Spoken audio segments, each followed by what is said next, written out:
Good evening and welcome to the council meeting for Monday, June 22nd, 2026. Please rise for the playing of the national anthem and a moment of reflection.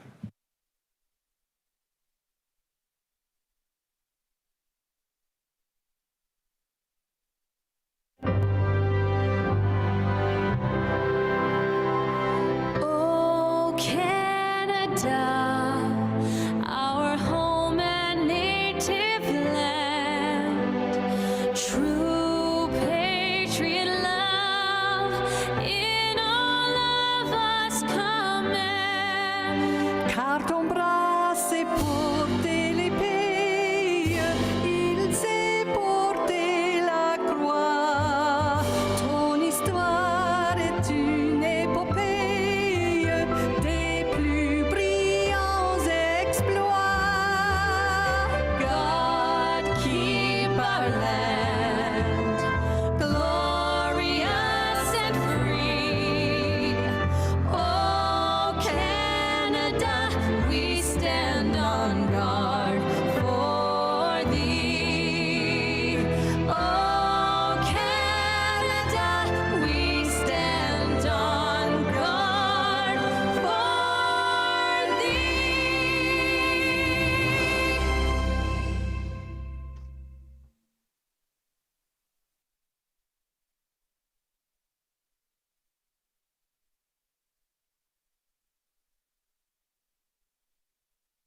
Please be seated.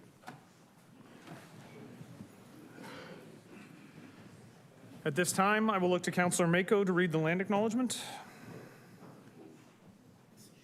Thank you, Mr. Mayor. The land on which council meets today is the traditional territory of the Haudenosaunee, Anishinaabeg, Attawandaronk, and the Mississaugas of the Credit First Nation peoples, many of whom continue to live and work here today. This territory is covered by the Upper Canada Treaties and is within the land protected by the Dish with One Spoon Wampum Agreement. Today, this gathering place is home to many Indigenous peoples made up of First Nation, Inuit, and Métis. The Dish with One Spoon Wampum Agreement should remind us of our responsibility to ensure the Dish, the territories on which we live and work, is never emptied, and that we take care of the land and its inhabitants in a way that ensures its future sustainability. Thank you, Councillor, and welcome everybody to this evening's council meeting. We will begin with the mayor's report. We do begin tonight, unfortunately, with condolences. It's with great sadness that we share the passing of city employee Jim Denham, who passed away earlier this month, surrounded by his wife and family. Jim first joined the city of St. Catharines as a senior engineer in September of 1977 and became the engineering manager in October of 1978. He resigned in April 1981 to establish Denco Engineering, where he worked on projects throughout the Niagara region for 27 years. Jim rejoined Team STC in 2016, working in EFES and PBS, most recently as a development engineering technologist. Jim was kind and generous with his time and knowledge and mentored many throughout his career. We extend our sincere condolences to his family, friends, and coworkers. Flags at city facilities have been at half-mast, and a donation to youth sports, a passion of Jim's, has been made in his honor. Moving on to some of the events of the last several weeks. Earlier this month, Councillor Stevens, Lindell, and I had the privilege of attending the Bridges Niagara Stronger Together Breakfast, an annual event that celebrates the individuals and organizations dedicated to supporting newcomers and immigrants in our region. And I'm proud to share that our very own St. Catharines Enterprise Center was honored with this year's Collaboration Award. This award recognizes over 8 years of the Enterprise Center lending its expertise in supporting the Bridges Small Business Program. The supports have included delivering business training and offering one-to-one advisory supports. By helping newcomers and immigrants start businesses, the Enterprise Center team is strengthening a sense of belonging and building a more vibrant, resilient local economy. I want to take a moment to extend my warmest congratulations to Rob Belquire and the entire team at the St. Catharines Enterprise Center. On June 9th, I joined Councillors Mako, Williamson, and Phillips for the Old Loch One Commons official naming with its permanent sign unveiling in Port Dalhousie. That name won the popular vote with residents in our public engagement campaign last year and recognizes both the area's rich history and its ongoing role as a gathering place for residents and visitors. The outdoor event space once served as Loch 1 for the Second Welland Canal, which operated from 1835 to 1945. The loch's stone walls are still visible today and are a focal point of the stage and seating area constructed in 2018 with efforts from community partners, which includes Kiwanis Club of St. Catharines, National Trust for Canada, Port Dalhousie Beautification and Works Committee, Rankin Construction LLC, and various private donors. On June 11th, the city launched its most recent art exhibition, Full Color, a celebration of 2S LGBTQIA+ art and expression. Curated by Lee McLeod, founder and director of Willow Arts Community, Full Color is an exhibition of 20 artworks by 15 artists, which celebrates the depth, diversity, and vibrancy of queer and trans artistic practices. The exhibition is available for viewing during regular business hours at City Hall, Monday to Friday, 8:30 to 4:30 p.m. on the third floor gallery space just outside of the council chambers as part of our Pride Month celebrations. Also on June 11th, I joined members of the community for One Read, One STC, a community book club hosted in partnership with the St. Catharines Public Library. This year's book was The Marionette, and it was great to welcome author Terry Fallis to St. Catharines to chat about the novel and answer questions from readers. It was nice to see so many people join us for the event and connect over a shared love of reading. I do believe I have actually convinced Mr. Fallis to include St. Catharines as a location in one of his future books, so that's exciting. And I want to thank the library for the great partnership. There was an OBCM meeting that took place about a week and a half ago, Ontario Big City Mayors, and we had a long discussion and a presentation from an Alberta cabinet minister on the Alberta model of compassionate treatment that's currently being used in Alberta. The presenter was able to provide a lot of data as to how the project is going in Alberta, and it was a very interesting conversation amongst the mayors, along with some ideas for what advocacy can look like with the provincial government here in Ontario. 2 weekends ago, I was pleased to join Councillor Phillips and Dodge at the Port Weller East Trillium Gardens Street Party. The event brings together residents from the Port Weller East area to share music and stories together, and is a great example for other neighborhoods on how to gather to celebrate the place you live and the people you live with. The same weekend, I was pleased to bring greetings on behalf of the city at the Canada Cup of Robotics hosted at Canada Games Park and Brock University. The event brought together thousands of students, mentors, and teams from 27 countries for an international first robotics championship. Unlike anything that Canada has hosted before, the event showcased the energy, creativity, and skills of youth aged 9 to 18 through first LEGO League and first Tech Challenge competitions. Thank you to the organizers for the invitation and to be able to see firsthand the skills and the teamwork on display throughout the competition. Last week, I had the honor of attending the Royal Canadian Navy Change of Command ceremony in Hamilton. The ceremony marked the formal transfer of command of the Royal Canadian Navy from the outgoing commander, Vice Admiral Topshee, to the incoming commander, Vice Admiral Charlebois. It was also a privilege to hear remarks from General Carignan and to witness a ceremony that reflected the professionalism, tradition, and excellence that defines Canada's naval service. It was also exciting to see it taking place in Hamilton. Generally, the ceremony takes place in Halifax, but Hamilton was chosen this year as Canada expands its defense presence across the country. On behalf of the residents of St. Catharines, I want to thank Vice Admiral Topshee for his distinguished service and leadership of the Royal Canadian Navy and wish him good luck in his new role as the Vice Chief of Canada's Defence Staff, and wish Vice Admiral Charlebois every success as he assumes command during a critical period for Canada's maritime security and naval modernization. Last Wednesday, I was pleased to be joined by Parliamentary Assistant to the Minister of Municipal Affairs, Matthew Ray, as well as MPP Sam Osterhoff, Mayor Frank Campion of Welland, and city staff from both St. Catharines and Welland to announce the third round of funding through the province's Building Faster Fund for both municipalities. St. Catharines received more than $2.8 million in recognition of the city's achieving 97% of its housing target, with groundbreaking for more than 1,000 new housing units in 2025. As a community with aging infrastructure, the support not only helps the city address challenges in keeping projects moving, but supports investments in community infrastructure that helps stimulate construction of more new homes of all types. So thank you to the province of Ontario for this important investment to help the city continue to move the needle on much needed housing here in St. Catharines, and something we are very proud of and we take every opportunity to mention as often as possible. We are one of a very small number of municipalities who have hit their housing targets 3 years in a row in the province of Ontario. Ourselves in Welland, in fact, are one of a very small number. As part of my ongoing Marylinks visits, I had the opportunity to visit Wright Machinery and learn more about the specialized work they do here in St. Catharines. It was interesting to hear about the custom machinery they design and build and to see firsthand the expertise behind their operation. I always enjoy the visits because they provide a chance to connect with local businesses and gain a better understanding of the important work that's happening in our community every day. So thank you to the team at Wright Machinery for hosting us, and thank you for investing in St. Catharines. On Wednesday, I attended the 40th anniversary celebrations for the Rotary Club of St. Catharines Lakeshore. As part of the celebration, the club purchased a new van, which was donated to Happy in My Home, Community Support Services of Niagara. The new vehicle will allow Community Support Services of Niagara to provide support for more seniors in Niagara to get to appointments, keep them staying social and connected, and bring the overall well-being of our community to a higher level. Thank you to everyone who helped make this possible, and congrats to Rotary St. Catharines Lakeshore on 40 years of service in the community. On Thursday, I was pleased to attend the 2026 St. Catharines Arts Awards along with Councillors Dodge, Williamson, and McPherson. It was a celebration of arts and culture excellence in our city. Congratulations to this year's winners. The Arts in Education Award went to Mike Griffin. The Emerging Artist Award went to Kozar Dakilalian. The Established Artist Award went to John Shaw. The Patron of the Arts Award went to Anne and John Carruthers. The Jury's Pick Award went to Nicole Joy Fraser. And the Making a Difference Award went to De'enye Waboso Major. I want to thank all the winners and nominees for their artistic talent, which continues to grow our cultural sector and make St. Catharines the vibrant center of culture in the Niagara region. Last Friday, we gathered to recognize World Refugee Day with our friends from Bridges Niagara. The event celebrated the resilience and the contributions of refugees who have made St. Catharines their home. I want to thank everyone who shared their stories and helped create a welcoming and inclusive community, and a special thank you to Bridges Niagara for the incredible work that they do every day supporting newcomers in our city. On Saturday, I joined Councillors McPherson and Ratzlaff in attending the Holy Festival of Colors hosted by the Downtown Association.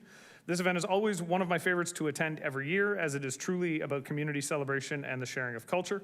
And as we celebrate St. Catharines 150 this year, it was especially meaningful to take part in an event like Holy, as it brings together and creates opportunities for people to connect with one another. Special thank you to the St. Catharines Fire Department for providing the water to keep the fun going strong, and congratulations to Cat Dodge and the DTA for hosting this great community cultural celebration.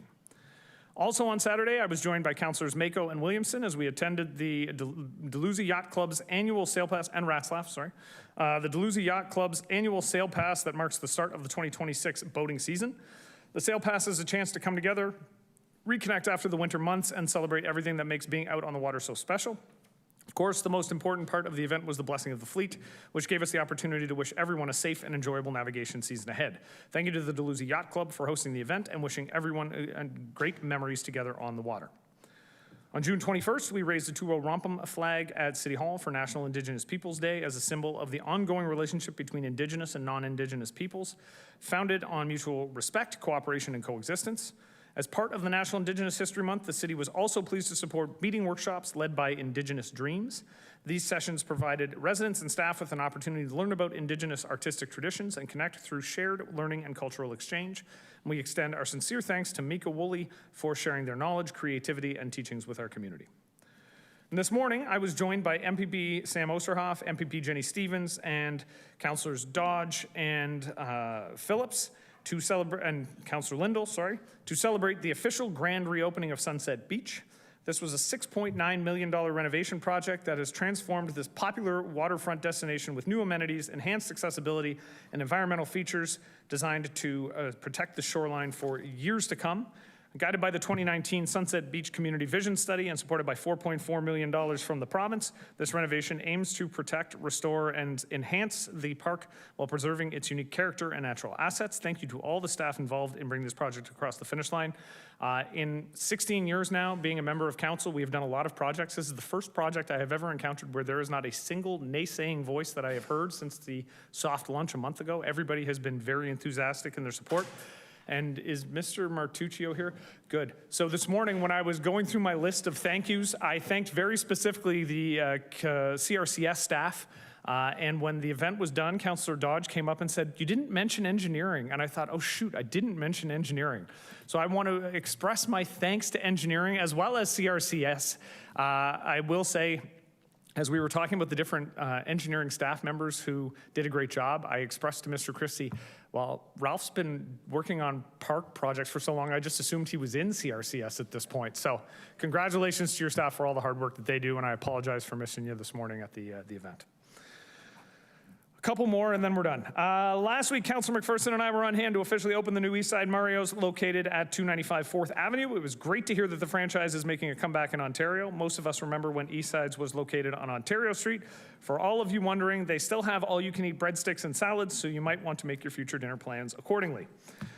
Some exciting news in the golfing world. 15-year-old local golfer Jacob Radu recently earned the right to represent Niagara in the Optimist International Golf Championship in Miami, Florida. This tournament is one of the largest, best-known junior tournaments in the world.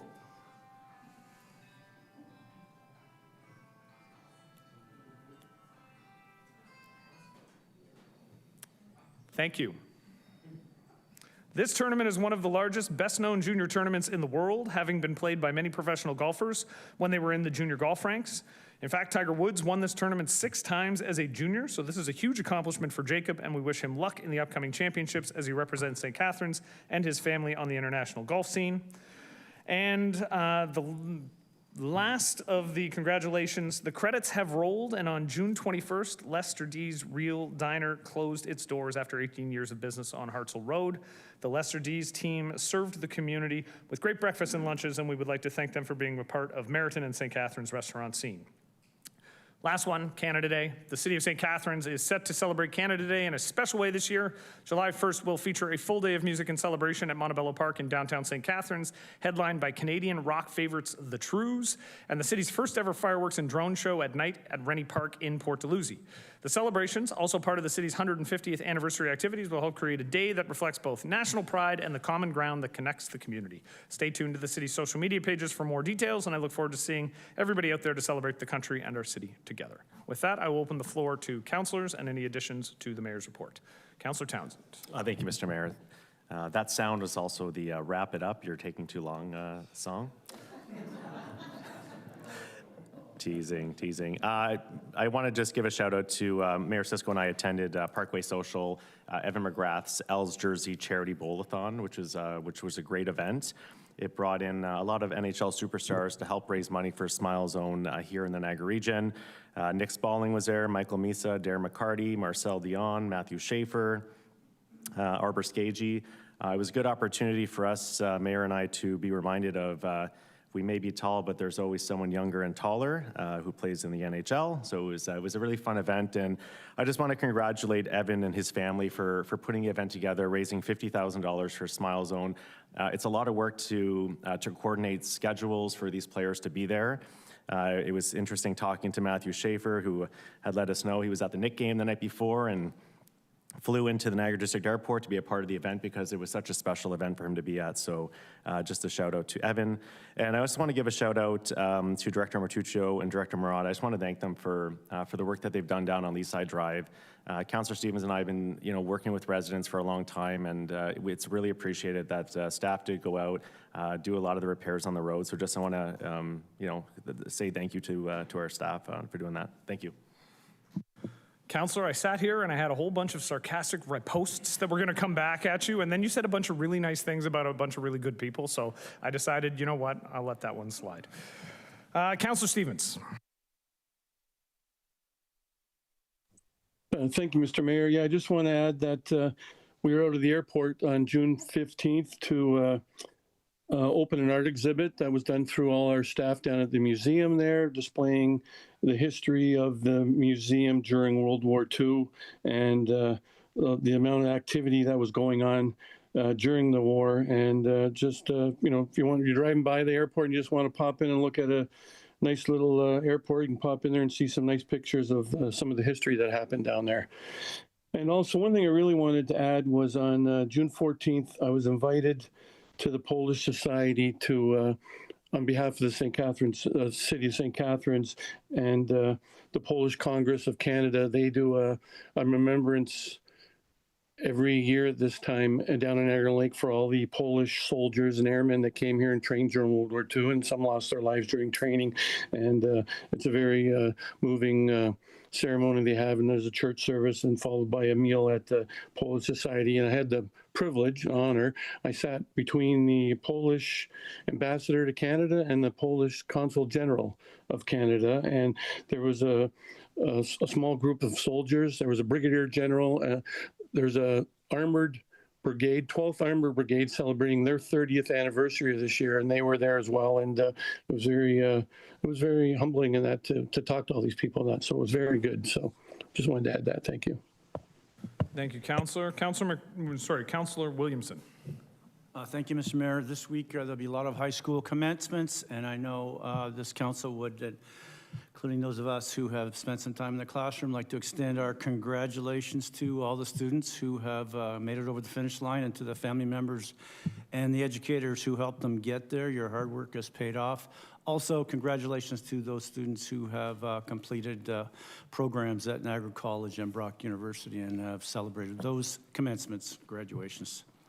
And also a reminder that tomorrow night, and the weather looks good, is the first supper market in Lakeside Park.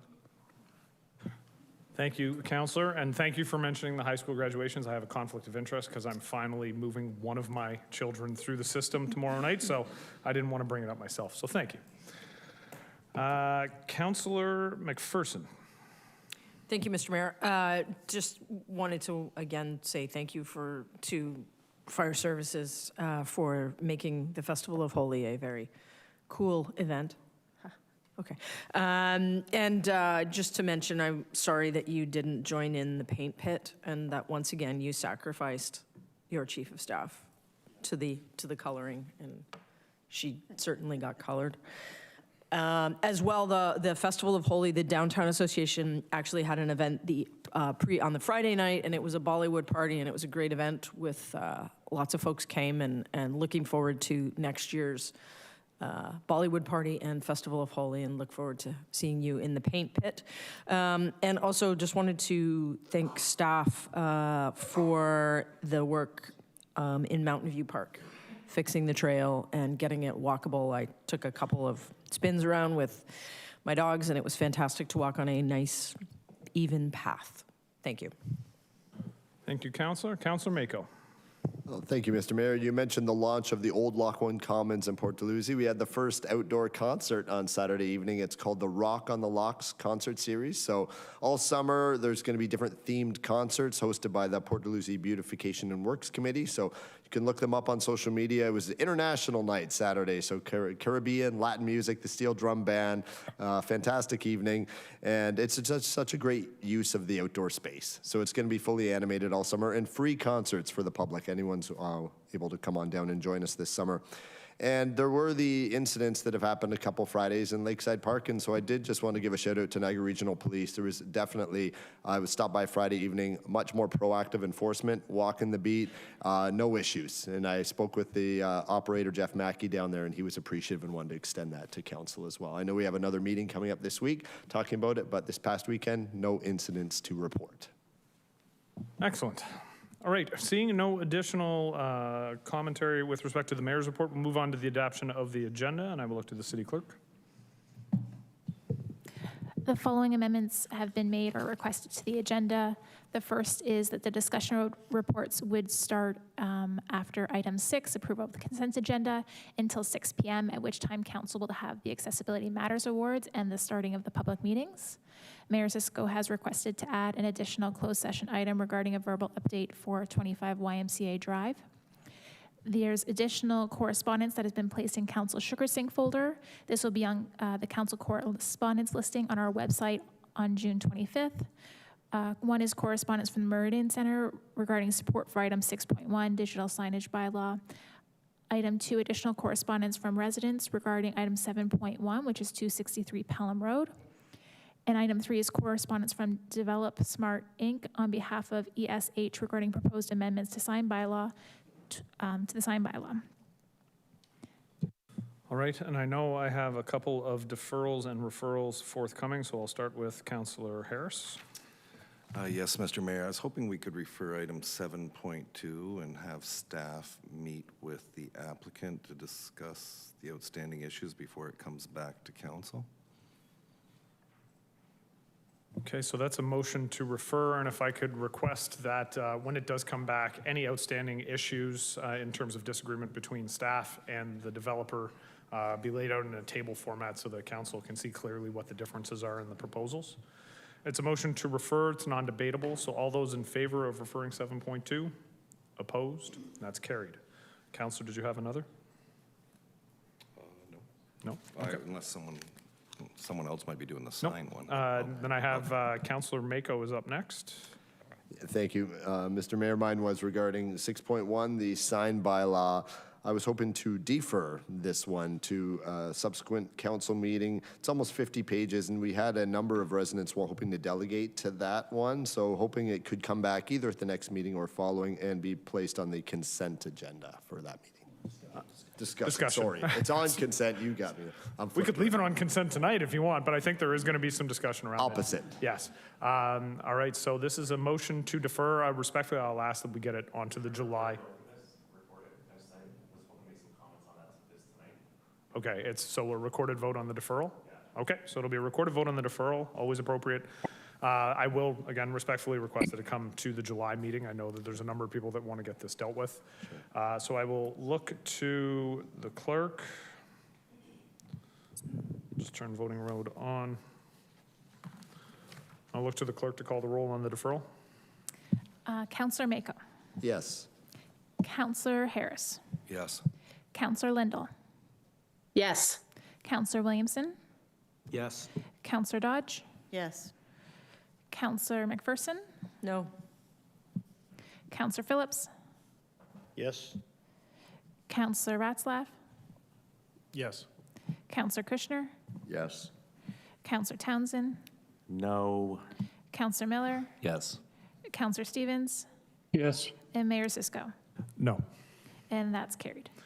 Right. I will just momentarily thank Councilors Mako and Harris for using referral and deferral absolutely appropriately, which might be the first time we've done that all term. Then with that done, the agenda has been amended. Can I have a motion to adopt the agenda as amended? I have Councilor McPherson and Councilor Phillips. All those in favor? Opposed? And that is carried. Adoption of the minutes. The council adopt the minutes of the regular council meeting held on June 8th of 2026. Can I have a mover and a seconder? Councilor Dodge, Councilor Harris. All those in favor? Opposed? That's carried. Are there any declarations of pecuniary interest? Seeing none, can I have a motion to move the consent reports as they appear? I will go with Councilor Kushner, and I will look to the clerk to read the list of consent reports and call the recorded vote.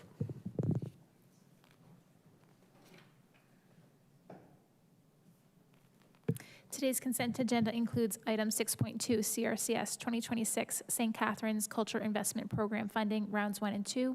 Item 6.3, Economic Development and Tourism Services, declare land surplus and transfer to 29 Considine Avenue, Part Lot 27. Item 6.4, EFES, housekeeping update to the parking bylaws for non-cash-based payment system. Item 6.5, legal services, dissolution of St. Catharines Transit Commission. Item 6.6, CAO update, downtown stabilization, safety, and reinvestment. And item 6.7, fire services, CRCS, enhanced security for Candidate 150 celebrations. Councilor Miller. Yes. Councilor Phillips. Yes. Councilor Ratzlaff. Yes. Councilor Stevens. Yes. Councilor Townsend. Yes. Councilor Williamson. Yes. Councilor Dodge. Yes. Councilor Harris. Yes. Councilor Kushner. Yes. Councilor Lindell. Yes. Councilor Mako. Yes. Councilor McPherson. Yes. And Mayor Cisco. Yes. And that's carried. All right, we are moving now to the discussion reports. Just for a note of explanation for those who are here, I know almost everybody is here for the public meetings that we are hosting tonight. When the original notice went out, those public meetings are to start at 6 p.m. We can't move them forward. So for those who are wondering why we're dealing with other elements of the agenda, it's because we're not allowed to move them forward. That's a Planning Act rule. It has to start at 6. So we are dealing with as much of the discussion agenda as we can before we get to 6 p.m., at which point we'll do a brief presentation and get into the public meetings. So with that, I will begin with item 9.1, which is Community Recreation and Cultural Services Green Infrastructure Operations Shoreline Maintenance Pilot Program. And I'm assuming the movers and the seconder will be Councilor Mako and Williamson and Mako.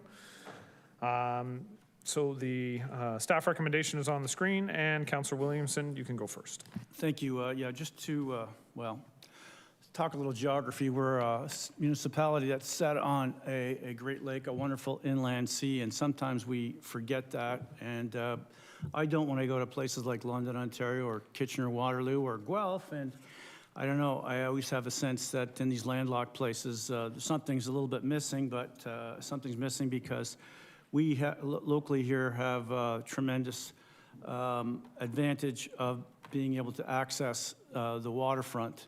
And this is a free activity that's open for anyone. We did have a policy at one time where we did manage the banks and for a number of years, we've gone to a naturalization policy, which is understandable and made sense, but we've gone kind of too far. The pendulum's kind of swaying from one extreme to the other, and I think this report, which is very welcome, I think, by a lot of people who, and this is not something that's been asked for just in recent months or even years. Councillor Garcia and I had requests consistently to do this. And I like what they've done in terms of targeting specific areas where we can gain views. People spend a lot of money on memorial benches, and it's pretty awful when you go to a memorial bench and all you see is you don't get a view of the lake like you should have.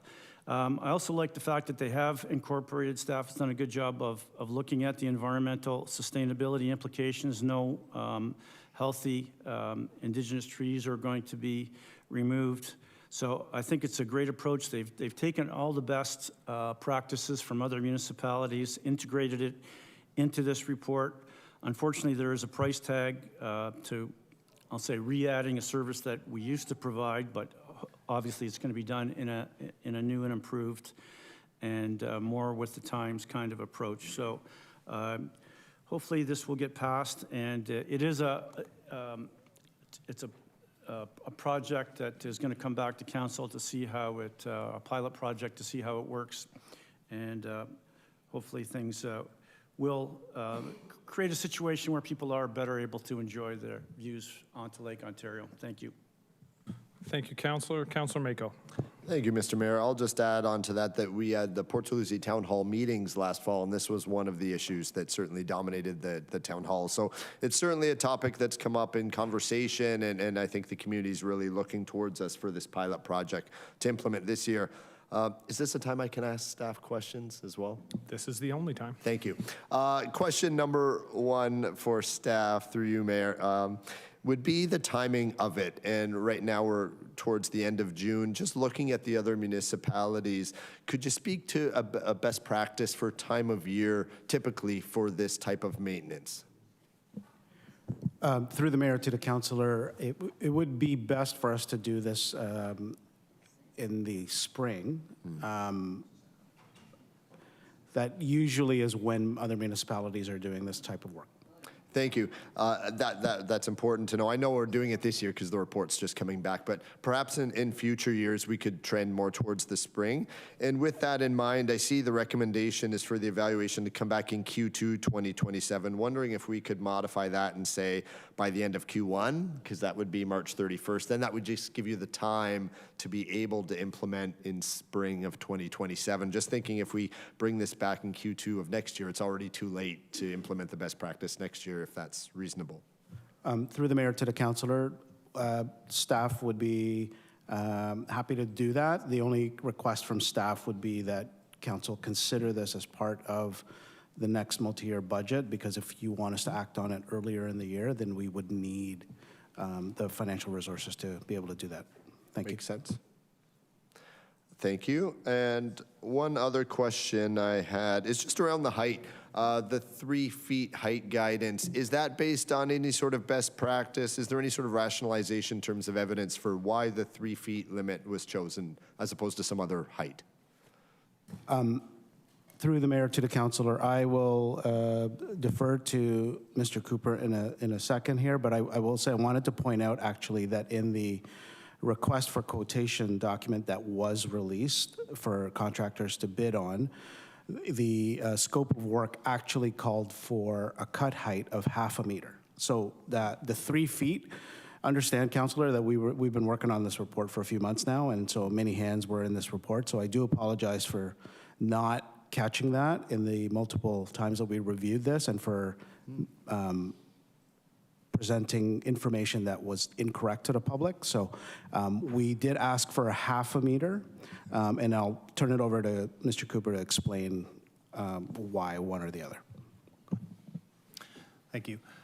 Through the mayor to the councillor. So we aimed at about 0.5 meter height. One, because you're still maintaining the root system in the soil, and even having a minor degree of vegetation there can help with heavy rainfall and any kind of soil disturbance.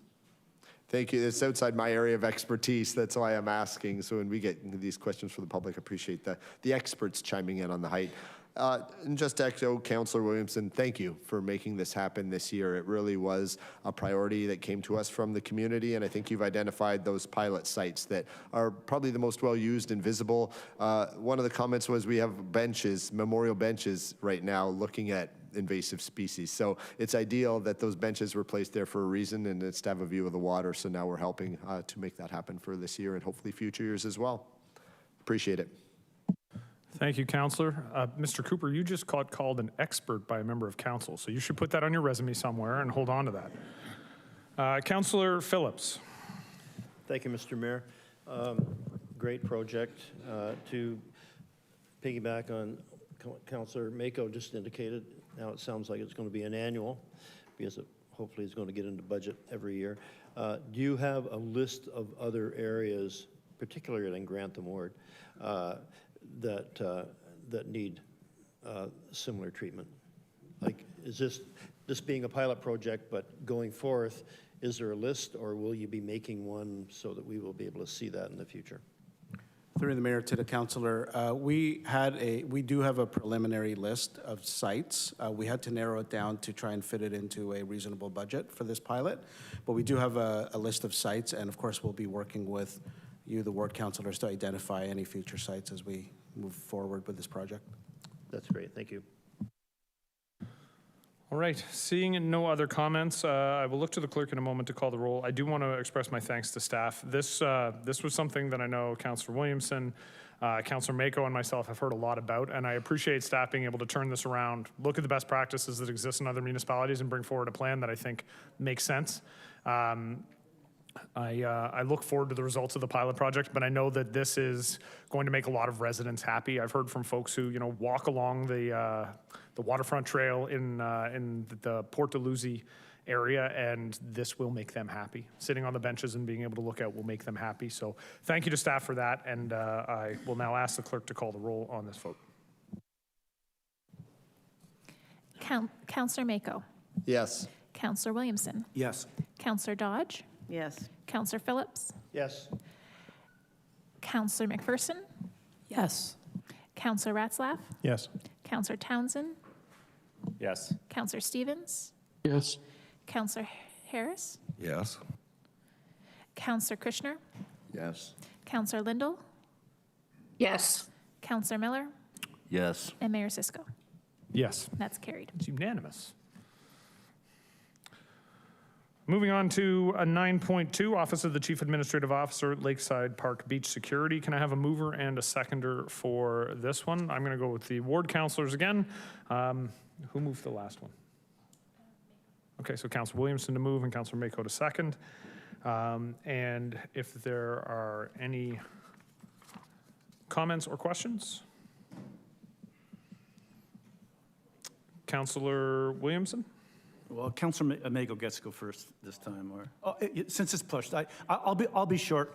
I just want to thank you for reaching out, Mr. Mayor, to the NRP and getting them involved in understanding that. I know they understand the seriousness of this, but if we go back into my early days on this council, it was the days of my cottage and these large outdoor licensed patios where there was thousands of people every weekend.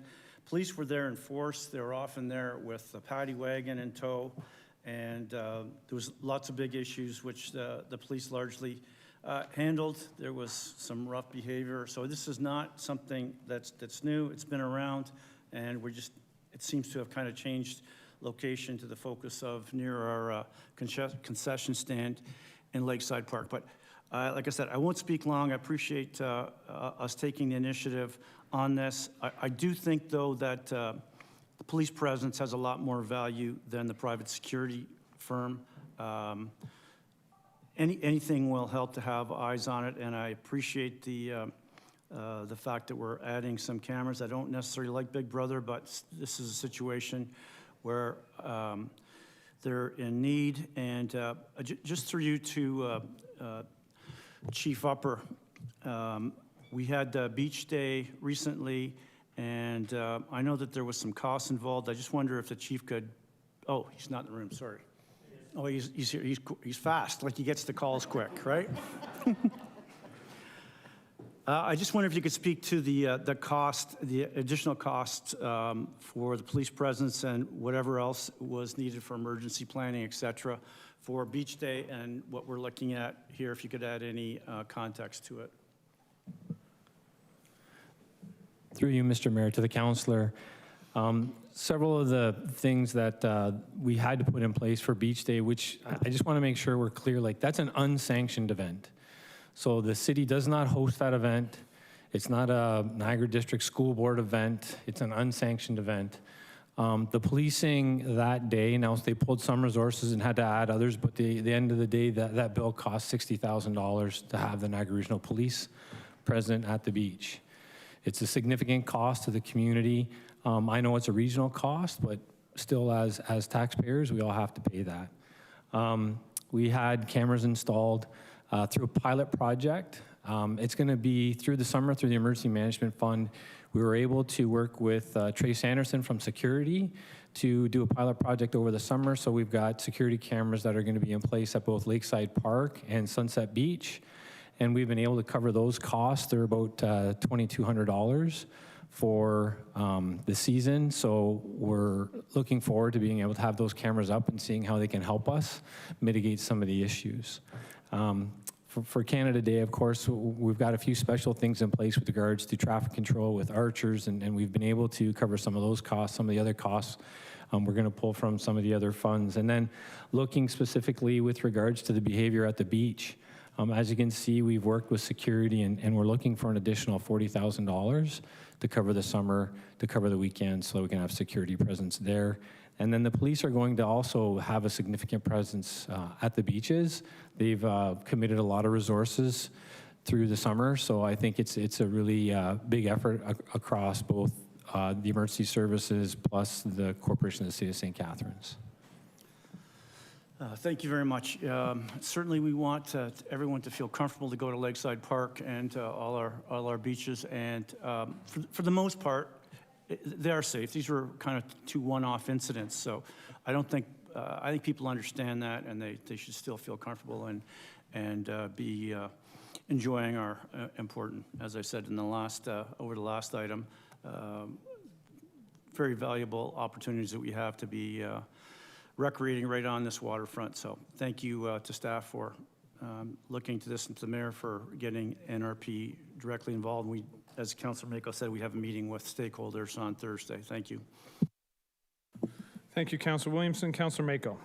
Thank you, Mr. Mayor. Just echoing what I mentioned in the mayor's report, just thank you to yourself and the NRP. This happened very quickly, the turnaround, and there was a great presence Friday evening. North towel. Oh, throw them in the dryer.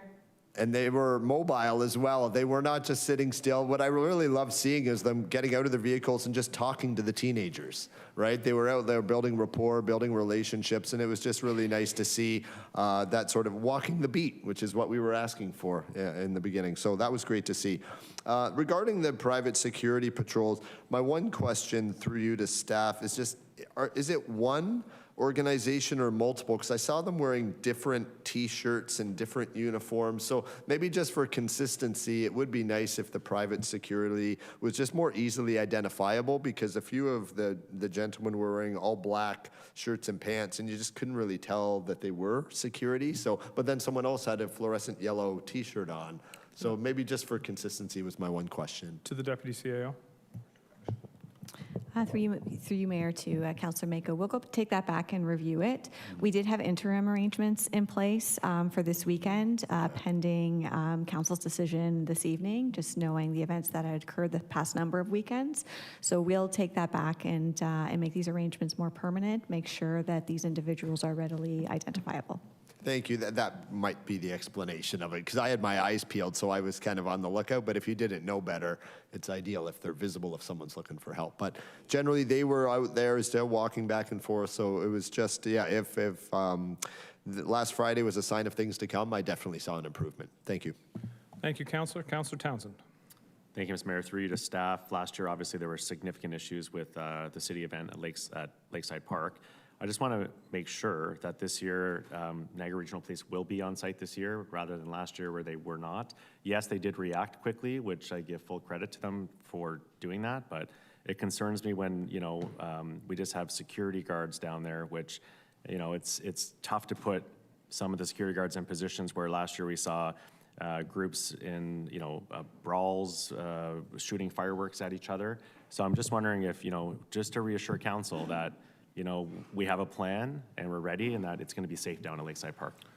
So as part of the discussion that I had with Chief Forty, he indicated that for large-scale events like Canada Day, they would look to deploy resources appropriately and ensure that the emergency management unit is included in discussions. I'm not sure if the fire chief wants to add anything to that with respect to Canada Day specifically. Through you, Mr. Mayor, to the councillor. Well, there's a couple of things. So just specifically to Canada Day, they're going to have their resources there. They'll have ATVs. They'll have other patrol units. They're going to redeploy their core team as well. So we'll be having those down at Canada Day. And then just on a weekly basis through the summer, they're going to have police presence at the beach. As you said, they're not going to just do kind of a drive-by and check in and then proceed on. They're going to have a steady presence down at the beaches. The other thing through our pilot project with regards to the security cameras, the NRP have a direct feed from our cameras, so they will monitor what's happening at the beach through the cameras. So in the event that they start to see something escalate, they will redeploy additional resources. Thank you for that. Just I do have a couple more questions as well. Last year, one of the other challenges was parking. Rather than the city, once the parking lot was full, they just had cars kind of looping around and it caused a big traffic. Is there a traffic plan for this year for the event? I know it's going to be, and last year was one of the biggest ones we've seen in a long time in Port Dalhousie. So just trying to get an understanding of, because I know this year it's in Rennie Park. So this is, for clarity, the actual, the concert and everything else is not in Port Dalhousie. That was a part of the conversation we had last year here at council, but just that the main stage has been shifted entirely into the downtown of Montebello. The fireworks and the drone show is at Rennie Park. There's no way possible to do that in the downtown. So the expectation is that there may be some folks who are already in Port Dalhousie, but there is a traffic plan, and I'm not sure if the deputy chief wants to speak to that. Through you, Mr. Mayor, to the councillor. This is a unique year, and I'm hoping it's a one-off that we have two sites. It's provided a bit of a challenge with regards to the police because we're trying to maintain peace and order and make a safe, fun event at Montebello Park. At the same time, we're acutely aware that it is July 1, and if we have great weather, we will have significant presence at both beaches. So that's two other sites between Sunset and Lakeside. And then, of course, there's the nighttime drone fireworks display that we're going to be having at Rennie Park. So we essentially have 4 sites that we're trying to manage. And it's been challenging, obviously, to have police presence and security at all of them. We have traffic plans, both with archers at the downtown core for the Trues concert. We have a traffic control plan there. And we also have a traffic control plan with archers coming through Port Dalhousie. So there is both venues traffic control in place. Thank you for that. I forgot about the Montebello Park event, which the Trues are also going to bring in a large crowd. But it sounds like there's a plan in place, and I just wanted to make sure that, ahead of Canada Day that we're ready. Thanks. Thank you very much, Councillor. Seeing no other comments, I will just add, again, I appreciate the hard work of staff over the last couple of weeks to pull this together and to make modifications on the fly. And I hope council can see fit to support this. I do want to, it's been mentioned a few times, I do want to say thank you to Chief Forty and the Niagara Regional Police. They reacted very quickly, and the chief and I had a number of good discussions on what would be necessary in Lakeside Park. So I appreciate that, and I appreciate, the presence of ATVs and the core officers and everything else. With that, I will look to the clerk to call the roll on the recommendation. Councillor Williamson. Yes. Councillor Mako. Yes. Councillor Stevens. Yes. Councillor Townsend. Yes. Councillor Miller. Yes. Councillor Kushner. Yes. Councillor Phillips. Yes. Councillor McPherson. Yes. Councillor Lindell. Yes. Councillor Dodge. Yes. Councillor Harris. Yes. Councillor Ratzlaff. Yes. And Mayor Cisco. Yes. That's carried. All right, councilors, it is 10 to 6 at this time. There are two motions that are on the agenda. I guess I am looking to council if we believe there is a lot of conversation around those two motions. If council doesn't believe that there will be, then I will ask the deputy mayor to take the chair and we can get through those two motions before 6 p.m.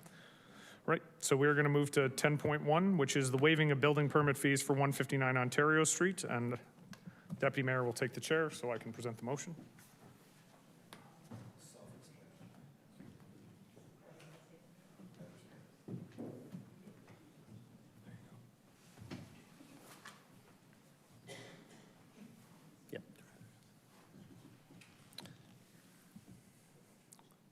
Okay. Moving the motion, I have Mayor Cisco. Would you give us your, what you'd like to do? For sure. Thank you, Chair. I would hope that council can see fit to waive the building permit fees for 159 Ontario Street. As we all know, this is a development that we approved a number of months ago. This is an entirely affordable housing co-op development here in the city. It's going at the site of the former Hotel Dieu. There has been a request from the Collective Housing Cooperative Incorporated for the building permit fees for this 492 unit development. We do have dollars available in various reserves that are able to cover this cost, the lion's share of which is coming from the Affordable Housing Reserve, which is particularly appropriate given that this is 100% affordable housing in a cooperative setting. Some of the money is coming from a hydro reserve. Some of you may remember Councillor Garcia, when he was the budget chair, set this up for, I believe it was an unexpected dividend, but we didn't have a target for those dollars and it is sat in a reserve. We felt that this was an appropriate place. The final place of just $19,000 is coming from the Housing Accelerator Fund. So as I said, I do hope that council can see fit to pass this. This is a very good project. We believe we'll be going shovels in the ground in the very, very near future.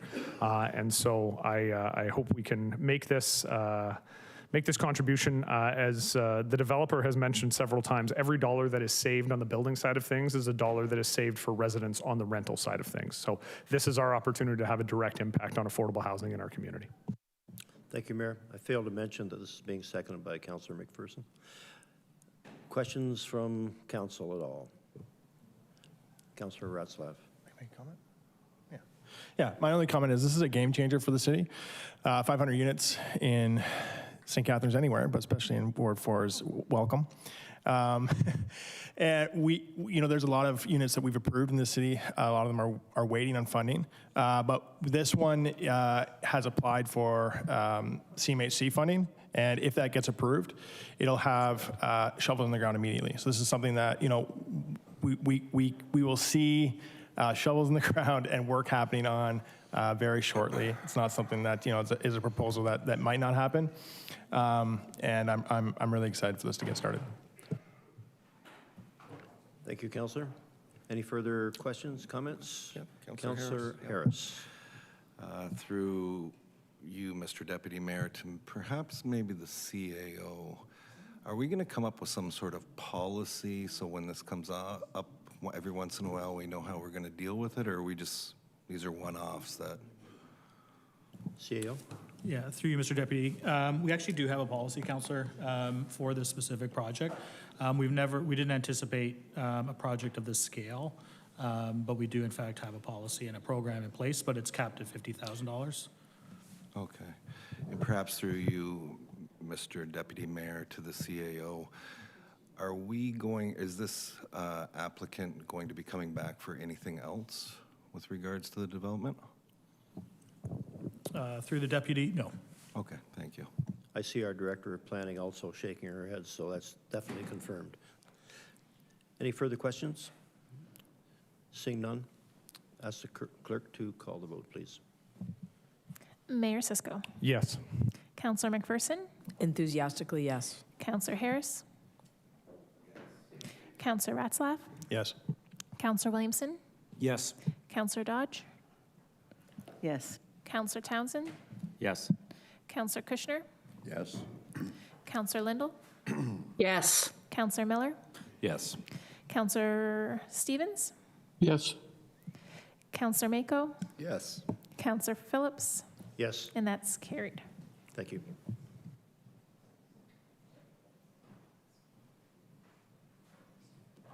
All right, and then very quickly, we have a motion for a special start time for the council meeting of July 13th, moved by Councillor Harrison, seconded by Councillor Kushner, that the council meeting have a start time of 4 p.m. to facilitate the annual meeting of the St. Catharines Hydro, Inc.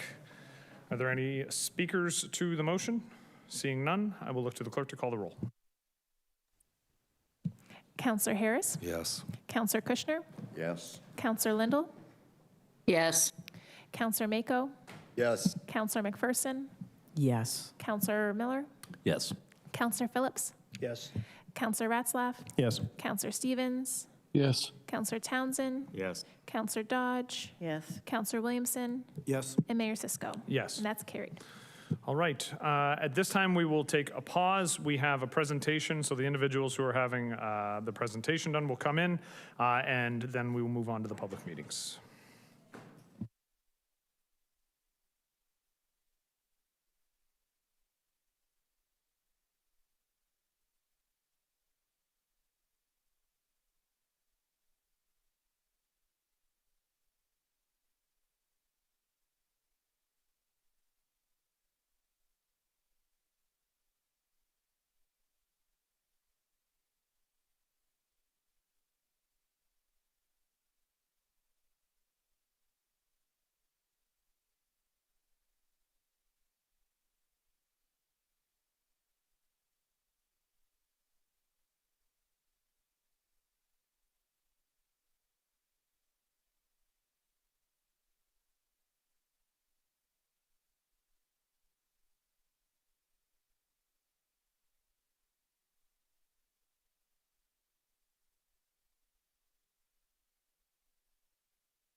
To a future meeting. That will be coming forward on July 13th, so as to allow some folks who wanted to present on the sign bylaw to be able to speak at that time.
Started once again. And at this time, I will be coming down to the lectern to join Ms. Foster for a presentation.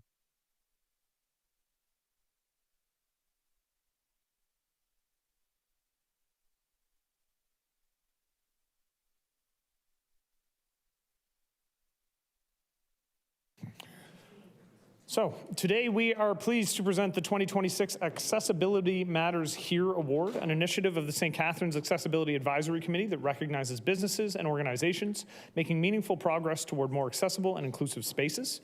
Delivered in partnership with the Joint Accessibility Advisory Committee member municipalities of Grimsby, Lincoln, Niagara-on-the-Lake, Pelham, Port Colborne, Thorold, and West Lincoln. This pilot year highlights the importance of accessibility for all residents and visitors in St. Catharines. Accessibility benefits everyone and helps ensure people can participate fully in community life. At this time, I will invite Accessory Advisory Committee Chair Diane Foster to make our presentations. Okay, thank you, Mayor Cisco. This year, we are proud to recognize 3 recipients whose efforts are helping make St. Catharines more accessible and inclusive. First off, our first award goes to for accessible employment to Calzada Coffee Bar. On behalf of the City of St. Catharines Accessibility Advisory Committee, it's my pleasure to present this 2026 Accessibility Matters Here Award to Calzada Coffee Bar for its commitment to accessible employment.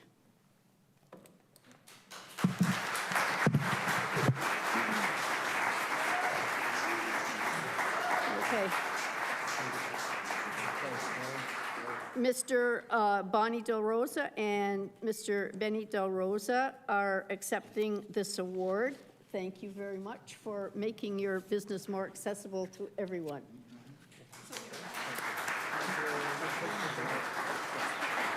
Hang on, we're not done yet.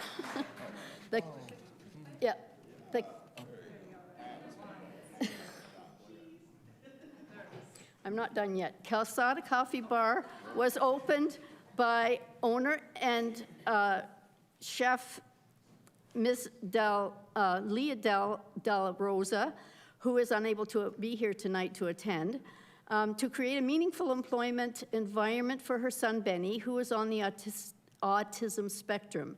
The coffee bar also fosters an inclusive environment where people with diverse abilities can thrive. Thank you.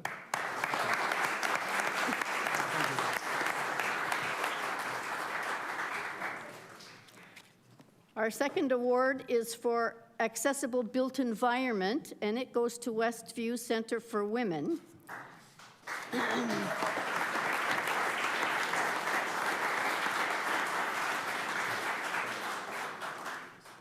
Hang on, let me get through my speech there.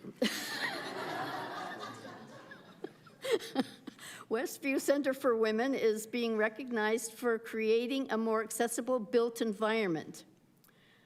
Through upgrades such as a new entrance ramp, an elevator, and open barrier-free spaces, Westview Center for Women has removed barriers and made it possible for women to take part in its programs. They've already invited Ms. Jane Levanza, and the executive director, and Ms. Grazia Shepard, program director, to come forward and accept this award.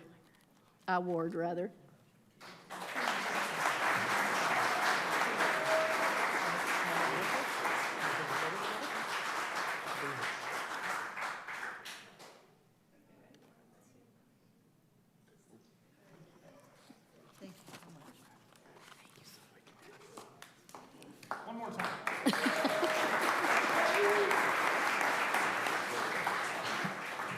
Okay, and our third award goes for accessible customer service, and this award goes to Pocket Change. Pocket Change is being recognized for accessible customer service. Pocket Change has created a welcoming space that prioritizes accessibility, inclusion, and community connection. Its easy-to-navigate environment and thoughtful accessibility improvements help ensure people with disabilities can access the space and participate fully and feel welcome.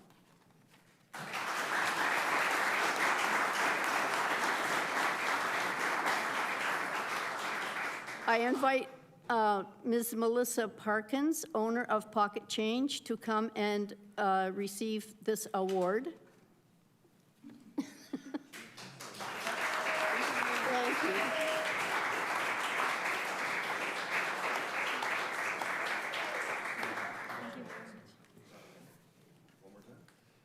One more time. Why not?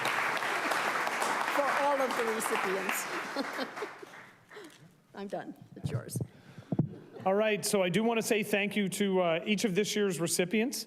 I want to thank them for their leadership and their commitment to making our community more accessible and inclusive.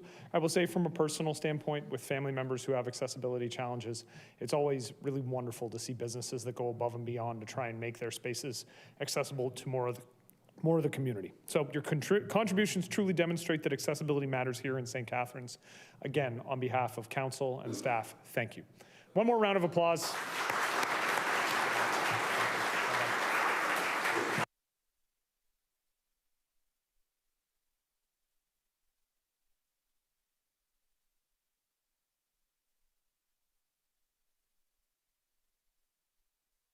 So we will take a 1-minute break so we can take a quick photo outside and allow folks to leave the chamber and open up spaces for those who are staying for the public meetings. This is a 1-minute break, so let us make sure we are back within at least 4 or 5 minutes.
And council is returning to order. Before we begin the public meetings, I will go through the declaration to all presenters. Council chambers in all municipalities in our country represent the seed of local democracy. The many acts that govern us understand the necessity of our collective voice when decisions are being made to grow our spaces, pass our bylaws, and to seek opinions into very complex issues, ensuring safe spaces for all in our public discourse. We recognize the right of the majority to decide, the minority to be heard, the public to have an opportunity to participate, and all participants to be treated with courtesy and respect. It is imperative that elected officials, citizens, and staff have input, and it is paramount that we listen to one another and question one another, but that we understand we do this in a way that never undermines any person's ability or their dignity in our chambers. We respect the right for everyone to have an opinion and remind the audience views of the public do not always reflect those of the Corporation of the City of St. Catharines. We'll be moving momentarily into the public meeting, starting with 263 Pelham Road. Before we do that, a few comments I did want to make. As a reminder to all those who are presenting, I will go through the rules in a moment with respect to how people are able to come up and speak. A couple of things I did want to touch base on first, though. As a general rule, we don't react in the chamber. So if someone says something that you agree with or someone says something that you don't agree with, we ask that you keep whatever reactions you have to yourself. This is simply so that people feel comfortable being able to come up and express their opinions, whether for or against a proposal. It can be very intimidating when people come and speak at public meetings if they are in a minority position with respect to how the people in the room feel. So again, the rules of the chamber are we ask that there not be any outbursts, there not be any clapping, there not be any booing. The other thing I will ask respectfully, I know conversations can get heated. As a reminder, the city cannot people zone, and so comments about individuals or groups of people should not be a part of your presentation this evening. I give a lot of leeway when it comes to public comments during public meetings, but if people are starting to delve into specific stereotypes or comments about groups of people, I will ask them to move on to a point that is actually relevant to the discussion. When we make decisions with respect to the Planning Act during these public meetings, those decisions have to be grounded in planning principles. So I would ask when you are speaking to stick to the planning principles and the specifics of the application. With that, we move into 7.1, Planning and Building Services. Planning Services application to amend the zoning bylaw, subject lands 263 Pelham Road, owner Mainstream Services. The purpose of this public meeting is to ensure that sufficient information is available to the public and council to understand the proposed application and to provide the public with an opportunity for input before council's decision. If a specified person or public body as defined in the Planning Act or the registered owner of the land does not make an oral submission at the public meeting or written submission prior to council making its decision, they are not entitled to appeal the decision to the Ontario Land Tribunal. Also, that person may not be added as a party to the hearing of any appeals by others without the permission of the tribunal. The deadline to submit additional written comments not previously published on the council correspondence listing was 12 p.m. today, and 3 additional items of correspondence were received. The public meeting will proceed as follows. Staff will explain the application. Then members of the public wishing to speak were asked to register by 9 a.m. today. 11 people have registered. At that point, after they have spoken, I will ask if anyone in the gallery, anybody else in the gallery would like to speak. If you do, you will need to provide your name to our council coordinator, Sarah, before returning to the gallery. Once all members of the public have had an opportunity to speak, the agent will speak and council will have an opportunity to ask questions. At that time, the public meeting will be closed and then council will be able to ask staff questions and will consider the application. The public meeting is now open and I'll call upon Alexa Cooper, Senior Planner, to present.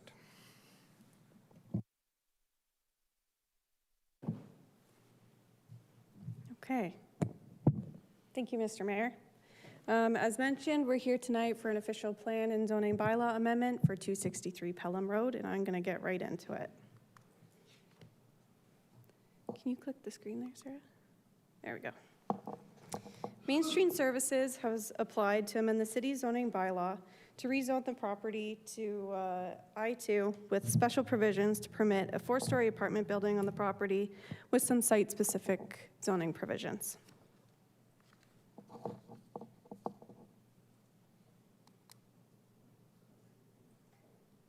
Can you go to the next slide? I'll just tell you. Okay. So here you can see a location map of the site. It's located on the southwest corner of Pelham Road and Trent Court. The property is about 1 acre in size, and it has 50 meters of frontage on both Pelham Road and Trent Court. Next slide. Here you can see a picture of the property. It was formerly the Office of Mainstream Services, but they have since vacated the building, and the building has not been reoccupied since they left. Next slide, please. Surrounding uses to the site include detached dwellings to the north, detached houses, an Italian food market, and a medical office to the east, townhouses in the 12 Mile Creek to the south, and townhouses, the former Extended Care Building and Fire Station number 3 to the west.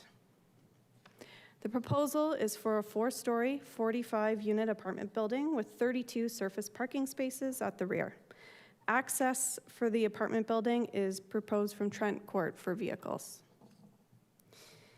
A few minor changes have occurred since the application was presented to the community at the open house back in April. These changes include a reduced building height, an increased landscape buffer between the proposed parking lot and Trent Court, and a reduction to the number of proposed parking spaces from 34 to 32 to accommodate that increased landscape buffer. The applicants have also removed their request to reduce the minimum number of parking spaces required for the development. The applicants have informed staff that they intend to enter into an affordable housing agreement to ensure all the units will remain at affordable levels.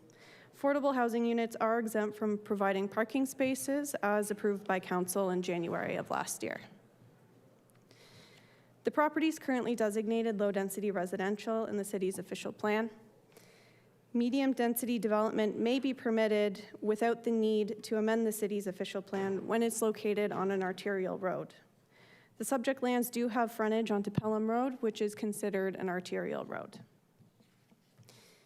The property is currently zoned local neighborhood institutional, which permits a range of uses that include a long-term care home, place of worship, recreation facility, and social service facility, all of which can be constructed at a maximum height of 14 meters.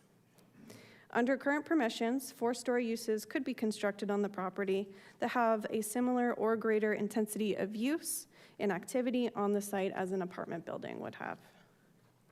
Next slide. The amendment requests to rezone the property to a community institutional zone to permit the apartment building and facilitate the proposal. The applicant has requested 4 special provisions as part of the amendment application. The first is to reduce the required front yard setback. As shown on the slide, the setback is at its narrowest near the corner of Trent Court and Pelham Road. And as you can see from the red line on the screen, the building is in line with the abutting townhouses to the west and will provide a minimum setback of 9 meters to the sidewalk to provide adequate space for landscaping. A reduction to the front yard setback also helps provide a larger distance between the proposal, and it's not on here, but there's some townhouses to the rear of the site as part of the private development of 275 Pelham Road. Staff have no concerns with the reduction to the front yard. The second reduction is to the interior side yard from half the height of the building to 4.6 meters. As again shown on the slide, there is a private road and landscape buffers between the proposal and the existing townhouses to the west of the property. With these taken into consideration, a 16-meter separation distance is provided, which is similar to the full height of the building, and staff are satisfied the requested setback will provide adequate separation and have no concerns with this reduction. The third is a reduction to the required exterior side yard from 5 meters to 2.6 meters due to a pinch point that's come about as a part of the required road widenings. Sufficient space will remain for landscaping as the minimum 3.9 meter setback is provided to the back of the proposed sidewalk, which is large enough to accommodate a row of trees. And again, staff have no concerns with this reduction. The fourth and final special provision request is to increase the maximum permitted density to allow for 6 additional units on the property. There is available infrastructure capacity to accommodate the proposed units. And as I've gone over in the previous slides, the building is compatible with the surrounding context of the neighborhood, especially when considering that a 4-story institutional building could be constructed on the property under current permissions. Staff have no concerns with the increase in density. Staff did not receive objections from circulated departments and agencies. Development engineering wanted to ensure no additional units would be permitted beyond what was requested. With the maximum density kept at 115, the applicants would not be permitted to do any more than 45 units on the property. An open house was held on April 8th, 2026. Staff received feedback that can generally fall under two categories. One being driveway access onto Trent Court, which members of the community have concerns regarding the safety of its location, that there would be longer wait times going out to Pelham Road, and that the access itself should be from Pelham and not Trent Court. At the May council meeting, council also referred the application back to staff and the applicant to further explore the possibility of having an entrance off of Pelham Road as opposed to Trent Court. For driveway access onto Trent Court, its location allows the building to face Pelham Road and provide compatible buffering to surrounding properties. It reduces the number of accesses onto Pelham Road and therefore the number of conflicts, which improves overall traffic flow. The development proposes sidewalks from the access onto Trent Court up to Pelham Road for pedestrians to have safe paths of travel. The vehicles exiting the site onto Trent Court will do so in a forward manner and have sight lines of oncoming pedestrian and vehicle traffic on Trent Court. Having access off of Trent Court also facilitates the ideal lot configuration for the proposal, as I'll show you in the next few slides. So if access was provided from Pelham, parking could be provided along the side of the property, as you can see here. This would result in a shift of the building from addressing Pelham Road to Trent Court. This would bring the building closer to the existing townhouses on Trent, in addition to the townhouses which are located to the south, while increasing potential shadow impacts for those townhouses on Trent Court. Another configuration could be to have the parking in front of the building instead of at the side. This configuration doesn't allow for the building to have a street presence on Pelham and is against the city's official plan policies, which encourages the building up at the front with the parking at the back. This would also result in the building going much closer to the private townhouses that are at the rear of the property, which you can see them here, and could compromise the trees that are currently being preserved towards the rear. These alternative lot configurations are why access from Trent Court is the ideal lot configuration for this property. The second set of concerns related to the proposal are regarding intensification of the site, and more specifically that the setbacks aren't appropriate. It would result in an increase in traffic, a loss of green space, shadow impacts, and that there's insufficient infrastructure capacity and parking for the proposal. Staff are of the opinion the proposed setbacks are appropriate given the surrounding context. There's a landscaping and a private road separating the building from the townhouses to the west. There is a significant rear yard setback separating the building from the townhouses at the rear of the property. And the front and exterior side yards continue to provide enough space for landscaping and are reflective of similar existing setbacks in the neighborhood. The proposed parking spaces are not anticipated to create unacceptable wait times exiting onto Pelham Road. Niagara Regional Transportation staff have identified no concerns with traffic flows for the planned function of that intersection. And further, Mainstream has indicated that their parking needs are lower than what has been provided on this plan. The property does not contain any environmental features, nor is it designated for parkland. The proposal will provide 43% landscaping, which is 13% above and beyond the required 30% minimum for the zone.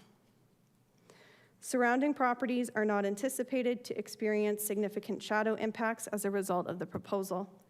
There may be minor late afternoon shadowing on some of the Trent Court driveways, along with early morning shadowing on the front yards of some of the homes to the north. A capacity analysis was completed for the proposal to ensure there is available capacity in the city's systems to accommodate it.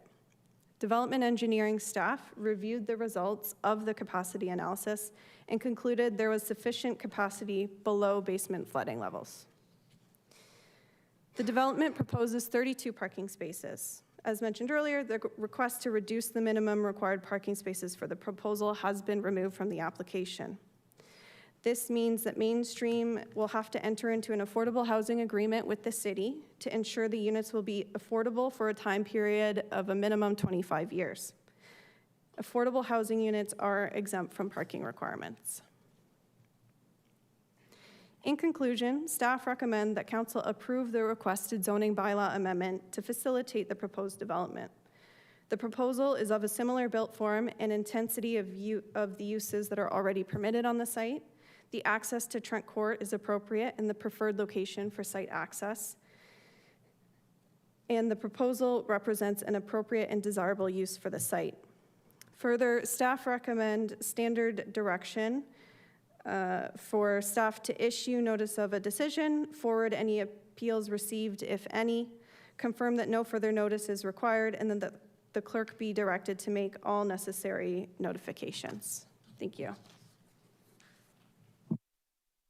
Thank you, Ms. Cooper, for the presentation. Prior to discussing the report, we will hear delegations from Marco Bukovic, Scott Gillis, Walt Lestuka, Drew Toth, Dennis Cheridar, Loretta Gillis, Vanessa Searle, Elizabeth Weatherspoon, Amanda Bradley, staff from Mainstream, and staff from Gateway. Once they have all spoken, I will ask if anybody else in attendance wishes to speak. Please ensure, if you have not previously registered, that you do give your name to our council coordinator before you leave or before you return to the gallery. This time, I'll call upon Marco Bukovic to speak.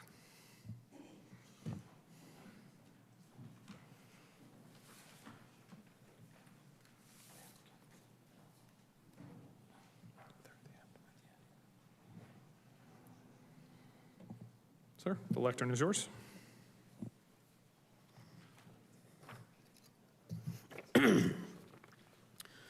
Mayor Cisco, city councilors, and city staff. My name is Marco Bukovic, and I live at 41 Trent Court. This evening, I want to talk about bullying, hypocrisy, and reframe what this amendment is really about. Bullying is unwanted aggressive behavior that involves a real or perceived power imbalance that gets repeated over time, such as submitting the same application 3 times in a row with no real modifications. Hypocrisy is defined as the act of having standards, or in our case, zoning requirements, that you do not actually follow, and by holding others to requirements that you fail to uphold yourself. I believe that the applicant and planning department are not upholding the GCP zoning requirements and are asking council to do the same. Why have requirements if you're not going to defend them? Are there times when an easement needs to be made? Absolutely. In exceptional circumstances, when the only practical option is to amend and all affected parties have been heard, all options be reviewed, and the amendment is a reasonable compromise. This application does not meet that threshold. The applicant commissioned a building to be designed that fails to meet zoning requirements on 3 sides and exceeds density thresholds by 15%. Did Quartech not know the requirements, or did the applicant say, we don't care about the requirements? Design something that is bigger than what is allowed because councillors won't have the nerve to vote no to affordable housing. I trust Quartech informed the applicant that they were exceeding the guidelines, yet they proceeded anyway. So why was valuable money and resources spent to design a non-conforming building unless they know something that I don't? Let's be clear. Tonight is not a vote for or against affordable housing. This is a vote about the building code and zoning requirements and has nothing to do with affordable housing. The vote tonight is whether the rules should be bent and changed for the applicant because they have no other viable options, which we all know isn't the case. The applicant could have designed and built affordable housing on their property without even coming here tonight. They intentionally want to encroach on their neighbors and change the rules that all 100 city tax-paying neighbors are 100% united in opposition to, both in terms of the height and the requested easements, and have trusted you as councillors to defend and help protect us. So here we are. For the record, I am 100% in favor of affordable housing at 263 Pelham Road, as long as Mainstream follows the zoning requirements and builds what fits their property. But that's not what they want to do. This is a high-density application for a 4-story building in a neighborhood of single-level bungalows and 2-story residential units. A bad design that violates zoning requirements, infringes on its neighbors, and is a safety risk is a bad design, regardless if it's for profit or for affordable housing, and should be treated the exact same way. Here are the specific concerns I have on the report and recommendation. The design only uses 57% as noted versus the max of 70% of land that they have. So instead, they're asking for easements and infringing on the neighbors instead of using all the land that they have available to them. The GCP clearly defines medium density as being up to 99 per hectare and high density is 100 plus. This application is 115 and is high density. So why is the planning department saying it meets the intention of medium density? The reason they're moving the goalposts and making up new arbitrary definitions is because only a change from low to medium residential or medium to high residential is permitted. So planning won't call it high density because they know you can't recommend and improve a 2-level increase in permitted density, even though that's what's happening. Intending to meet does not meet. You can't get caught driving 115 and tell the officer you intended to drive 100. You can't tell city parking that you only intended to park for 4 hours when they ticket you for staying 4.5 and only paying for 4. That's not how it works. The initial proposal called for 0.75 parking spaces. Everyone was opposed to it, saying parking was a concern. The planning department has come up with a way that there is now no longer any parking requirements. So what did the applicant do? It reduced it further. Moving access to Trent Court makes no sense, as Trent Court can only exit onto Pelham Road. So all you're doing is more than doubling the traffic onto Trent Court. Keeping access on Pelham reduces wait times for all. So council did send it back to planning, and they sent you a letter showing you 2 options and explained why they don't support either. Why didn't you show them a 3rd option? So on page 1 of my handout, which is in front of all the councilors, at the bottom is labeled 1B, is a 3rd option. There is a way to change the orientation that makes access for 275 Pelham Road residents easier and keeps access off of Trent Court. A win-win-win. But they didn't show you that option. I'm not sure why. Finally, the height is a concern, as it does not fit in the neighborhood. So let's look at the height. Image 2 that in my handout is the hydro pole on Pelham Road, and it is 13.7 meters tall. The roof of the proposed building starts at 14 meters, so higher than the pole, and based on midpoint, the total roof peak will be around 17.8 meters, 30% higher than that pole. Image 3 looks at the poles as they run along 275 Pelham. Image 4 is the pole looking towards Trent Court, and image 5 is the row of poles looking towards Trent Court. Now picture the building, a wall running along all those poles, and that's what we'll be looking at every day, with the roof peak 30% higher than those poles. This is good planning. This is integration into a neighborhood of bungalows and 2-story residences. On images 6, 7, and 8, I show you other institutional buildings that are of 3 and 4 stories tall. To put it in perspective, West Hills Care on Louth is only 3 stories tall. Image 9 is really important. This is the actual intersection of Pelham Road and Trent Court, the pinch point that was identified. You can see the hydro pole next to the light standard to fully appreciate the scale and height we're talking. Remember, the building's 30% higher than that hydro pole. Also note where the stop line is, as the sidewalk is set back from the intersection, and the building is to be built exactly in line with that lamppost. From the driver's seat, it'll be impossible to see traffic approaching from the left, and unless you go through and wait in the middle of a crosswalk. And if you're a child riding your bike from the building towards Trent Court, the building's going to block your view of a stopped car until it's potentially too late, as neither has line of sight to the other. There are possible solutions and remedies. Change the application to option 3 is one of them. Build a lower building and use more of the almost half hectare or 1 acre that you have and build wider and lower. Put access back on a Pelham Road where it has been for 30 years. Meet the medium density requirement and go down a floor, or better yet, put half a floor below grade so that it's only 2.5 stories tall to better conform with the neighborhood. In conclusion, the vote tonight is not a referendum on affordable housing. Bad design, poor use of space, overreach on 3 sides, too dense, too high, encroaching on neighbors, and a safety risk. The building is the issue here. You can defend your own GCP zoning requirements and vote no to this application. And you can still say yes to affordable housing, by asking the applicant to go back and modify its proposal to fit its vast acre property. I'll even go on record here tonight as saying I'm willing to make a charitable contribution to Mainstream of $15,000 towards a new design that's 2 stories high with access on Pelham Road if they build that instead, because I love my neighborhood and I don't want to move. Folks, I'm sorry. No clapping. Folks, no, you will be expelled from the chamber if you don't follow the rules. Are there any questions for the presenter? All right, seeing none, thank you, sir, for your presentation. At this time, I'll call upon Scott Gillis to speak.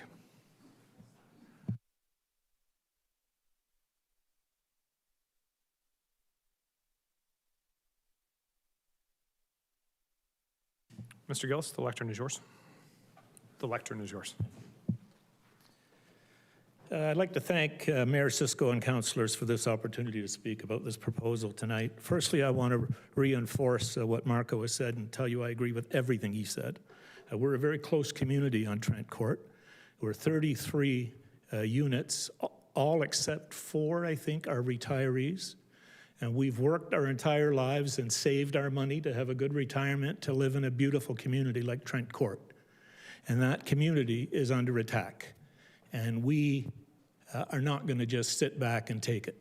We're very upset about this. We're angry in many cases, and justifiably so. So my wife and I live directly across the street from this development and feel we will be adversely affected by the size of the building, its location, orientation, and lack of parking. We have lived in our home for approximately 7 years and chose it because of its quiet location, the picturesque landscape that it offers, and in general, the beautiful ambiance. We love our home and often walk around stopping to speak with our neighbors, as they, like us, are mostly retirees and chose these bungalow townhouses as part of their downsizing plans. The street has been a part of the walking routes of many other people from around the area, not just Trent Court. They often comment on the beauty of the street and the meticulous care the owners take in maintaining their property. My wife was stopped just last week by a couple walking by, and she was asking, "Are these all bungalow homes?" And she said, "Yes, they are." She goes, "Well, they're very beautiful. What's going across the street?" My wife responded, "I don't want to talk about it." Well, that ended the conversation. I'm glad we weren't trying to sell on that day, because it would have been over in a heartbeat.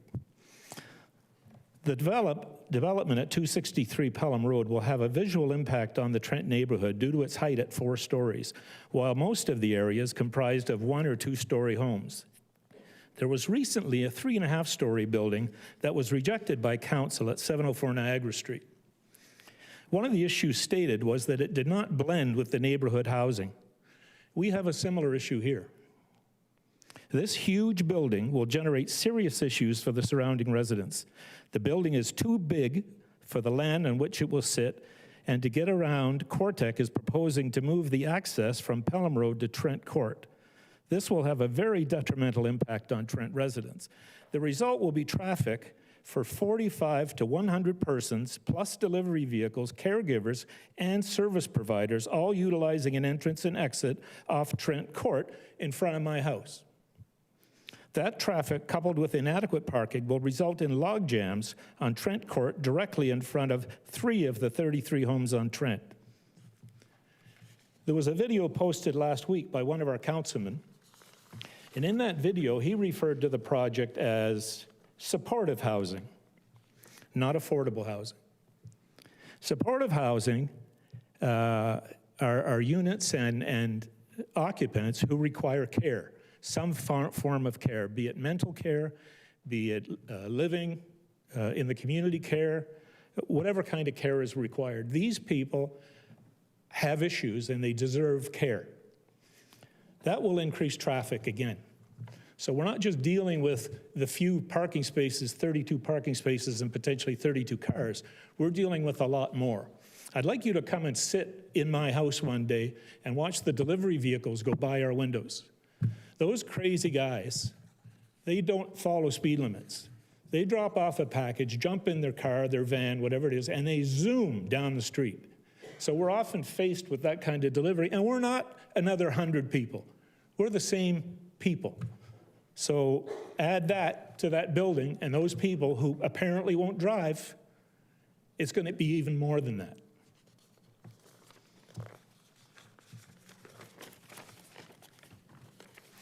Mainstream would have us believe that many of their clients do not own cars or drive, but they still need to get around. There are no grocery stores within a 3-kilometer area, nor is there a bank, a dry cleaners, or restaurants. Mainstream would like us to believe that residents will be satisfied with an Italian specialty store, which I doubt that any of them would be able to afford, a Dairy Queen, good nourishment every day, and a fish and chip outlet with no tables to sit and eat. They might suggest that transportation needs could be met by buses or taxis or Uber, or even bicycles or scooters. I was an avid cyclist and had to give it up due to the numerous near misses while cycling along Pelham Road. I've been hit by truck mirrors, by car doors, by garbage thrown out of windows, and I loved cycling, but I don't do it anymore. The design with access on Trent will result in large vehicles like garbage trucks, ambulances, and fire trucks that pose a safety issue to people on Trent. It seems the main factor in deciding on the site is that Mainstream already owns the site, but it cannot handle a building of this size, so they've tried to be clever by relocating the entrance, giving them room to expand the width of the building by eliminating the side driveway off of Pelham. Even with this clever but unacceptable solution, they are still in violation of the required setbacks.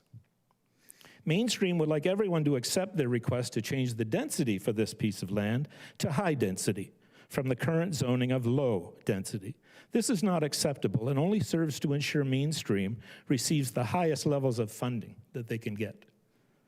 Trent Court is currently a residential treasure and is admired by everyone that visits. They had, that ended the, I already said that. If part of this proposal is approved, I have additional questions for the applicant. How will construction be managed? How will large construction vehicles and supplies access the site? What commitment will be made to keep our street clean and clear of mud and dirt? If our homes and cars become covered with dirt and dust from construction, who will pay to clean them? I suggest the city apply a bond to cover these expenses. Will the construction cause frequent closings of Trent Court? What plan is there to address winter snow removal?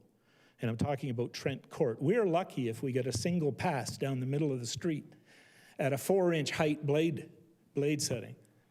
Our street is never free of snow. It's the worst snow clearing I have ever seen. And now you want to add this to it? These are just a few of my questions. I'm sure my neighbors have many more.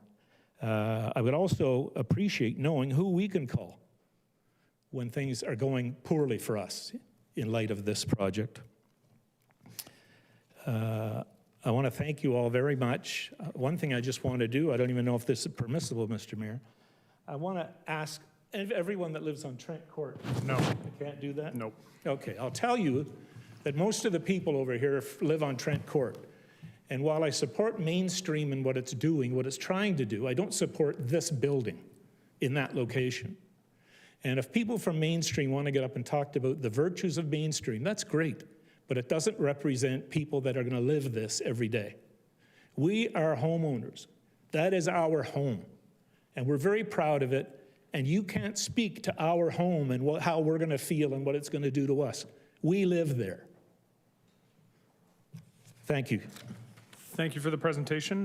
There are some questions, sir. That's okay. Councilor Harris? Through you, Mr. Mayor, to the presenter. With the exit and entrance on Trent Street, how will the headlights affect some of the residents there? Anything coming out of that parking lot, the headlights will shine directly into the units, my unit and the 2 units next to it for sure. Like the large living room windows? They're not living rooms. Okay.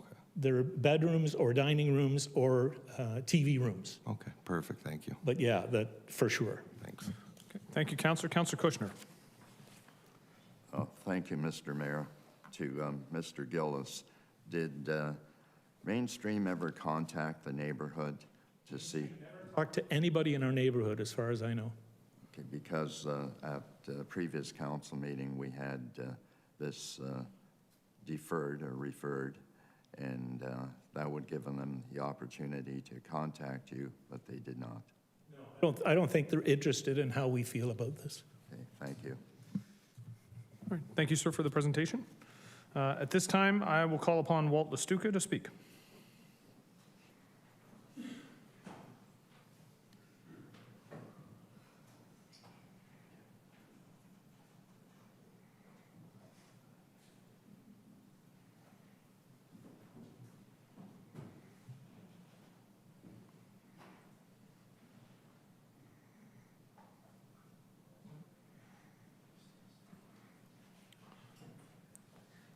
Mr. Lestuka, welcome. The lectern is yours.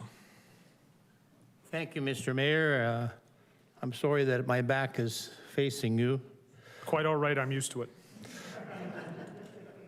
I'm part of the group of residents from Trent Court.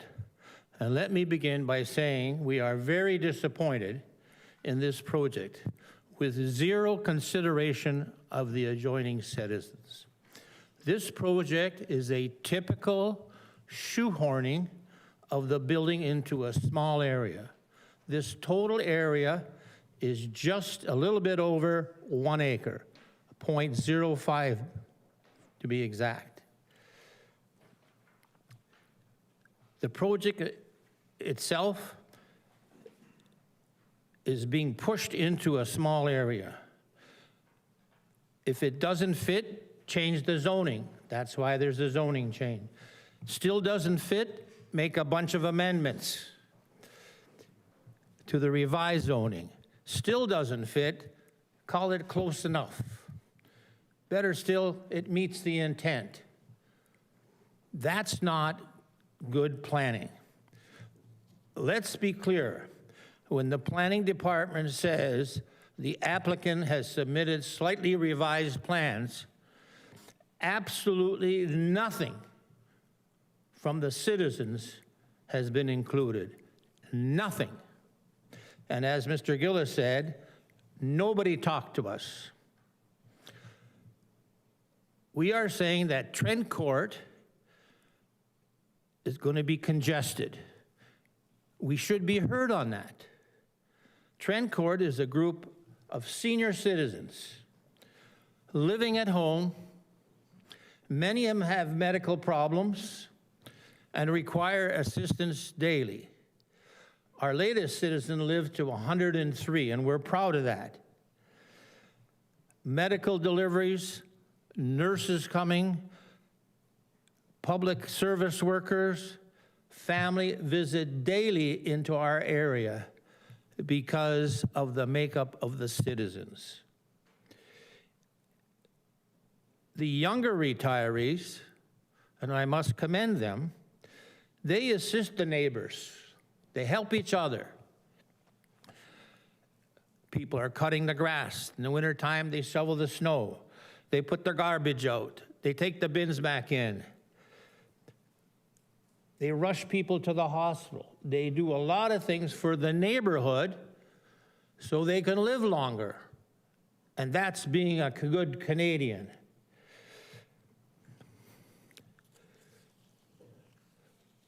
We have warned, Trent Court will be congested. In fact, although the planning department didn't say anything today, the planning department already suggested that if it gets too congested, what we're going to do is cut out the parking on one side of the street. Well, that really helps Trent Court. I'm really surprised that that is one of the recommendations. It's going to be a problem. We know about the problem coming. Fix the problem so you're not dealing with it later on. And let me be clear, there are no 4-level buildings in the zoning area. Zero. The architect reported in his report that the Pelham Health Clinic is a 3-story building. So the 3-story, what's wrong with building another 4-story? No, Pelham Clinic is a 2-story. It has 2 levels, 1 level and 1 basement level, a total of 2 levels. I circulated the page on that. They have 35 medical units there. A lot of people coming in and out. Sufficient parking. Never a concern on Trent Court. And they're good neighbors for us, and we're good neighbors with them. If the developers don't like the driveway where it is today going on to Trent Court, well, put it in another position, property for your area. Let me be clear. Low Street and Riker area has a number of 3 and 4 level buildings. It is 1.5 kilometers away. The area that we're talking is all single and double level areas. Let me be clear on other things. Another correction. Beamsville Fish and Chips and Chopsticks in the area is not a restaurant. It's a takeout. In fact, there's no room to sit inside. There are no restaurants in the area. Valentino Market, good high-end Italian takeout. Sure, they've got benches outside, but do you see any people there? No, it's grab and run. As a representative of the citizen of Trent Court, we are disappointed with this project as presented. And let me be clear, this is not a debate on the mission of mainstream. This is a debate on locating a 4-story building in an area that's all single and 2-story buildings. And moving the driveway from Pelham Road, where you go right into traffic in Pelham Road, no, they want to put the driveway to Trent Court. My previous buddies spoke on that. How much more do you want to congest on Trent Court? Now, if the developer wants to build a 2-story building and fill up every square foot of that 1.05 acre area, go right ahead. Do that and conform with the area around. It's all about the 4-story building. Has nothing to do with the mainstream mission. And I admire the mission. It's about the 4-story building and changing the driveway from Pelham Road to Trent Court. Thank you, Mr. Mayor and City Council, for giving me the opportunity to speak tonight. Thank you. I'll handle any questions. Thank you, Mr. Lestuka, for the presentation. Seeing no questions from council, thank you again for your comments. And at this time, I will call upon Drew Toth to speak.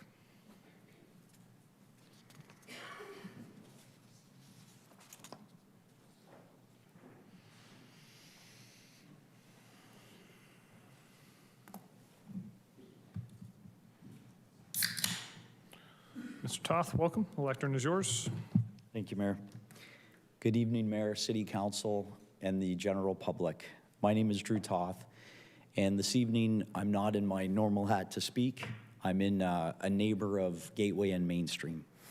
I currently have property, and I'm a neighbor to their project in Port Colborne, and for 4 years I was also their neighbor behind their property at 4750 Huron Street in Niagara Falls.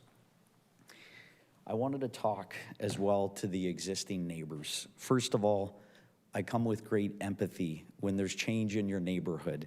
My wife and myself recently went through the experience of a 6-story being approved in our backyard. It went through a lot of emotions and a lot of talk. And being a developer that often does intensification and zoning changes, going through those processes makes you think a lot about changing your neighborhood. Your home is your safe haven. It's a place where you have your security and your safety. And when change comes to your neighborhood, it's a very difficult thing. I'm not sure what public engagement process was done, but I do think it's very important for neighbors and organizations to talk. And so I heard those points and I agree with them as well. There are some facts that I do want to bring to council and the general public's attention this evening about gateway projects. I want to talk about parking demand. It is true about the lack of parking requirement for their developments and their residents. I have personally experienced that looking at parking studies for their organization, but also being their neighbor as well. The 0.3 parking requirement that they have, the development that was done behind our property, the council in City Niagara Falls actually ended up reducing the parking requirement. So it was originally 5 for 9 units and it was reduced to 3. And I think it's about 11 years later, there is no parking issue with that development. The majority of the residents are on ODSP, nor can they afford a vehicle, let alone barely afford their rent or their food as well. So in my opinion, take it for what it's worth. In walking through 2 development cycles and being the neighbor on 2 properties, there was never any parking issue on either of those projects. I believe they submitted a parking demand study as well, and there were surveys done on the other properties that showed and proved that parking, and the city staff agreed with that as well. One of the other things that's always interesting to me is about density and height, and what is the appropriate fit in a neighborhood. And so I'd like to turn people's attention to the Yates Street district, which is one of the most well-off neighborhoods in the city of St. Catharines. Many people don't ever recognize or realize, but there's 3-story apartment buildings tucked right into that neighborhood. And after they're installed and built, most people don't even recognize they're there. And so gentle density and infill projects done appropriately and designed well integrate well into communities. And that's an example, and because of my lack of time, I'll keep out other examples that are found throughout our neighborhoods. One of the other things that I want to talk about is the density number. A density number was quoted, and it's easy to look and say, hey, the zoning doesn't allow this many units per hectare or this many units per hectare, but there's many applicable and good developments found throughout the city of St. Catharines that fit well into existing neighborhoods because of how the design was done, how the angular plane was done, and how they were integrated into the neighborhood. One of the other things I do want to speak to, although there hasn't been resistance, is the importance of affordable housing. One of the only ways to make numbers work today to get to the low rents that are demanded to be able to fulfill the rent-geared income units that Gateway is delivering to the market and Mainstream is delivering to the market is by putting in land for free, right? We have hard costs. They are the costs that they are. We have development charges or permit fees, whether they're waived. There's some of them are soft costs or approval costs. And then we have our land costs. And land costs is one of our largest costs. And so by infilling their existing site, they're eliminating that cost, which is one of the things that only makes the economic viability of this project work that's before you. One of the other things that I want to speak to as well is the fact that the city staff has gone through all of these details, and there's been talk about why doesn't the location just go off of Pelham Road? Well, I can tell you that Pelham Road, as many of you may know, is a regional road. It's not a municipal road, and the applicant tried to get access and do that, but the region was a hard no, not allowing them to have access. So that's an important thing to note as well. And the last and final thing is I am an advocate for keeping property taxes down in this city. And so if folks don't know, a very important thing is if this application is shut down by council tonight and it's sent to the Ontario Land Tribunal, then it'll be out of the taxpayers' dollars to defend this application, which has sound planning, sound principles, and the support of city staff behind it. So the question we got to think about as well is, do we want to spend whatever that large bill is for our property taxes to fight this at the Ontario Land Tribunal? You can look this up. You can check the facts, everything that I'm speaking about, and the high cost to municipalities it is to fight these. Those would be my final points for this evening, and I am able to take questions if you have any for me. All right, thank you, Mr. Toth. Councillor Harris. Through you, Mr. Mayor, to the presenter, Mr. Toth, you seem like you're very familiar with Gateway and Mainstream. Did you advise them at all on how to like, obviously you've done a lot of developments that perhaps engage the community and talk to the community about what they're planning on doing or anything like that? Just for clarity, Councillor Harris, are you asking specifically about public engagement, sir? Yeah. I have not engaged with Gateway Mainstream about public engagement, but I will definitely engage with them about the practice and the belief and the importance of engaging with their neighbors going forward after today and going forward into the future. And I guess I just wanted to clarify through you, Mr. Mayor, to the presenter, Mr. Toth, so you know with 100% certainty that the region is denying the entrance, the existing entrance that's still on Pelham Road? That is the information that was given to me. Okay. I can confirm later and see if I have it in writing. I don't like to speak 100% from anything that I don't have in writing from a city or region, and I do not have it in writing. Okay, because you kind of did. That's why I just wanted to clarify, right? Yes, I did, and that was my understanding. So I spoke to Margaret, the executive director, and I believe her. Okay. That was my source. Thank you. Thank you, Councillor. Councillor Kushner. Thank you, Mr. Mayor. You're saying, given your experience with Mainstream, there's not been a parking issue elsewhere?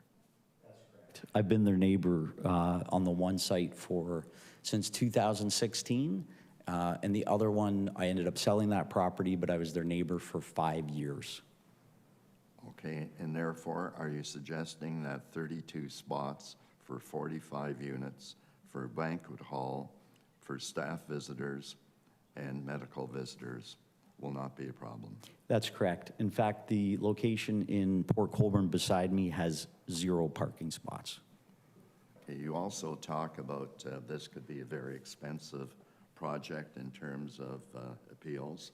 You mentioned the Ontario Land Tribunal, but would the developer not have, if this is turned down, would Mainstream not have the opportunity to meet with the residents, to consult with the residents, and to come to some type of compromise? For sure. Therefore, you wouldn't have to go to the Ontario Land Tribunal. I would like to defer that to the Director of Planning or the planning staff. Thank you. I would like to answer one part of it. Sorry, I'm changing my mind.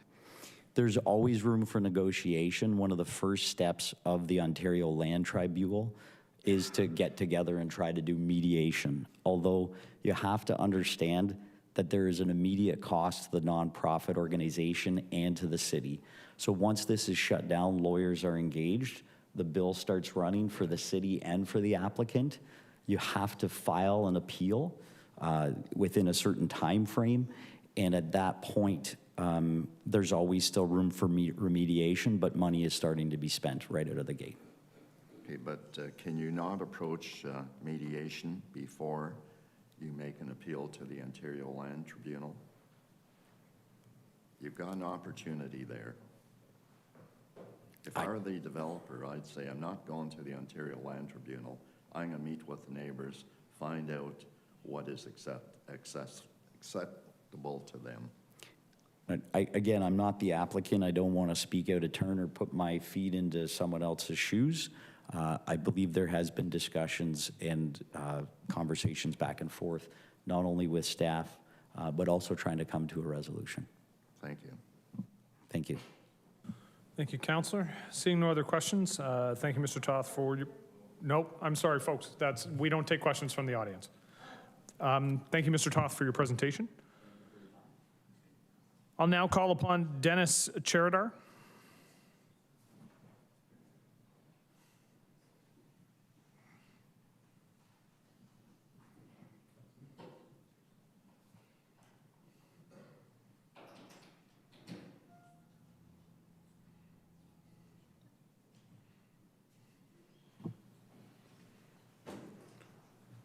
Sir, welcome. The lectern is yours. Okay. My name is Dennis Cheridar, and I live at 275 Pelham Road, Riverview Village. So be on the west side and south side of this development. Actually, I'm the oldest, not by age, but the oldest unit holder there. I've been there over 39 and a half years. So I've seen a lot of development on Pelham Road. My wife taught at Power Glen School, which now is Trent Court. Interestingly enough, I think the original proposal for Trent Court was only for about 15 houses, and that got thrown out, and I think you ended up with 36 or 37 houses in that. So the changes do occur to the proposals. We know that now, as I say, with the condo on both sides is going to be changes. Extended Care, I believe, is planning to move their patients probably next year, early part of next year. And of course, we're talking about 263 tonight. So definitely all around the condo that I live in, and I have been on the board of that condo several times. So as I say, I have had a lot of knowledge and activity in that neighborhood, or been in that neighborhood for a long time. The point being, there's been some talk as to the development, and the point being is if it was a developer that came in and bought that property, and we're talking about going through the council, going through different parts. If they didn't need to change zone, if they were just using the I-1 zone that's there, they still could build, according to what was presented even with planning, they still could put in a four-story unit because as long as it fit certain type. In this case here, we're talking about affordable housing. I think one of the things that was mentioned, if it was a nursing home. The point being is about the only difference between what Mainstream is proposing and a nursing home is the individuals are going to have an actual kitchen in their unit. Other than that, if you went to Extended Care, they have a bathroom, they have a bedroom, they have a sitting room and so forth. So that would be probably about the only difference. Again, if a builder was taking that project, and I've worked for a number of builders and land developers and so forth, my background is accounting and auditing. The point being is they're interested in getting things done as quickly as possible, staying within the rules, and it's not that they care about the rules so much as it is that every time there's a delay with red tape, that's money. So the whole point being is they'd be looking at staying within the rules and regulations to get it done as quickly as possible, to maximize their dollar and sell it and get out of the area. So they're not worried about the neighborhood. They wouldn't be worried about going around and consulting the different groups in the area. As for Mainstream, they're being in that project there. I believe they've been there for over 22 years now. Now, I'm not sure with Trent Court, but with Riverview Village, we have had a good relationship with them. Okay, the point being is there are a number of our units that, unfortunately, when they bought in, they had more cars than they had parking spaces. So the point being is Mainstream did provide some area for them for that additional parking. In condos, there are rules and regulations, and one of them is we don't have yard sales. So you can't come into our condo and say you're going to have a yard sale this Saturday. However, Mainstream did allow us to use their parking lot to have a yard sale. The other thing is every year you have to have a condo meeting. Mainstream allowed us to use their meeting room for our condominium for quite a number of years. So from that standpoint, the interrelationship between our condo and Mainstream has been very good. Again, I volunteer in a number of different areas. One of them is with the Performing Arts Center. I've been there since it opened. And again, that was a city project. And we had to be trained, and as I say, it's a policy of the city, DEI training and AOTA training as well for disability. And we just had awards for accessibility. And again, that is the individuals that Mainstream is handling. And so therefore, or those are their clients. And so therefore, they've been on site for the last 22 years because they've come to workshops, they've had social events there, and so forth. And I'm going to leave the remainder of my talk up to the people from Mainstream, because I also have, if you would, I wouldn't call it a conflict of interest, but I have a dual position here, because as they say, I volunteer for an awful lot of places. I'm also a longtime board member of Mainstream. I'm also the president of Mainstream Services. And so therefore, you can see where I have split issues. I'm a resident, I'm a neighbor, and it is affecting me as to what goes on there, but I'm also the president of Mainstream, and I'm looking after the clientele that we are, that are part of our family and our community. And so therefore, I would like to leave that with you, but as they say, the organization itself, as the previous person mentioned, we have good relationships with our neighbors. We have facilities all over the region. In fact, we have a very good, we should be breaking ground fairly soon. The city of Welland has been very, very helpful in starting a building project there in Welland, and we should be breaking ground on that soon. So yes, we consider it our community, our family. These individuals mean a lot to us. Okay, well, thank you. All right, thank you, sir, for the presentation. Councillor Harris. Through you, Mr. Mayor, to the presenter. I guess you mentioned as your position as the board chair. I'm just wondering if you could comment. You've heard some of the neighbors that live on Trent Court. Is it the position of the board and the other directors of Mainstream, there's no wiggle room to change the entrance from Trent Court? What we've been instructed is that in the building, in the planning, both regional, actually the region came in when we were looking at developing the property. The region came in and actually gave assistance in planning the structure and the proposal of the site itself, and the building itself. So at that point, it wasn't Quartec. It was the region that came, and it was, again, it is a regional road. They didn't want it out on the regional road, and so therefore, from the very beginning, we were getting the consultation, if you will, directly from the government. So I guess my next question, Mr. Mayor, to the presenter. So 100% the region said that there can't be an entrance or exit on that was my talking with regional staff. Okay, I don't have it in writing, and as I say, we can get them to put it in a letter or something. But that is the position that they had when we started the process. Okay, there was a lot of input from them, and we did appreciate that before we got started, even in looking at the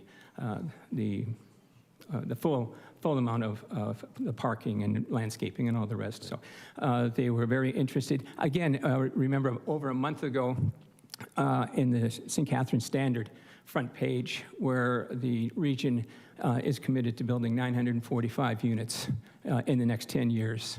So again, you can see where they are very committed to this type of development. Yeah, oh, absolutely. And I think the neighbors that have spoken from Trent Court are fully supportive of this development too. I think some of the issues are the driveway and the size of the building.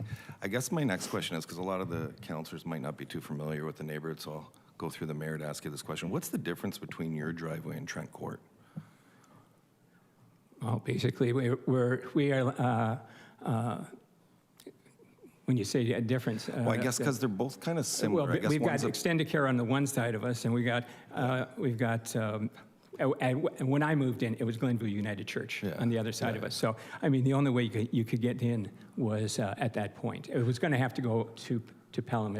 And remember, this was back in 1986. So was there any talk through you, Mr. Mayor, to the presenter of Mainstream using the entrance off your private road to this new development, or has it always been Trent Court? Well, would you, if you were going to have a change in the street, would you like it to go through your backyard? The point being is your private property, okay? That roadway is all part of condominium property, which is owned by all the group of the condominium. So it's not a public road, it's a private road. Thank you. I think you answered my question. Thanks. Thank you, Councillor. Councillor Phillips. Just a quick question. As far as your board is concerned, Dennis, does it matter to you whether you exit or enter off of Trent or Pelham Road? Again, we didn't really discuss it much one way or the other. We were going by the groups that were consulting us as to the building. We're listening to the regional government and to Cortec. We also sat with the planning department, and we were told both city and region were not in favor of a Pelham Road because of it being a regional road.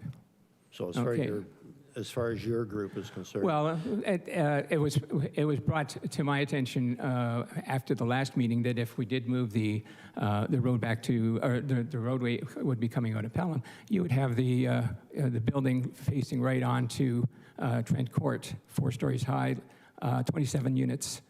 Looking into their front yards and backyards, or depending on the height. So I'm not exactly sure whether that's more advantageous to the individuals. Right. There's been other suggestions here. As you see, there's one given us to us tonight. I have not seen that proposal, so I can't comment on it. Okay, thank you. So I know that you have Pelham Road, or you're putting it on Trent Court. The whole point being is that if you're butting it onto the one of the fences, which is the condominium, I think you've got some problems with it, and one of them probably would be fire, because if you've got the back of the unit right up against the fence, if you're escaping, how do you get past a blockage of that nature? So I'm sure you'd have to have some sort of enough of a opening there, whereas if you're on one road or the other for facing, there would be safety for the individuals involved in the building. Thank you. Thank you, Councillor. Seeing no others, thank you very much, sir, for your presentation. I'll now call upon Loretta Gillis to speak.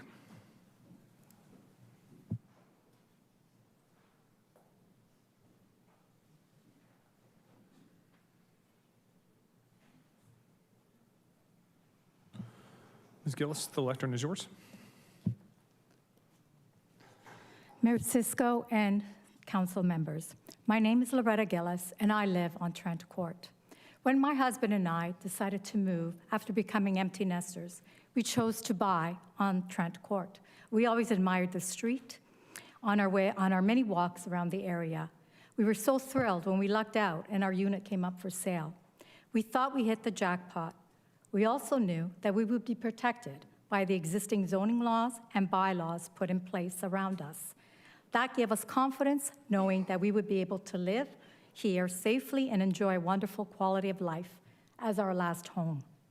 I am appalled by the fact that at the April 8th open house, Mainstream spoke about being a good neighbor, but their actions speak differently. There was no attempt by Mainstream to speak to us prior with their intentions. We were all shocked seeing the sign posted on Mainstream's property and receiving the letter from the city. I feel offended and disrespected by the fact that they're trying to shoehorn in a building that does not fit on that property. even after the open house and hearing our concerns and the many letters that have been written into the city, they come back with no changes at all and are insisting on putting that entrance on Trent Court. They are hiding behind who they are and are digging in on pushing through their mandate at our expense. As stated many times by our neighbors, and we want to be very, very clear, this is not an opposition to who Mainstream or Gateway are. The work and services they provide our community is valuable and necessary. What is offensive is they don't seem to care about us. If I owned that property and I wanted to put up that building of that size, and I asked for all the changes and provisions that they are asking for, I would be denied in a heartbeat. They are more concerned about what they want than our rights. We are citizens of that community. We are citizens of this city, this region, and this province. So who is looking out for our concerns, our rights, and our well-being? Do we not matter? Is our government not a government for all citizens? We all purchased our homes and chose to live on this beautiful street. We are tax-paying citizens. I challenge any of you to walk our street, and you will see that everyone takes great pride in maintaining their properties beautifully. Has anyone taken the time to actually visit our street and really and thoughtfully look at how this project will, if constructed as proposed, will impact our livelihood? I am sure that a different perspective would be had. If they stood on Trent, facing the property and really looked, they would realize that that entrance on Trent does not make sense and that that size of the building does not blend in, as per Marco's presentation earlier with the pole, the hydro pole. And who will compensate when our property values drop? And it will. Our street will no longer be desirable. Does anyone care about that? And again, who is looking after us? I know we would not bought our home if we knew this was coming. The only thing that would be acceptable is to build a 2-story building with access from Pelham Road, where it is now. We have coexisted with Mainstream, as mentioned, for a long time. Please abide by the existing rules. They were placed there for a reason. Or sell the property, take the funding the province gave you, and build elsewhere. Perhaps a better location, even better suited to the people that you are planning to help and house there. I see this just as a move to appease the government's mandate to build affordable housing. But just because you have the property does not mean that you should ignore all existing laws to suit yourselves. Play by the rules. It is wrong, morally wrong, for a good neighbor to push their agenda and will on others. This issue has caused me much stress, sleepless nights, and great anxiety.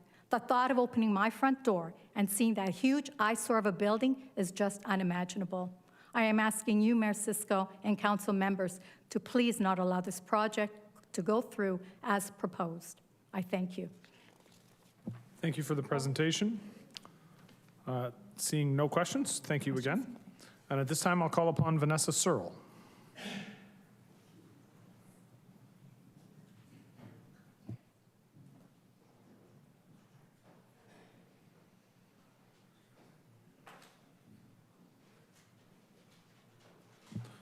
Ms. Searle, the lectern's yours.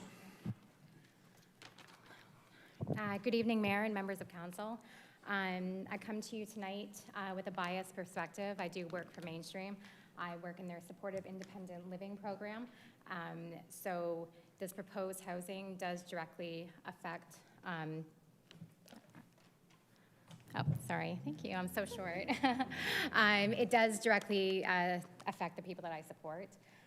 One thing that has struck me throughout this process is that many people don't realize supportive housing already exists throughout our community. In fact, there are supportive living residents operating in many neighborhoods that most people never notice. The reason they go unnoticed is simple. Individuals with diverse needs are already our neighbors. They shop where we shop, participate in community activities, access local businesses, and are part of the fabric of our city. The difference with this project is not that individuals requiring additional supports will suddenly be moving into the neighborhood. The difference is that they will have access to the supports and services that they need to live successful lives. This project provides far more than housing. It provides trained staff, 24-hour support, skill building opportunities, structured programming, community participation, safety, and independence. It helps people access healthcare, employment opportunities, volunteer experiences, recreation, and social connections. For many individuals who require additional supports, the alternative is not independent living. The alternative is often isolation, inappropriate housing, aging parents that are struggling to provide support, or being placed far away from the community that they call home. Supportive housing creates stability, creates opportunities, allows people to be active, contributing members of the community rather than being left on the sidelines. I hope the council will see that this project is not a challenge for the community, but as an investment to the kind of community that we want to be, one that is inclusive, compassionate, and supportive of all residents. Thank you for your time. Thank you for the presentation. Seeing no questions, thank you again. At this time, I'll call upon Elizabeth Weatherspoon.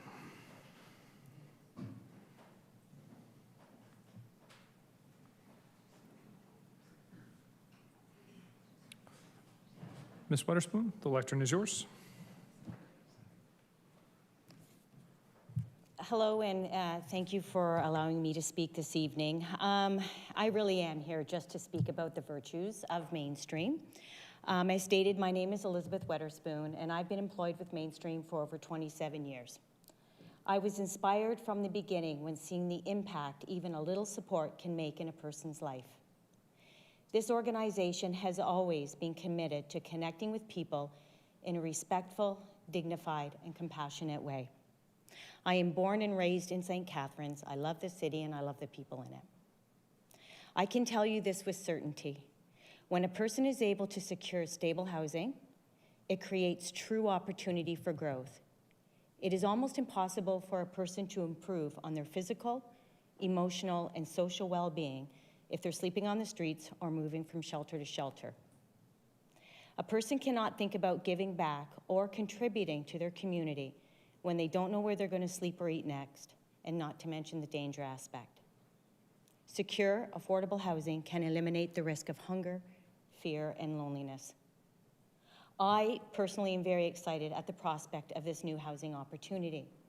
I think of the people we support that will get a chance to rise to the next level, and the families that can rest a little easier knowing their loved one is in a place of ongoing support and stability. Our hope is to help people give back in a way that brings them joy and helps the entire community thrive. But first, they need the very basic, and that's a place to live. I sincerely hope you give this project the consideration it deserves. Housing is the foundation of where everything else begins. Thank you. Thank you for the presentation. Seeing no questions, thank you again. At this time, I'll call upon Amanda Bradley to speak.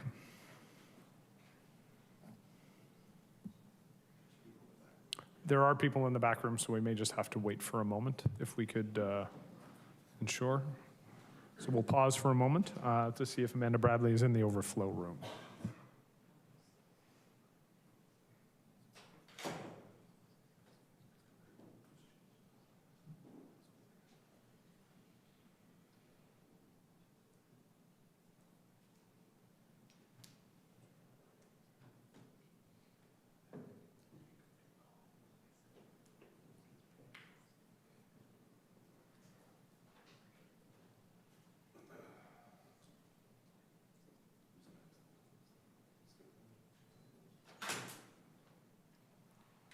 So Ms. Bradley is not here.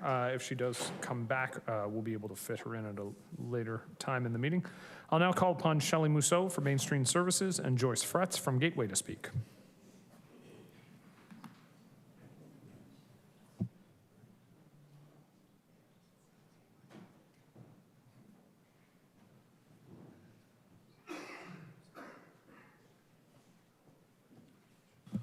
Welcome. The lectern is yours.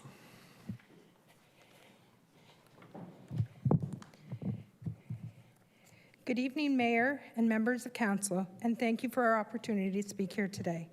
My name is Shelley Mousseau, and I am the Program Director, and I have had a privilege of working with Gateway Residential and Community Support Services for over 25 years, where we currently provide housing and intensive supports to over 850 clients across the Niagara region.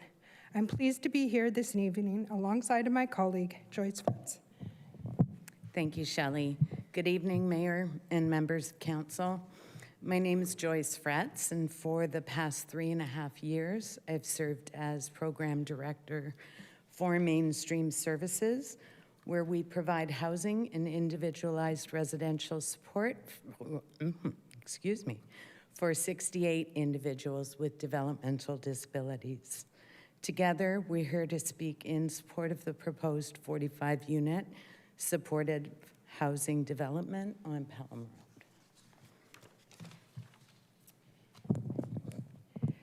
When I reflect on my journey with Gateway, what stands out most is not just the growth of our organization, but the relationships we've built in the communities we've served.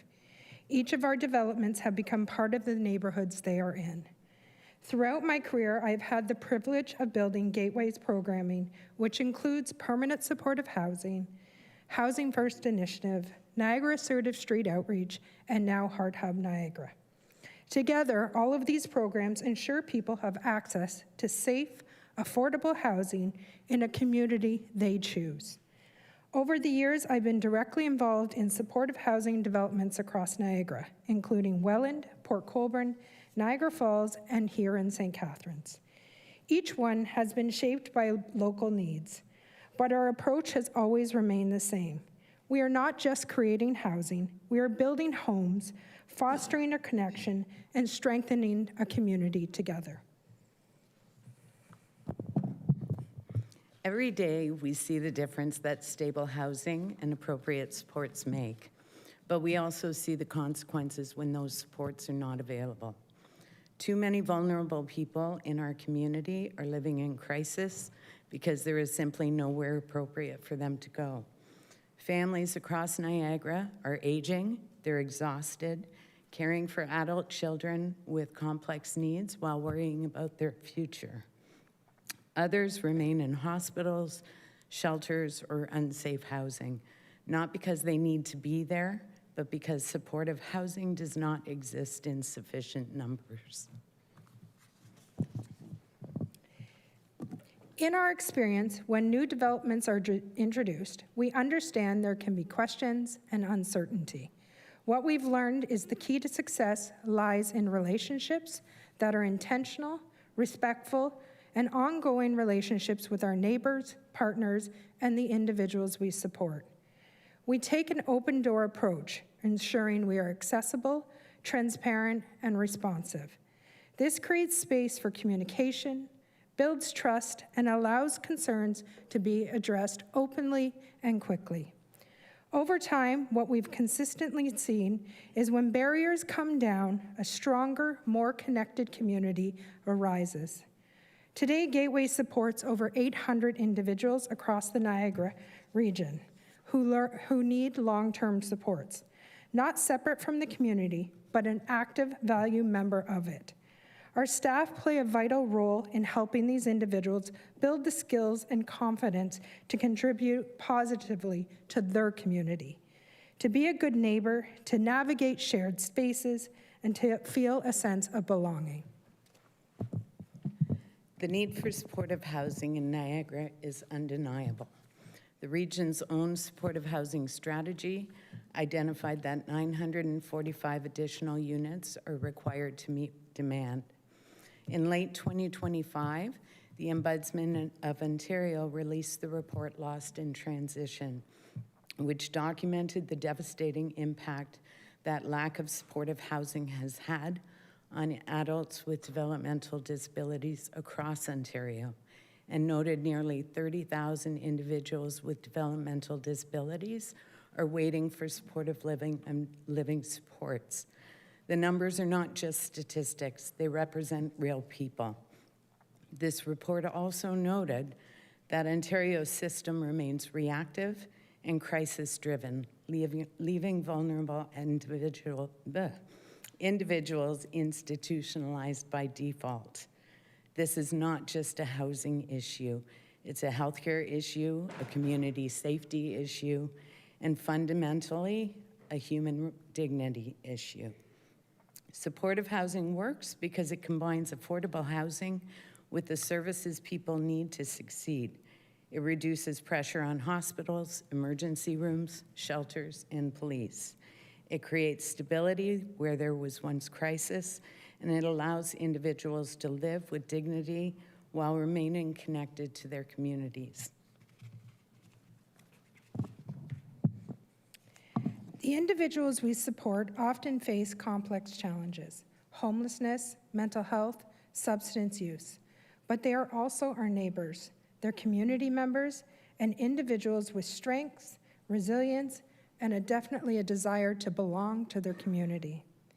When we create supportive environments and surround people with the right services, we see meaningful change, not for just individuals, but for the community as a whole. These projects are not just gateways. They are a community build. They reflect shared values of compassion, inclusion, and accountability. Here in St. Catharines, we are proud to be part of that ongoing story. We remain committed to building strong relationships, maintaining open communication, and ensuring that our work continues positively to the fabric of this community. We recognize that developments like this may raise questions, but the greater risk is doing nothing.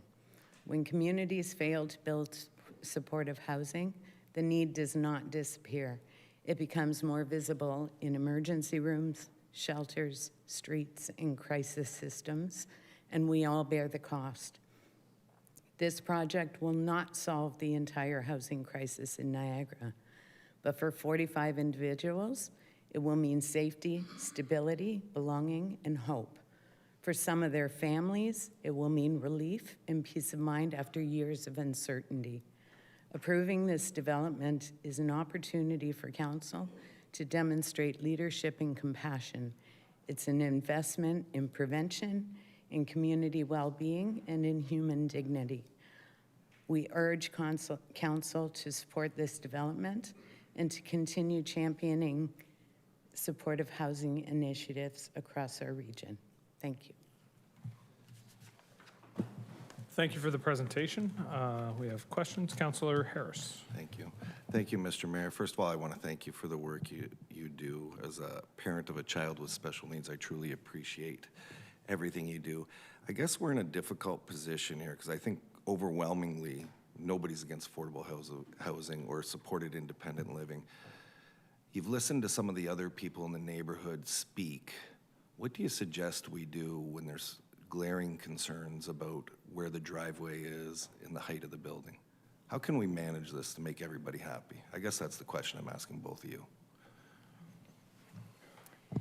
Through you, Mayor, to the Council. I think, at the end of the day, we have to look at what is our ultimate goal here. And our ultimate goal at the end of the day is to provide a roof over somebody's head. And I understand that a driveway on one side or the other side might not be what everybody wants to hear, but we have to lean to our experts, allow them to make the choice of what's best for the community, what's safe for our community, what makes sense in the bigger picture, and that's where I would guide it. For us, I don't think at the end of the day it matters where the driveway is. What matters is that the community as a whole is happy. Okay, perfect. Thank you. Thank you, Councillor. Councillor Ratzlaff. Thank you, Mayor. Through you. Thanks for your presentation today. One of the concerns that we've heard revolves around like traffic, parking, deliveries, people coming in and out of the building. Two related questions. Supportive housing, what does it look like in terms of traffic in and out of the building? And, are there lots of Amazon deliveries, food delivery, PSW visits, that type of thing in your buildings? What does that look like day to day? Through you, Mayor. I think we both want to answer this question. You go first. I think I will address the parking and the transportation. I have lived through several builds with Gateway.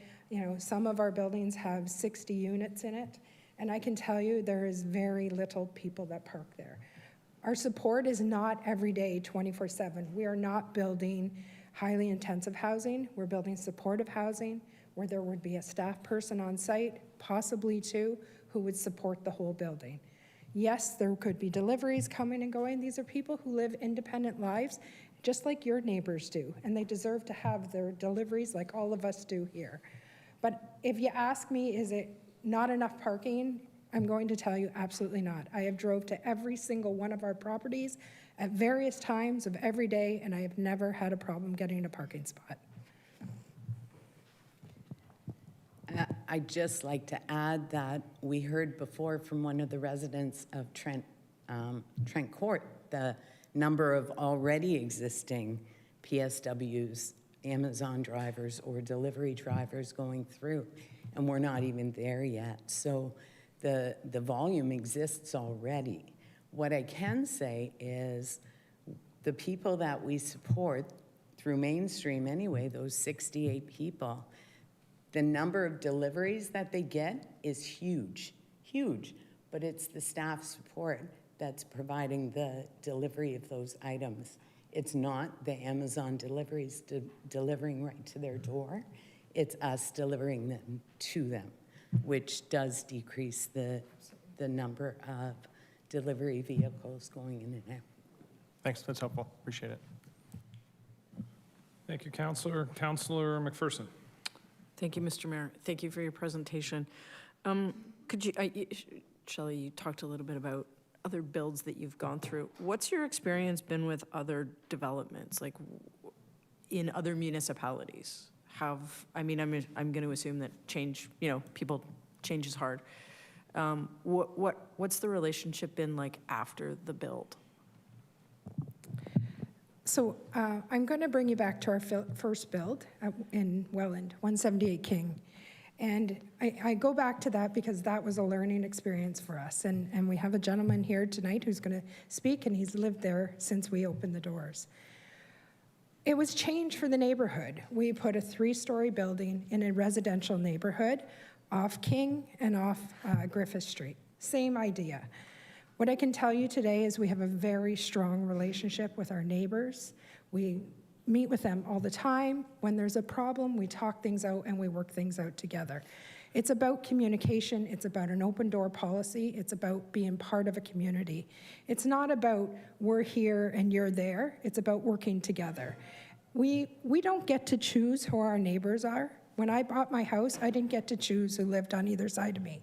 And that's the same with this. We don't get to choose who our neighbors are, but we can choose how we adapt to the people that move into our communities by accepting people and giving people a place to live.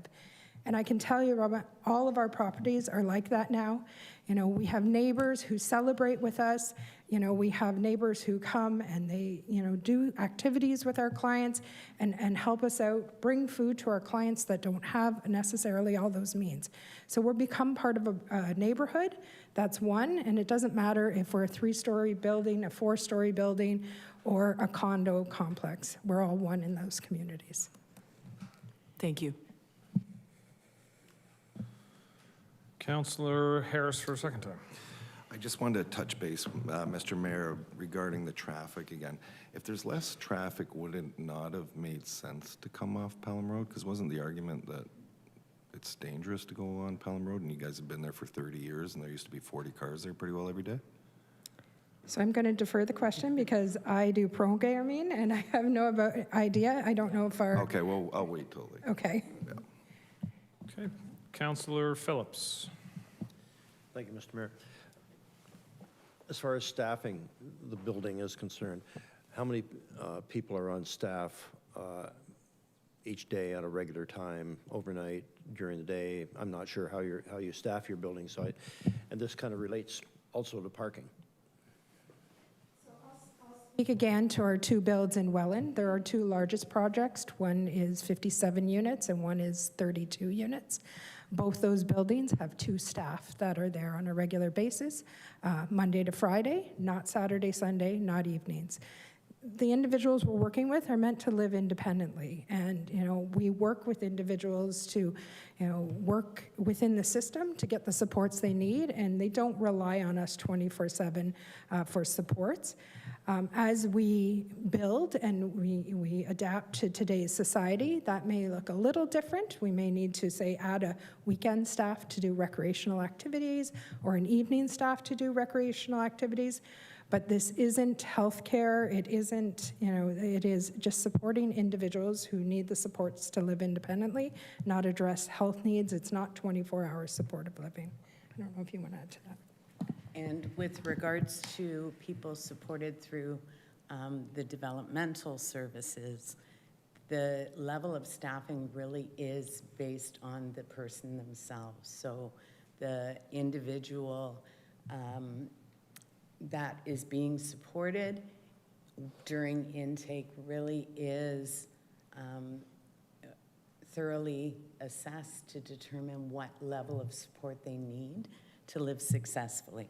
So staffing really is based on, it's done on an individual basis. So each resident is responsible for cooking their own meals. As far as grocery shopping, it was mentioned, well, I guess the closest store is at the Penn Center. As far as getting groceries and that, are they responsible for purchasing their own groceries and bringing them back to the site and everything? Yep. So they're independent in that way. They're independent, and we build skills to get to that place as well. So in the early days, a worker may go with an individual to go get groceries, teach them that life skill. But, you know, as time goes through, we want to work with the individual to say, take the bus, get their groceries, bring them home, cook their own meals. We're there to support and guide as a person would need. Okay. Thank you. Thank you, Councillor. Councillor Williamson. Thank you, Mr. Mayor. The issue of whether the main entrance comes off Trent Court or off Pelham Road seems to be one of the major sticking point. And we've come at it from a number of different angles. Would you still be amenable to consider Pelham Road instead of Trent Court? Again, I think that's something we're going to defer to the people that actually were involved with the planning. We do the programming piece of things, Sure. So we're not really involved with the development piece of it. Thank you. Thank you, Councillor. Councillor Kushner. Thank you, Mr. Mayor. Do these people not use personal support workers? Some do, some don't. Okay, Some don't require it, and some do require it. And based on your experience, what percentage would require PSWs? It really is impossible to give a percentage because it really is based on the individuals that are coming into service. I think another piece to point there too, an example would be, you know, in some of our buildings, individuals never needed personal support workers, but as they age, they do, right? So just as if you or I were to have an aging parent or something happened to you and you needed a personal support worker, you would have that involved in your life. Our clients are the same, right? They may not need it one day, and 5 years from now, they might need it. As Joyce said, it's really based on individual need. Thank you. All right. Seeing no further questions, thank you very much for the presentation. Thank you. At this time, I'll call upon Margaret Beaupre from Mainstream Services to speak.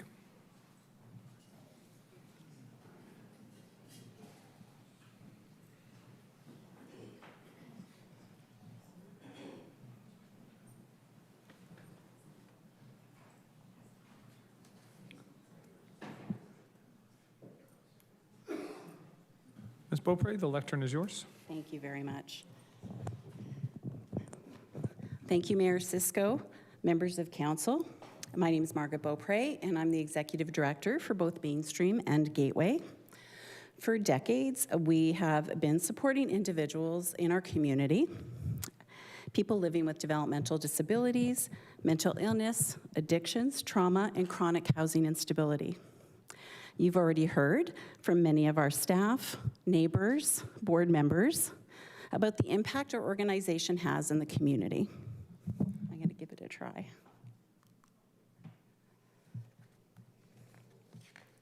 Oh, I think it just jumped on me. So tonight, I am here to ask for your support for the Pelham Road Supportive Housing Project, but more importantly, I'm really here to speak about the people behind this project.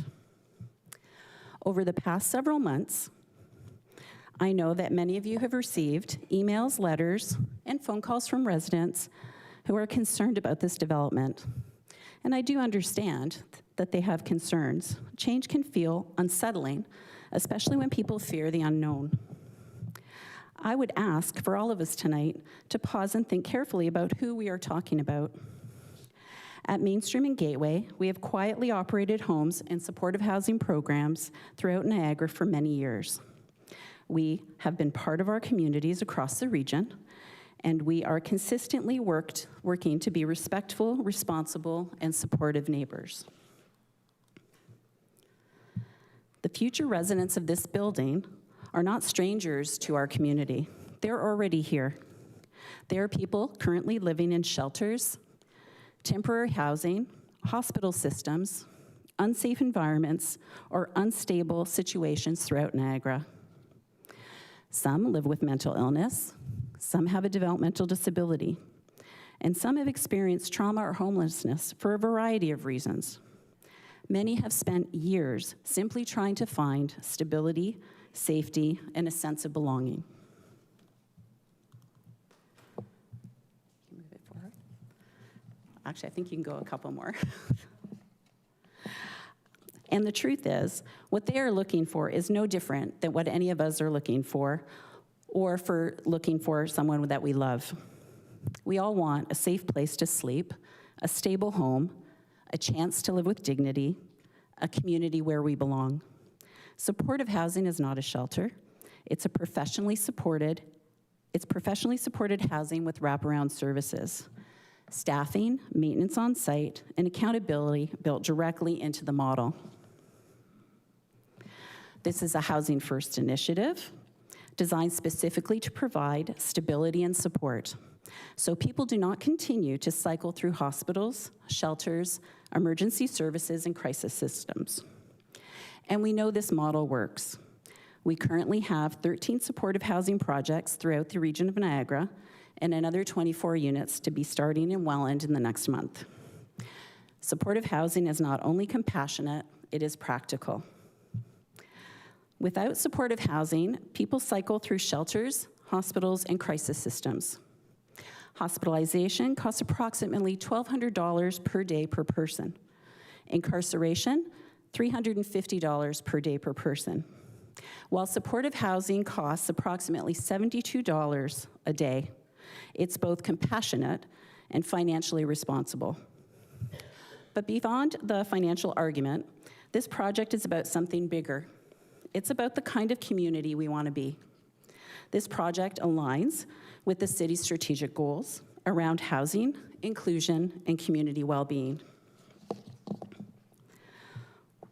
Do we believe that vulnerable people deserve the opportunity to live safely in our neighborhoods with proper supports? Do we believe supportive housing belongs only somewhere else? Or do we believe every community has a responsibility to be part of the solution? I understand that many of the residents are worried about parking, density, traffic, and change to their community. And we have worked closely with the city planning staff to address those concerns whenever possible. But I also believe that some of the fear surrounding the project comes from the uncertainty about the people who will be living there. I know these individuals, and I know their stories. The people that will live there want what everybody else wants, a place to call home, a sense of belonging. Tonight's vote is more than about zoning. It's about leadership. Leadership is easiest when decisions are popular.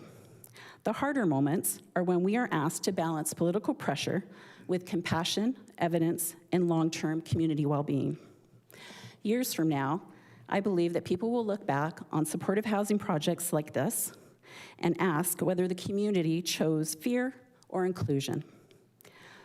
Whether we turn away from vulnerable people or welcome them with the support and dignity they deserve. Throughout my career, I've worked with people who face tremendous barriers, but I've also seen the possibility when communities invest in people. The Pelham Project is about creating opportunities, dignity, and belonging for generations to come. I respectfully ask for your support tonight, not only for this project, but for the people whose lives will truly be changed because of it. Thank you. Thank you for the presentation. Councilor McPherson. Thank you, Mr. Mayor. Thank you, Ms. Beaupre, for the presentation. Could you just talk about your experience with your most recent development in Welland? Like, what was the experience with the residents and frankly, the city of Welland through that experience? The city of Welland was extremely accommodating, and they were actually the ones that were working. We were approached through people that sat on their supportive housing committee to do the development in Welland, and they worked really closely with us, donating the site, working with us to go through the Canadian mortgage and housing application. We needed a bylaw there as well. It went through right away. We've had no problems with neighbors at all as a general rule, and maybe that's something we'll reflect and change in the future, is we don't usually do community engagement until we have an approved project, because we don't really want to be going out and doing all the outreach unless we know we can actually do it. Welland has been quite supportive through SIP grants, through some of their funds that they have for supportive housing, and this will be our third build in Welland as well. Okay, thank you. And with the build in Welland, I think we heard from Mr. Toth about the parking. Yeah. How many parking spots on average I mean, you can pick whichever one of your developments, but well, I can tell you that on average, we utilize 30% of our parking spots, and that's mostly staff. Okay. So as a general rule, people that we support are not in a financial position to afford a car. They are on either ODSP, OW, or a CPP pension. It leaves very little for them. The reason they're living with us is that they can get support and affordable, safe, affordable housing. So there's very little left. People navigate the bus system very well. We've never had a problem with people being able to go get what they need, clothing, food. So they've learned to navigate their community quite well. And the people that will be living at this project will do the exact same thing. That's why our workers are there, and they are there to help teach people independence in their way, being able to offer them the skills that they require to be able to integrate into their community. Okay, thank you. A couple more questions. I live around the corner from Ontario Street, and I walk past there all the time. I know you have a parking lot in the back. Yep. How many parking spots are there? Three. Three? Three. Because I've never really seen it full. It's never full. Okay. No. So I'll use the folks who are living on Ontario Street as the example. I mean, we talk a lot about downtown being a bit of a food desert. Yes. I'm assuming that when they're grocery shopping or they're taking the bus over to 4th, or they're walking, would that be an accurate? That's correct. Or, they have a family member that drives that might pick them up to bring them for groceries. They've learned how to navigate the transit system very well. There might be, when their time that they're spending with their support worker might be part of the conversation happens in the grocery store. Right. There's various ways for people to learn to navigate their community, and we've never really had a problem of them not having a car. Right. They've managed to do everything that anybody else can do in their community, and they use alternative methods of transportation. Okay, thank you. And last question, you just touched on family members. What's the impact on a family member or a family when they know that their the person, their loved one, their family member has supportive housing and is part of the community and not isolated? It is a relief for any family member. Can you imagine if one of your family, your child, was isolated, didn't have any place to live, was couch surfing or in shelter? Nobody's going to like that.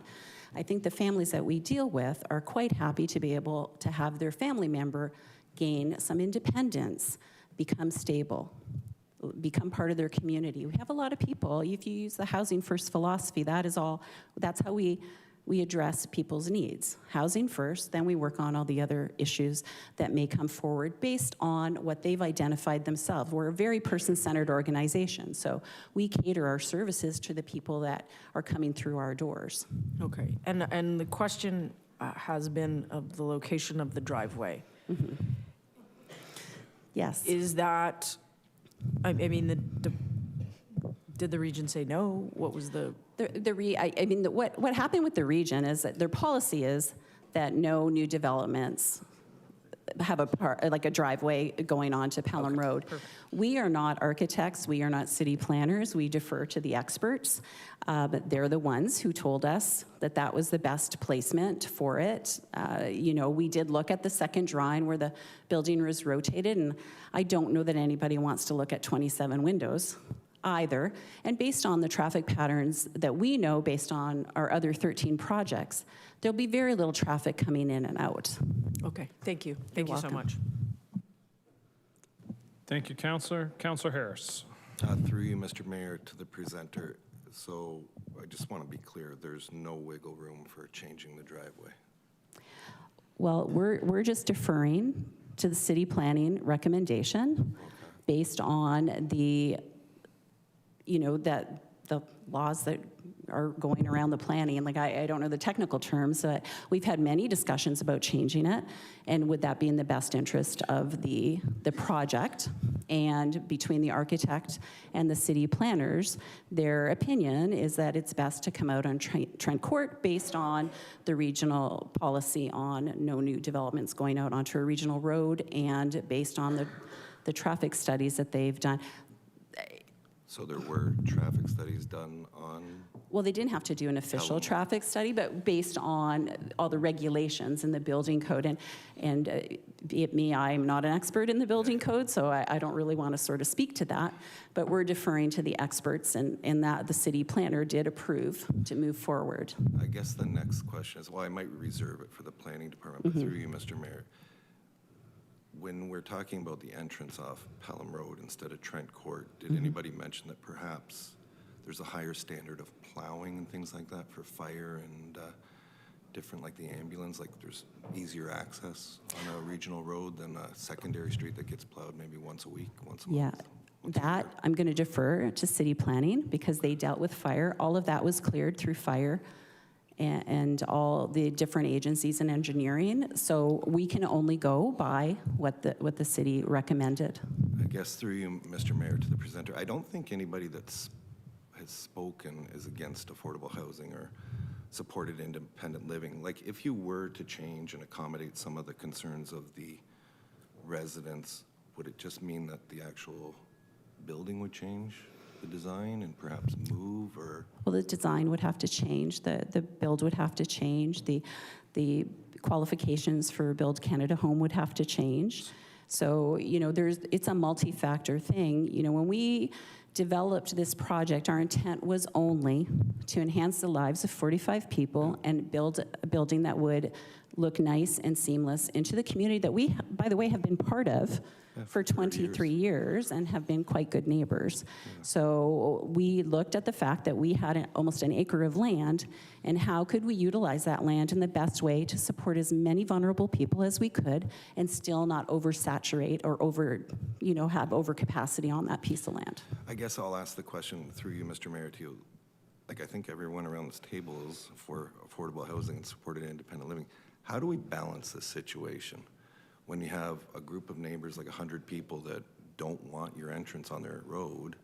And how do we balance it? How do we make the right decision? Is it just all about the affordable housing, or is it also about balancing the other concerns? No, it is balancing for sure, but we are going by what is outlined, through city planning and through regional planning. We feel strongly that there won't be that much traffic. I hope that they'll understand that we are going to be good neighbors, that rotating the building to us makes it more of a burden on the people of Trent Court than having the side. I mean, I think when you talk to the planner and our architect, they're best to answer those kind of questions. We want to be as accommodating as we can, but we also have a mandate to be able to support as many people as we can and to create an environment where people feel safe and they belong, and we don't sort of create too much density in that spot. And our current I-1 rating allows to go up to 4 stories. The only difference is we need to be able to put a kitchen in, and that's why the change of zoning happens. We could today put 4 stories on that plot. So we didn't think it was going to be as much. absolutely, if this goes through, we will do an outreach with the community. And as a general rule, we don't do that prior to knowing that we're going to do something.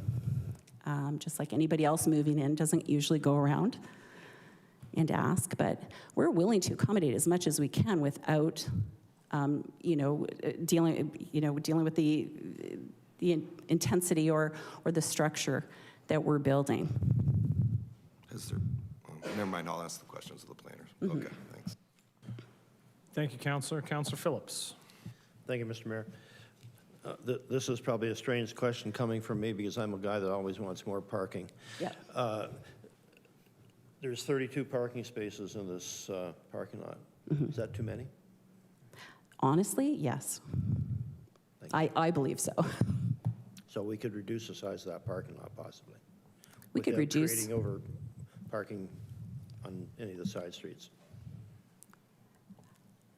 Do we want to reduce the parking though? Because there's an opportunity that we could be working with the neighbors on excess parking as well. Yeah. You're convinced that you're not going to need 32 parking spaces to operate your facility? We will not need 32. So the architect could reduce that parking space so that perhaps they could realign the building in a better way. Perhaps that's, I know you can't answer that I question. can't You're answer not an that. Yeah, architect, I can't but answer that. That's just me thinking. Okay, yeah. thank you. You're welcome. Thank you, Councillor. Councillor Townsend. Thank you, Mr. Mayor. Thank you for your presentation tonight. I appreciate you being here.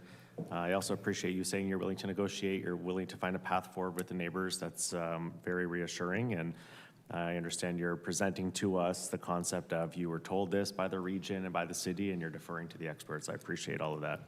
My question, first off, you mentioned Build Canada Homes. Yep. What is their role in this project? And if you change the size or the design concept of it, how does that impact the funding you might receive from Build Canada Homes? We're in the stage where the determination of funding is happening based on what we've already submitted.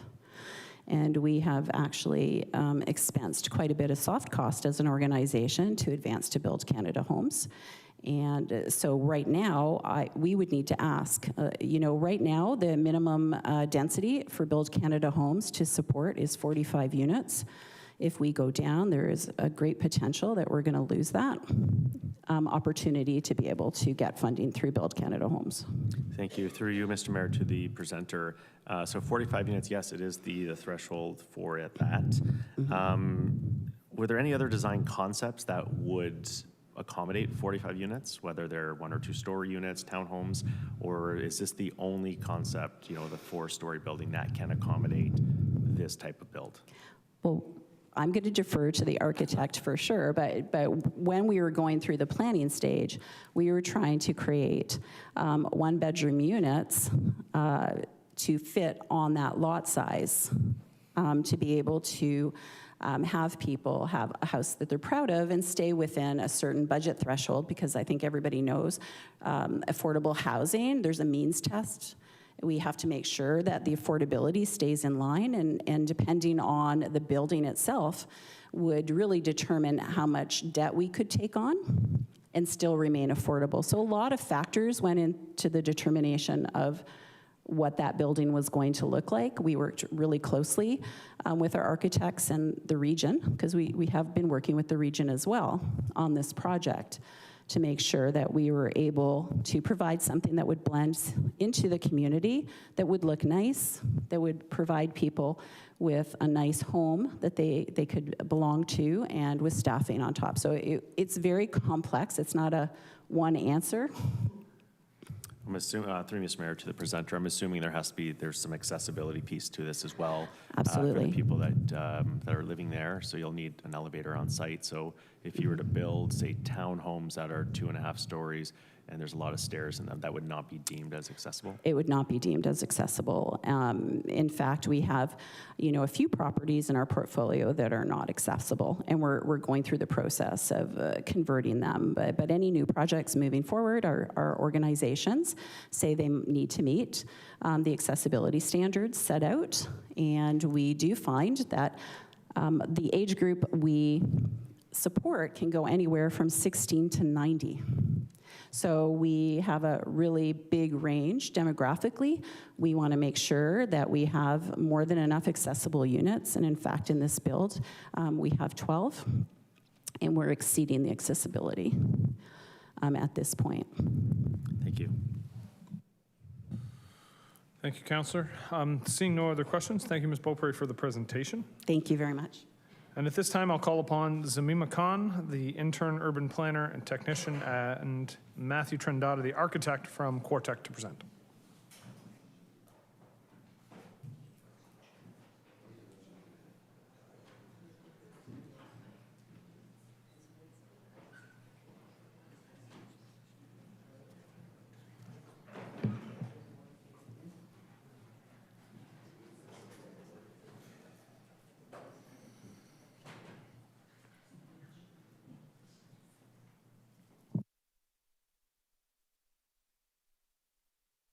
Hello, thank you, Mr. Mayor. My name is Matthew Trendota. I'm an architect at Quartec Group. We're located here in St. Catharines, and we're very excited to be working on this project.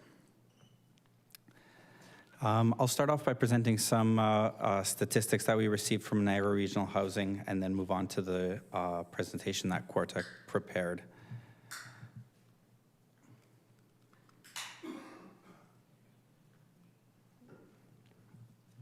Niagara Regional Housing has commissioned a third-party consultant, which completed a review of chronic homelessness issues, and they have subsequently prepared a report to understand the requirements in the Niagara area.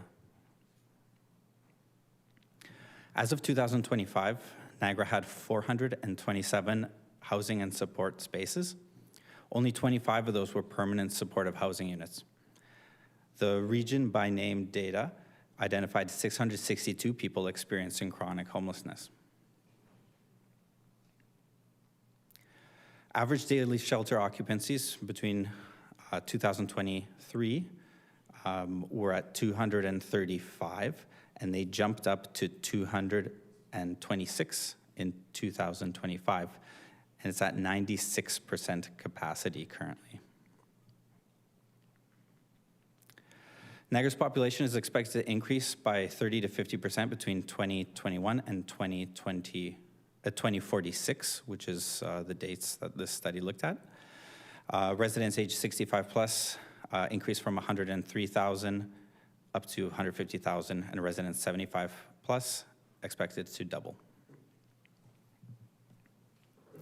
The conclusion of the report found that Niagara requires an additional 430 permanent supportive housing units right now, and 135 more units over the next 10 years. And now on to the presentation by Quartec Group.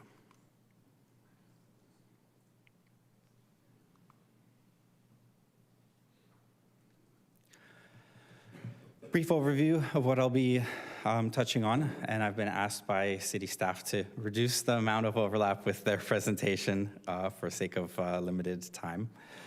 So I'll be talking about project of the location, driveway location, building position, parking data, and building height. Starting off with why this is the right site. Big picture, there's a shortage of affordable housing units in St. Catharines. Mainstream has a presence in the neighborhood, and they already own the property. It's surrounded by medium density townhouses. It's on a regional road. It's on a corner property, which makes it good for development. The parcel is the right size. We don't have to come up with any clever tricks like putting parking underneath the building and incurring extra costs or anything like that. The parcel is the right size. We have room for surface parking. We have plenty of room for setbacks and landscaping. And our engineering departments confirmed that there's good serviceability. The driveway location, when we were looking at several possible locations for the driveway, and members of the public asked, why not keep the existing driveway where it is? There's a couple of reasons above and beyond the region's hardline approach to making us move it. There's safety issues from neighboring driveways. The region always looks at proximity to other driveways. Even if there's an existing driveway currently there, we're redeveloping the property, and we're trying to find the best location for the driveway. So there's safety concerns with proximity to the townhouse development to the southwest of the property. And if we were to move the driveway closer to the intersection of Trent Court, there would be even greater safety concerns. The safest place for the driveway would be onto Trent Court, far enough away from the intersection on Pelham so that vehicles could safely get onto Trent Court and queue for the regional road Pelham. I think I touched on all these points. We looked at alternate locations for the building as well. The proposed location has good views and good privacy, whereas if we rotate the building, there would be 27 suites that would directly overlook Trent Court, which poses some privacy concerns. The proposed locations also optimizes how shadows behave around the site. It minimizes shadow impacts. Shadows generally are cast to the north. Sorry, I should preface this by saying Quartet Group prepares plenty of shadow studies, so we're very familiar with generally how shadows are cast. The biggest impact is primarily to the north, with moderate impact to the east and west, and that's just because of the way that the sun sweeps. Positioning the building on Pelham puts most of those shadow impacts in a favorable area, whereas if we put the building onto Trent Court, that shadow impact starts to affect the townhouses on Trent Court more.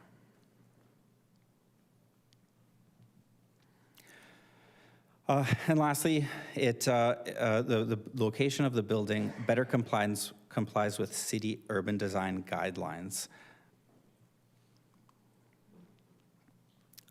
We received some data from Margaret and the team at Mainstream and Gateway with regards to how much of the parking is used at their other locations. So this is the data that we received. Let's look at a couple of these lines here. So their location at 60 King Street in Welland has 57 residential units, and only 13 parking spaces are being used. That's 0.22 utilization rate.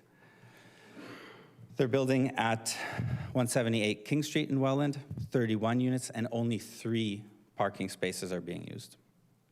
And this is across the board on all of their developments. The numbers show that those parking stalls are not used. What does that mean? That means we anticipate that only 8 parking stalls will be required, that we are providing 32, but we are providing 32 parking stalls. That's 4 times too many stalls, and anticipate a surplus of 24. When we're designing the lot and trying to figure out what the appropriate level of parking spaces are versus how many will be used, we're trying to balance everybody's requirements. And although we don't anticipate any of them being used, we have to be careful with how much of a relaxation we ask for. So we feel that what we're proposing is a fair balance of the few parking stalls that will be used, plus a surplus.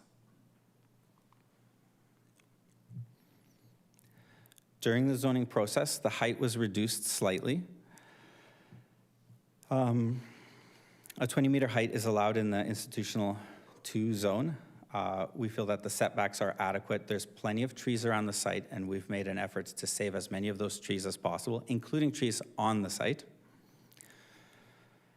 And further, when considering the building height and setbacks, we also have to consider, as mentioned before, that there is roadways on 3 sides of the development and our own private parking lot in the back of the development. So it is appropriately spaced from other people's lots and other structures. In summary, we think this is a good location, good vehicle access. The building position is appropriate. The parking data indicates there will be a surplus, and we feel that the building height is acceptable given the setbacks. But on a bigger picture, does this development make sense? And we think it does. It addresses the housing affordability crisis in Niagara and in St. Catharines. It's good for community well-being. It supports gentle intensification and growth. There are long-term economic benefits and provides stable long-term housing, and it includes integrated support services. Thank you. Thank you for the presentation. Councillor Harris. Through you, Mr. Mayor, to the presenter, can you go back to that slide that says there's roads and parking on all the like the three sides of the building? Can you explain that to me? Yes. The system's slow. Okay. You'll have to bear with me here. 'Cause I think you mentioned that there's roads and parking around all sides of the building, except one, maybe? And the other question, Any of these will show it, but it's on a diagonal. So when I say north, I mean Pelham Road, but north is really the corner. On Pelham Road, there's a roadway there. Yep. Trent Court, that's a roadway. On the south side of the property is our own private parking area. And on the west side, there's the private roadway of the townhouse development. which one are we looking at here? Like, you're talking about Trent Court. I look at it the other way, flipped around, but yeah, The okay. private road is on that side. Yep. And Trent Court's on that side. So there's no way of actually making an entrance off Pelham Road and going right around the building? Because you already have three sides, no? Isn't that what you just said? Based on, when we were going through the design phase, we were looking at the optimal driveway location. Based on feedback from the region, based on our own guidance of where we feel a roadway would be appropriate, based on our history with so many other projects, we have had plenty of projects denied because of the road location. And the region has come back and said, move that road. It shouldn't be allowed on a regional road. We feel that what we've proposed is the best roadway location. Okay, I guess through the mayor to the presenter, have you taken into consideration emergency service vehicles in the level of plowing that the city does on secondary roads as compared to main roads? Through the mayor, we have taken into consideration emergency service vehicles, and the driveways provided do comply with the requirements for emergency service vehicles. We have not taken into consideration plowing of public roads. Yeah. Our assumption is that those roads are adequately serviced by the city. Do you live in St. Catharines? I do. Okay, just checking, because my road barely ever gets plowed, but. Mine does take a couple of days. Yeah. But eventually it does get plowed. So I guess the next question I'm going to ask, which I seem to be asking everybody, because I don't think anybody's against supportive independent living or affordable housing, is there any wiggle room for negotiation to perhaps balance everybody's concerns? Or are you guys, this is what we're doing and we're going to jam it through? From our position as the consultants on the project, we go through a lot of zoning bylaw amendments, and there's always people that express their concerns, and we try to balance their concerns as best as we can while putting forward a solution that we feel is the most practical.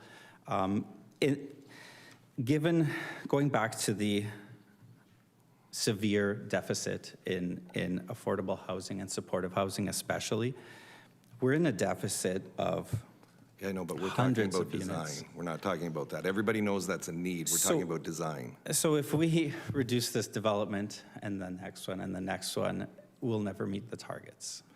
Okay, but we're talking about design. We're not talking about if there's a need, right?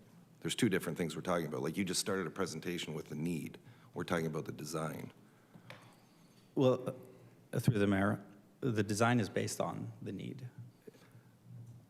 I understand that. Is that the need for the entire community or just that site? It's through the mayor. It's a complex. We try to take in as many variables as we can, and we work closely with the clients to meet the demands that we feel are being demanded, while also trying to balance as best as we can the community requirements as well. So I guess my next question would be through the mayor. You were at the open house. Did you take into consideration what the community was talking about too? Through the mayor, yes, I was at the open house. We have taken into consideration what the community, and we have provided responses and some adjustments and provided rationale as to why we're making the decisions we are and putting forward this application as best as we could. And just one last question. So 100% of the region said you couldn't have an entrance or exit off Pelham Road. There, through the mayor, there are some conversations that preceded Cortex involvement with it. Based on our conversations with the region about that road, they strongly dissuaded it. So I guess my question's a little more direct. 100% they said you couldn't have it off Pelham Road. I usually know the answer before I ask it. We have not put an application forward to give them the opportunity to say 100%. Okay, thank you. Thank you, Councillor. Councillor Townsend. Thank you, Mr. Mayor. Thank you for the presentation. Just quickly, question: are you the lead planner architect on the file? I'm only asking because at the very first slides, Jeff, you're not Jeff, is not here tonight. Through the mayor, I am the lead architect on the file. Jeff, the presentation said he was not here. Jeff is our contact person from Niagara Regional Housing, who has been supporting Mainstream and Gateway, because Mainstream and Gateway are not developers. That's the expertise Niagara Regional Housing brings. Thank you. Sorry, I just wanted some clarification. When I look at this, this on the right-hand side, okay, one of the first presenters tonight presented similar to that, but you just moved that building over to the left a little bit. Why was there never any thought on moving it over to the left, closer to the private road, which those windows would look over into just like the side buildings that are beside it and have a driveway. And then it would also give the space between Trent Court and the parking lot, which would give that big buffer zone. I'm just trying to understand why has that not been proposed on the location of the site, which could then potentially open up the entranceway onto Pelham Road. And I'm just trying to understand why that has never been an option presented. It has been considered, through the mayor. It has been considered. And we even considered flipping it at one point in time and having the parking lot. I think, I haven't seen that sketch. I assume that's what it... It's quite front-forward thinking, and I'll give the resident, the gentleman who spoke first. And it's basically moving the building to the left and putting the parking lot to the right. It just gives the space and the distance between Trent Court, and then on the left-hand side, you've got the private road, and the windows are not, it's just, you're looking into the side of that building. I'm just through the really mayor trying to. This is And I'm not a planner. I'm just, I thought it was a really well presented first presenter tonight. I'm just wondering why this isn't an option tonight. This is the least safe option out of all of them, and it's because of the proximity of intersections. The closer that you get, the closer that our driveway gets to the Trent Court Pelham intersection, the closer it gets to that intersection, the less safe it is. Sorry, but the driveway is being shown as coming out of into Pelham Road. So correct. Do you mind if I show you? Sure, yeah. So with this location here, it's slightly more safe, but any location onto Pelham is less safe than Trent Court. But as the driveway moves further towards this, which is the highest traffic intersection, it becomes less and less safe. Here you would start to get driveway conflicts. Because it's on a corner. Of vehicles coming in Got at it. the same time. Thank you. I would like to see some type of movement of this building, relocation, finding a path forward. I mean, the neighbors who did speak tonight, their concerns are heard. They spoke very highly of the work that Gateway and Mainstream do. I'm of the belief that there's a path forward in finding an appropriate location on this to bring privacy back to the Trent Court side. And I'm of the belief that there needs to be a way in and out of Pelham, especially when I'm hearing tonight that there won't be a lot of vehicles coming in and out of this site. So I guess, yeah, to my question, you're still of the belief that Trent Court is the only option in and out of this building?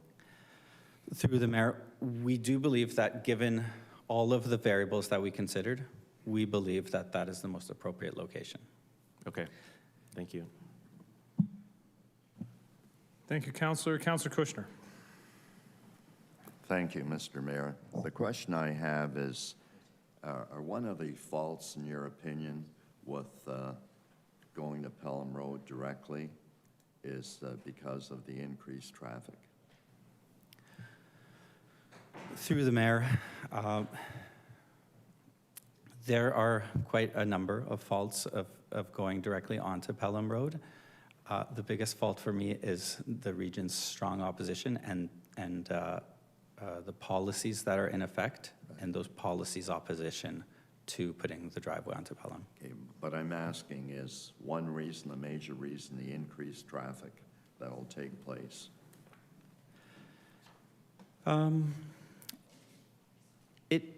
It is a reason. I don't know how major of a reason that is. We do expect low traffic. However, we are redeveloping the site, and the region takes a brand new look at it, and they have the opportunity to deny that. Okay, because we've been told on Trent Street there would be very little traffic impact, so I assume that would be true at the Pelham exit entrance. Very little traffic impact. Through the mayor, even if there's little traffic impact, we are redeveloping the property, Right. and the region has the opportunity to implement their policy. And you've indicated that you consulted with your client. You've indicated that several times. Have you consulted with the neighborhood? Through the mayor, we have consulted with the neighborhood, and we followed all of the consultation protocols that are prescribed in the Planning Act. So there. Folks, there's no outbursts from the crowd. I understand you have very strong feelings. That is totally fine. But we should not be hearing voices exclaiming from the crowd. Councillor Kushner, continue. Thank you, Mr. Mayor. Our understanding, having listened to the others, is there has been no consultation with the neighborhood, and that's a major concern that they have. Through the mayor, as I've just stated, we have followed all the public consultation requirements of the Planning Act.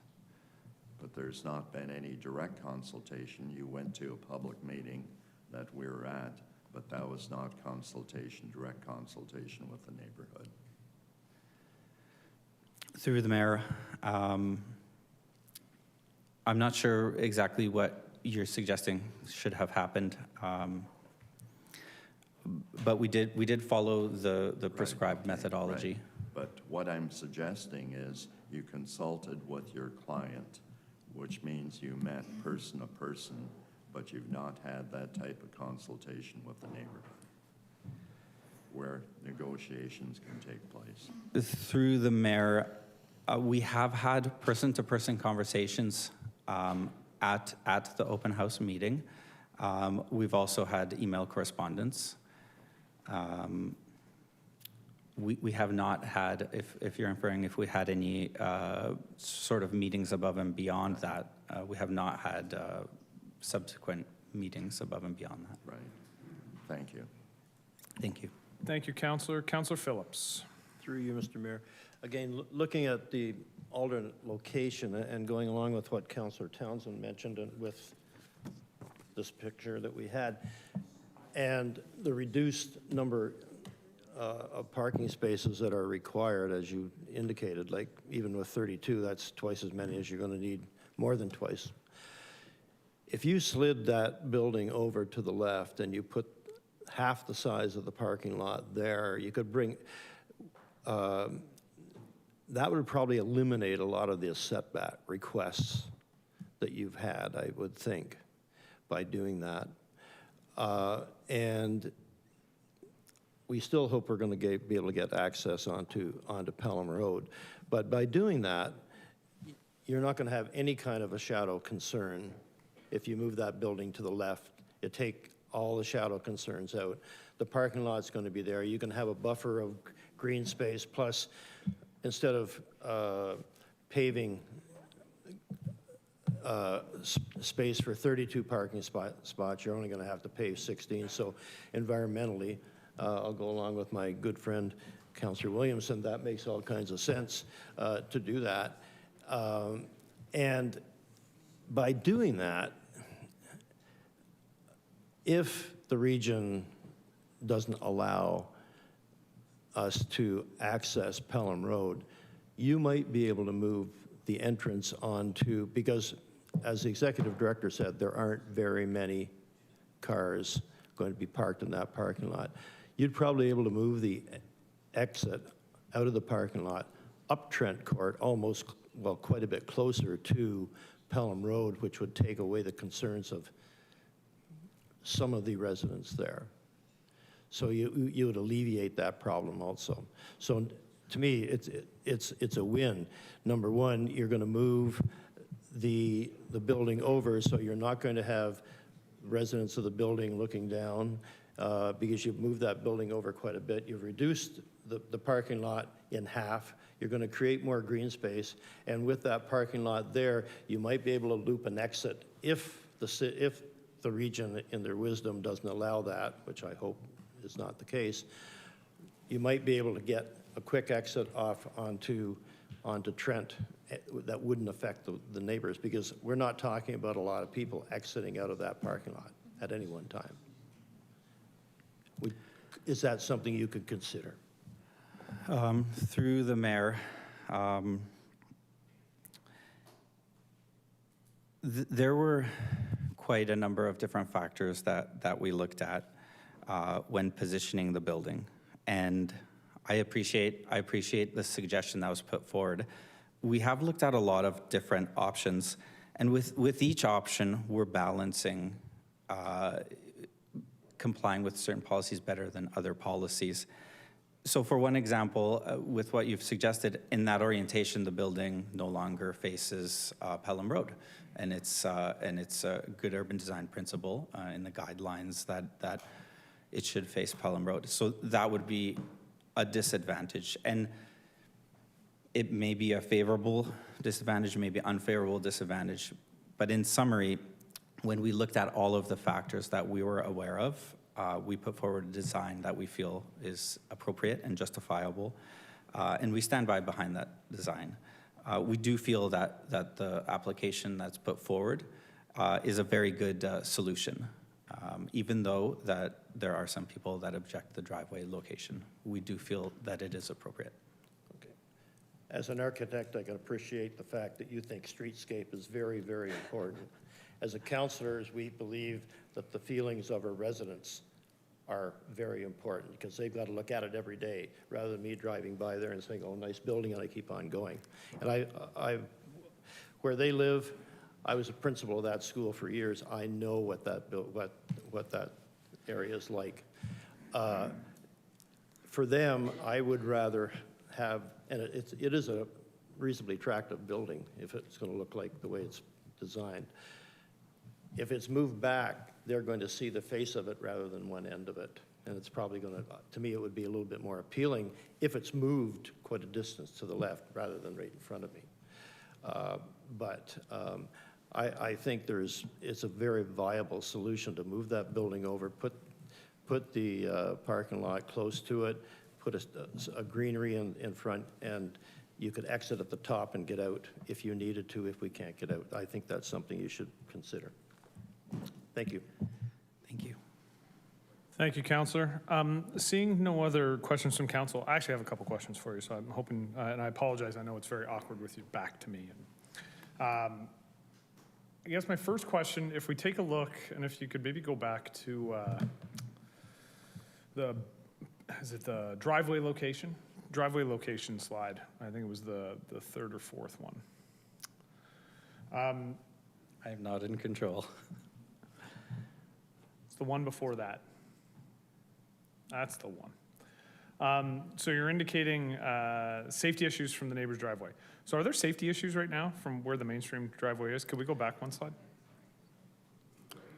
Are there safety issues from the current mainstream driveway?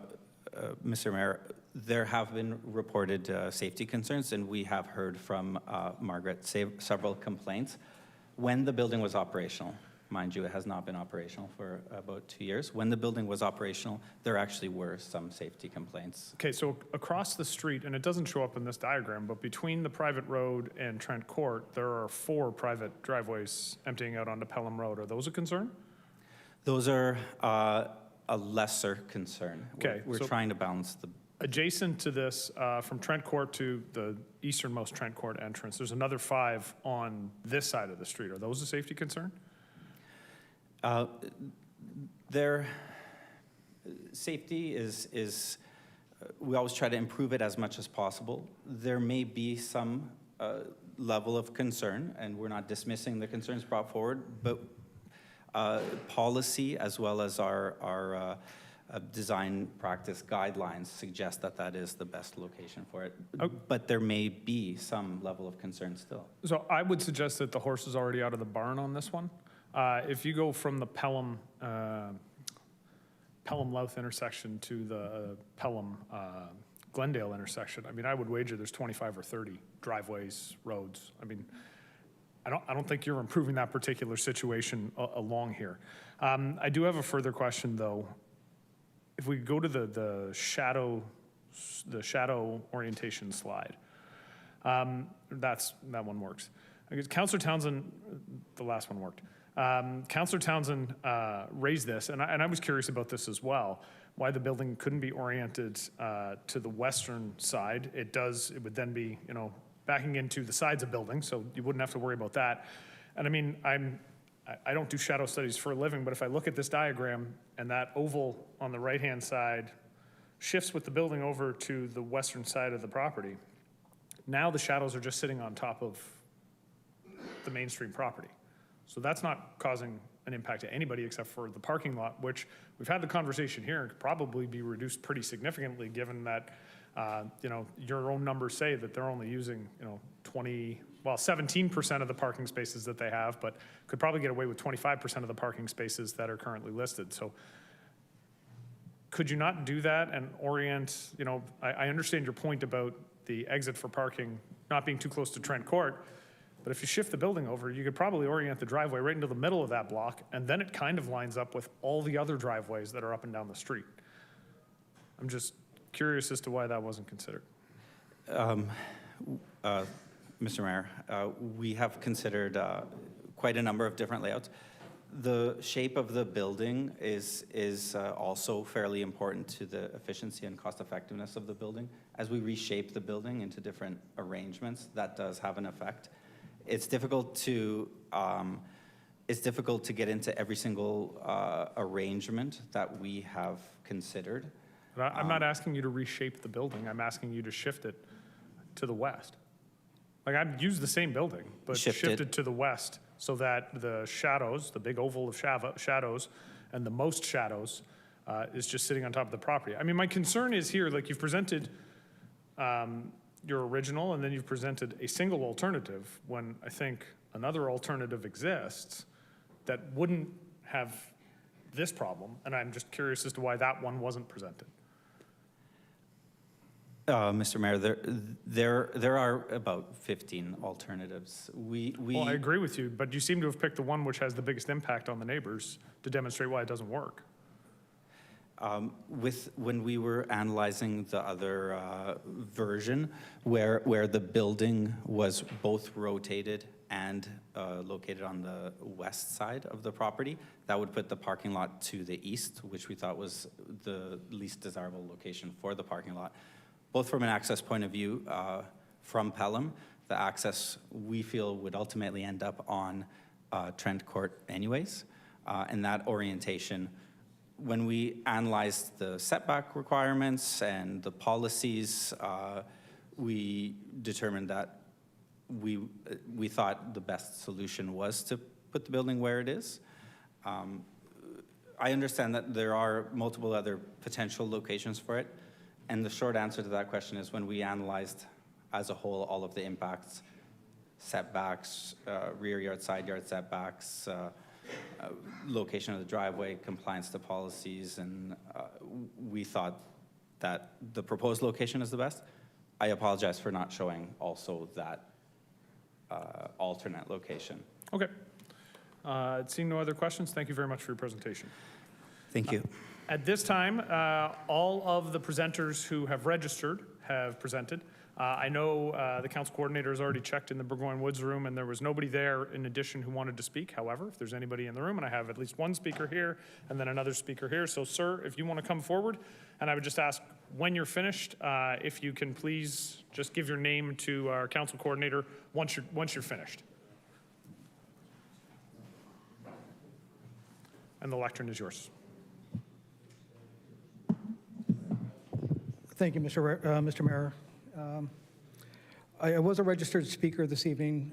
My name's Dave Coplin. I'm a board member for Mainstream and a former chair of the board for Gateway Residential and Community Support Services. Pardon me. Sorry, it's a little dry in here. I appreciate everybody's patience tonight. This has been a really long night for everybody, and we've heard a lot of feedback from the community, and we do appreciate it. I've worked on the building committee for this building and many other builds that we've had previously. We've built a number of buildings across the region, and at all times we try to balance what is appropriate, what is reasonable, what's going to look good and work in the community to its best ability, and what we can actually execute. And that's a big part of it. When we come to these things, we don't have a Visa card that we can just swipe and build whatever we'd like. When the funding was announced for Canada Builds and other things, we worked really hard to seize the opportunity and gain feedback from all the policies, all the planning that guides us for a given area. When we're building these units, these are modest units. We're talking between 450 and 650 square feet. These are not big places that we build. For us to be able to even attack one of these projects, for us to try to help do something for the regional emergency of housing shortage, we employ a broad matrix of things that we consider. So in this circumstance here, we looked at a constellation of different layouts for this. And the point of the headlights in the front window, that is a really good point. And I'm sorry we didn't catch that earlier, and we would be happy to talk to people about additional landscaping and those kinds of things to help ameliorate any particular friction points. Because that's how we've always worked as an organization for the past 40 years that I've been with Mainstream and the 20 years I've been with Gateway. We work with our neighbors because we're part of the neighborhood. And for these friction points, I can promise you, like, where we have built buildings, we have not changed the nature of those neighborhoods. In many cases, we've gone to great steps, great efforts to improve those neighborhoods. The housing that we build is modest, but we'd like to think it looks pretty good. You know, we take really good care of it, and the people who live there have pride, almost like pride and ownership of these places. These are not turnover units. These are not, like, many of our tenants are there for years. From a planning perspective on this site, you know, we're talking about different orientations for the building. I don't pretend to know all the foundation for the regional policies, but when you have a number of high-density driveways, so you've got the extended care, you've got the fire station, you have the condominium development beside us, and Trent Court on the other side. Each one of those represents a large number of residents dumping out onto the regional road. The more of these that you have, the more competition you have from those driveways trying to get out onto the roadway. So when you have a number of single-family homes lined up down the street, it doesn't have the same impact as a wide road or an exit point for a higher density development. I sincerely appreciate that parking is probably one of the greatest concerns that this group has, and the traffic. And you saw by the numbers earlier that our units do not represent high-intensity vehicle use. Our folks just don't have cars. They don't. And based on what they have for income, skip the dishes is not an option. It just isn't. They're not getting Amazon packages at all hours of the day. It is their people, their personal, like the people who are working with them to support them that will attend. And not all of them there isn't a rush of people heading to the building at 8 o'clock in the morning or leaving at 5 o'clock at night. We're not structured like that. If that 1 acre parcel was turned over to 32 stacked townhouses, your density would be much higher. You would have 2 cars for each of those units, and you would have cars flooding the area. For the people that we support in modest accommodations, in nice buildings that they have pride in ownership, we try to mitigate the other concerns like overlook, which is another one of the reasons why we moved the building further away from the back lot line. So we didn't want it overlooking the residents in the condominium development behind us from either direction. And we try to balance that. You know, we appreciate there's 4 or 5 residences that are directly impacted by the building, 7 units that are directly impacted on Trent Court. But we won't be flooding out into the street, taking up all the parking spaces there, and as you've heard today, we'll probably have excess. We didn't want it on the other side of the property on Trent Street because we didn't want the overlook or for everybody on that street to be looking at a giant wall. So we tried to move it as far away from everybody as we could while adhering to the regional principles of good planning by keeping it close to the road.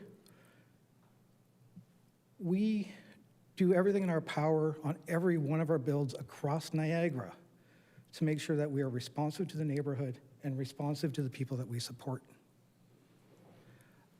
Whenever we embark upon a new build, I always say it's people, not parking, because this is the chief complaint we get on every build that we do. We built a 9-unit building on Ontario Street with 3 parking spaces. The primary pushback was for parking. When we built on King Street in Welland, the primary pushback was for parking. So again, in this regard, I'm proud of the buildings that we built over the last 20 years for both of these agencies. I appreciate that we could have done more for outreach. To every one of you on Trent Court as a board member for the agency, I can tell you that, you know, we fell short on that. But we balance priorities with the possible. For us to invest the capital to get this thing designed and to find that matrix that we could even build affordably, we have to have a certain number of units. Those units have to be closely together. And then we look at all the other, all the other principles of design that we have to adhere to. So whether it's the Ontario Building Code, regional standards, or city standards, we do our best to adhere to that. And that's what guided us, and that's where we landed on the building that we presented here tonight and in previous weeks.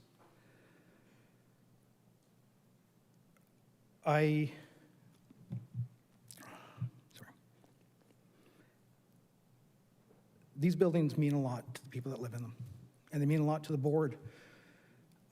I've been approached twice in the last 6 months, and I just want to share this, by families, by elder parents of kids with challenges, talking about they are terrified of what's going to happen when they pass because they're living at home with them. Every unit that we build is going to decrease pressure for other people in the community as well. There are a number of Zennials and Millennials, my kids, your grandkids, out there right now who are struggling to find affordable housing, and it isn't there. So everything we can do as a pressure valve, we hope to do as an organization. Ladies and gentlemen of the council tonight, I'm going to ask you for your support on that. If we pause this, our opportunity reduces. If it gets delayed too long, then it's a non-starter. Those units will not be built, at least not in that form and not anytime soon. If you truly appreciate that there is a housing emergency in St. Catharines, you will approve this tonight. We will work, and to you, ladies and gentlemen, you know, Trent Court and adjacent properties, we'll work with you. We'll work with you every step of the way. right? But what I'm telling you is this is where I'm asking for your support. Thank you. Thank you, sir. Councillor Harris, questions?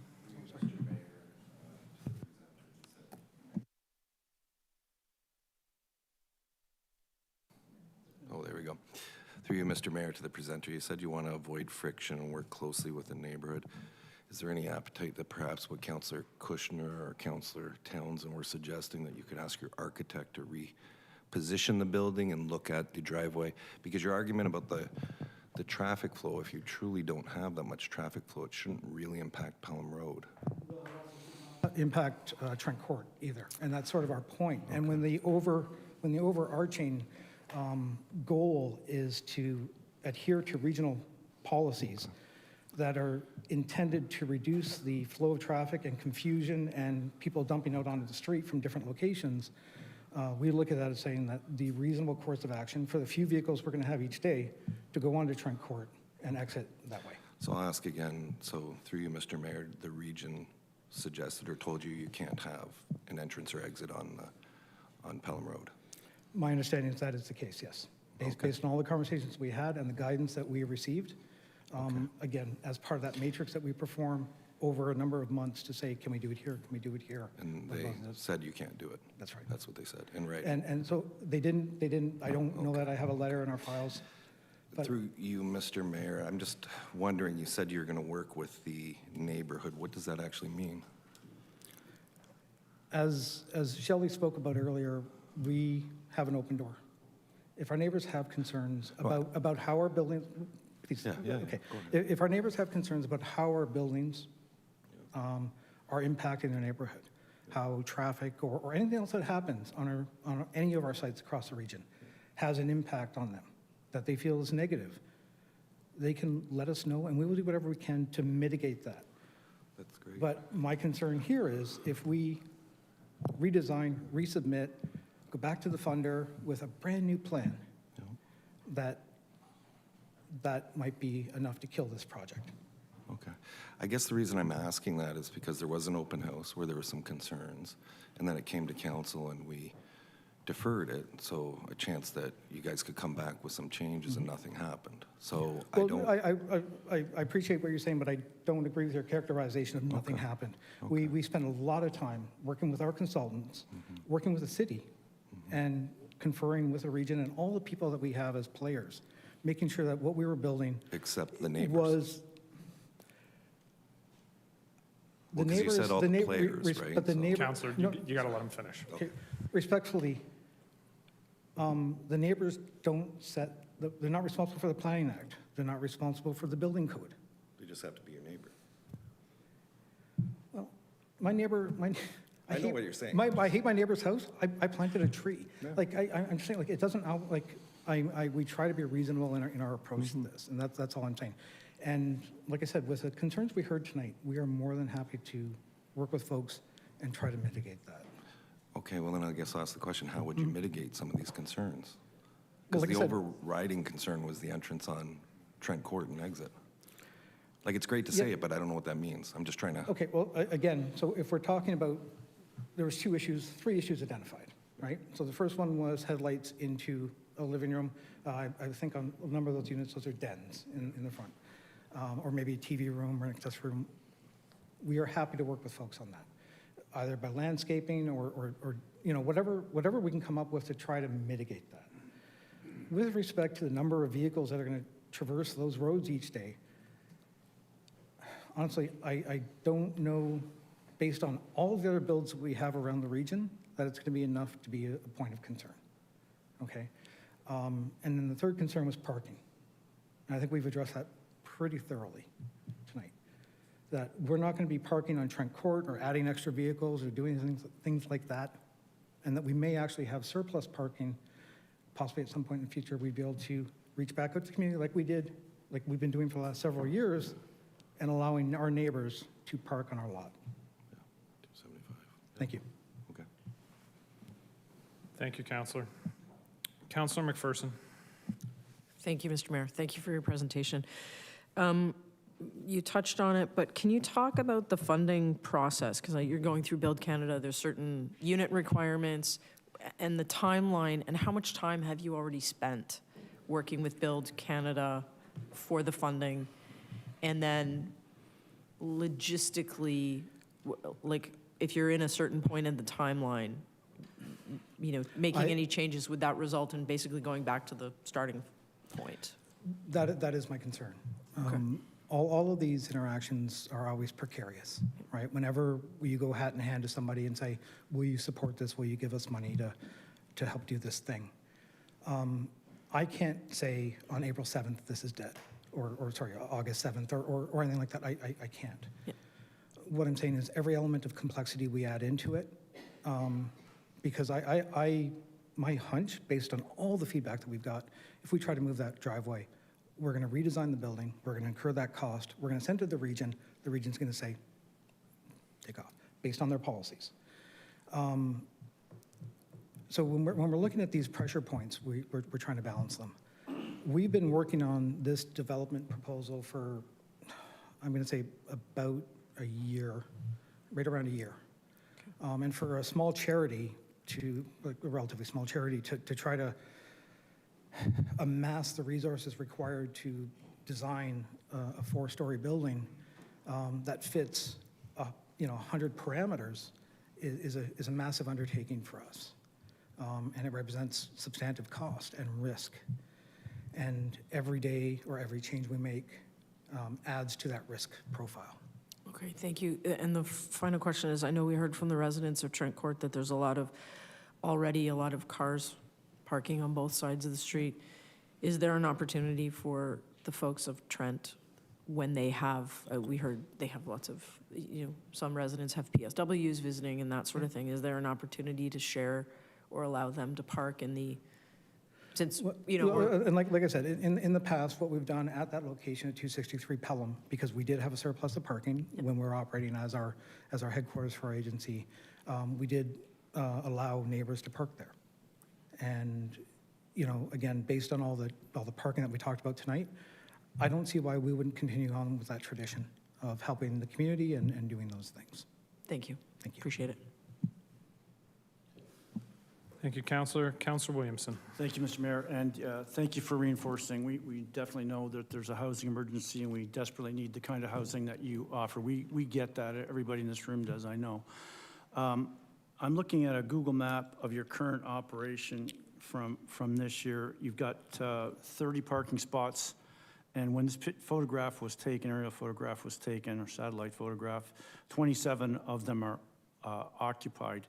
I just wonder if you could explain the current use of who's using the building now.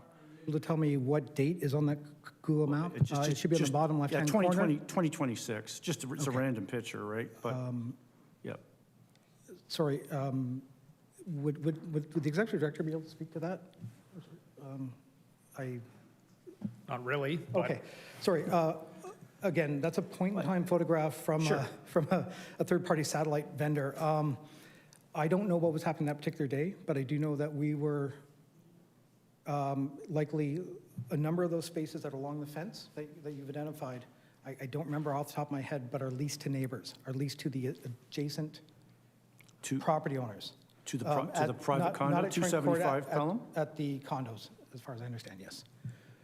Okay, thank you. Because as I understand it, and I believe even in the public consultation, folks from Trent Court were saying that some of the pressure that they're seeing on Trent Court for parking is coming from the condominium corporation.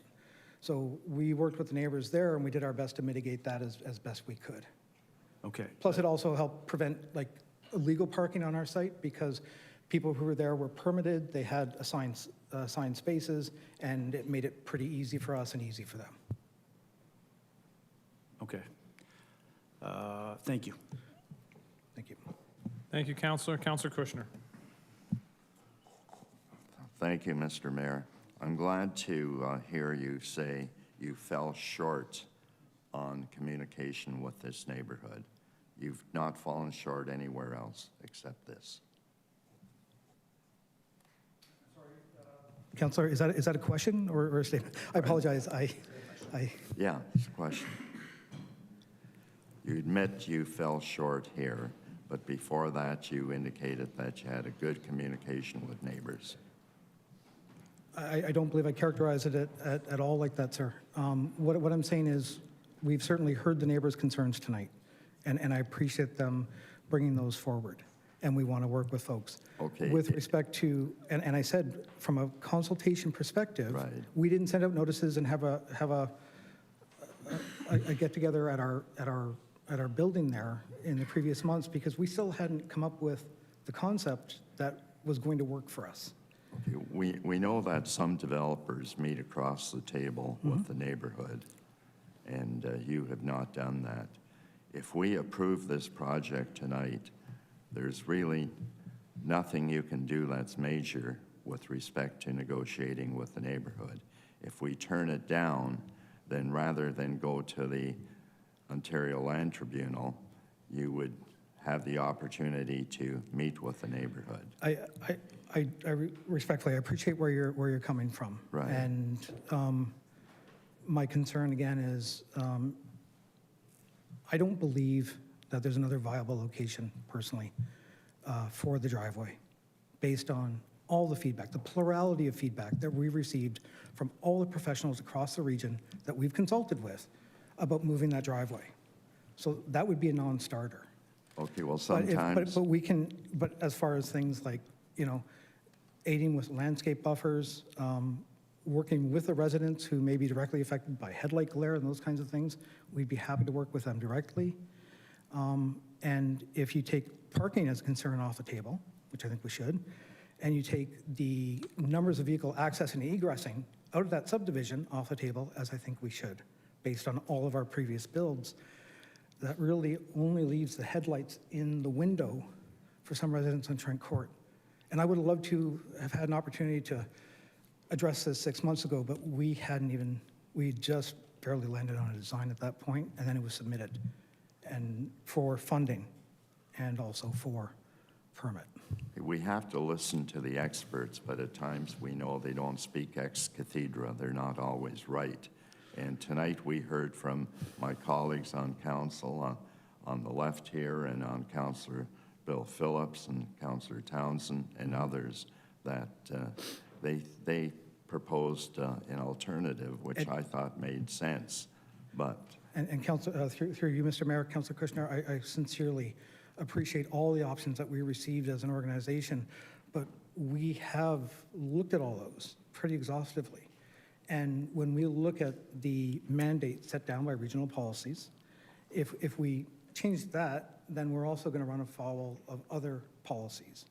So okay, but now should you not convince the neighborhood if you're that confident in what you're suggesting? Should you not have convinced the neighborhood? I mean, to put in perspective, if this was an Ontario Building Code issue, and we didn't want to have a number of fire escapes out of the building or fire exits because we didn't want to put in the extra doors, we don't have a choice in that. And I understand that this is a regional policy as opposed to the building code, but it's still the guiding principles for design, and particularly specifically for design in that area, where we've asked numerous times, what about this, what about this, what about this? And while I appreciate that it looks like it solves some issues, it really doesn't, because it will create other issues for the design process, and also, as indicated earlier, safety onto that regional road. What I'm getting at is I'd hate to see this go to the board, because it's very costly from your viewpoint, it's very costly from the neighbor's viewpoint. So is there an alternative to mitigate that? A couple of weeks to meet with the residents, whatever? Again, it's not up to my opinion on whether or not a regional policy applies. It's up to the region to make that determination of whether, largely whether a regional policy applies. And the process to amend that, I'll be honest, again, we're not developers by trade. Okay, but wouldn't this be worth a try? You resolve the concern with neighbors, and if it goes through, you'd be a good neighbor, and they'd appreciate what you've done, and vice versa. Because what we've had before, when we had a big development on Ontario Street, and the council was unanimous against it, and then was appealed to the Land Tribunal, and they indicated that come back and negotiate. But again, I think we're in a situation where we're not talking about fence lines. Like, we're not talking about whether we're going to do a board and bat fence relative, compared to a privacy fence. I or whether appreciate we're going to add trees. Like, we've endeavored to keep all the trees, all the mature trees in place. But we're not talking about those things. Right. We're talking about something that's set by policy that we've already asked the region on numerous occasions to consider. Are different you saying alternate layouts. there's a policy on where the The building has? region, when where- there's new, as I understand it, and based on the information I got from my consultants, and they can, my understanding is we don't have a lot of leeway in that regard. But again, I'm not a staff person at the region. I wasn't present at all the deliberations, but everything that I've been told leads me to believe and understand and trust the people that we have that they did, because Right, sure. we went through all of these exercises, all these tabletop exercises on layout. But at the same time, I believe that my colleagues here have made good suggestions, and they should be considered. They shouldn't just be dismissed by saying the region won't do this. Thank you. Thank you, Councillor. Councillor Townsend? Thank you, Mr. Mayor. Through you, I appreciate your presentation tonight. Look, I want to be crystal clear. Every single member of council cares about Gateway, mainstream, and affordable housing, and about the people that you do amazing work for. I want to make that crystal clear. We do. But council here tonight has been hearing from the members, and we also have not just a responsibility for mainstream and the great work that you do, and I love your passion, I really do. But we also have a responsibility to the local residents that have come here tonight and expressed their concerns. Tonight you said that we looked at all options. 6 months ago, the planning came forward. Previously, your architect came forward, and when I asked, the mayor asked, why did this option not be an option of moving it to the west? And your own architect tonight said, we did not present that, but it could have been an option. So through the mayor to you, is this really the only option that is available on the table? And I know there's timelines that are tough, and tight timelines right now. But I am of firm belief that there is alternative options. And we want to find a way forward. Your executive director said tonight she's willing to work on a pathway forward. It sounds like you are as well. You spoke very elegantly on that. Is there another option, or is it's the pressure of the timeline in Build Canada Homes, sorry. Thank you, Councillor. I appreciate your question. Through you, Mr. Mayor. I can't definitively give you an answer on that. I can tell you what my feeling is as somebody who's gone through this process a number of times. I can tell you what we've experienced in the past and what we've heard of other agencies experiencing. But if the question is, will a redesign or a relocation, would the request to have this relocated, sent off to other folks kill this? I don't know. I sincerely don't know. Okay. And in that uncertainty, that's Thank you. part of why I'm trying to move forward. I appreciate it, and I appreciate the way you spoke tonight. And again, we have a mayor and council who also have children who have disabilities, and they feel the same way that you've said, where parents, when they pass, they want to know where their children are going. But I want you to know that this council supports Mainstream and Gateway in the work that you guys do. We just want to find a way forward and a pathway forward that also meets the concerns of the residents. So, but again, thank you for coming in tonight and speaking and the work that you do. Thank you. Thank you, Councillor. Councillor Dodge. Thank you, Mr. Mayor. Thank you for your presentation, and I agree wholeheartedly with Councillor Townsend. We all feel the same way about the work that you do. So I just have a question. You said that you went through a lot of different plans and you looked at different things. So where the driveway is now, so if I'm looking like at the front of the property, to the right of that, I don't know whether that's east or west or whatever, but to the right of that property, is there enough space that you could build the plot that you have now and leave the driveway where it is? Right, so when we looked at that, to move the building to that lot line, right, to the west in that case, Okay. roughly west, to align the building in conjunction with Trent Court, would require us to be fairly close to Trent Court, would likely require us to remove most, if not all, those trees that are there to affect the construction and get that in place.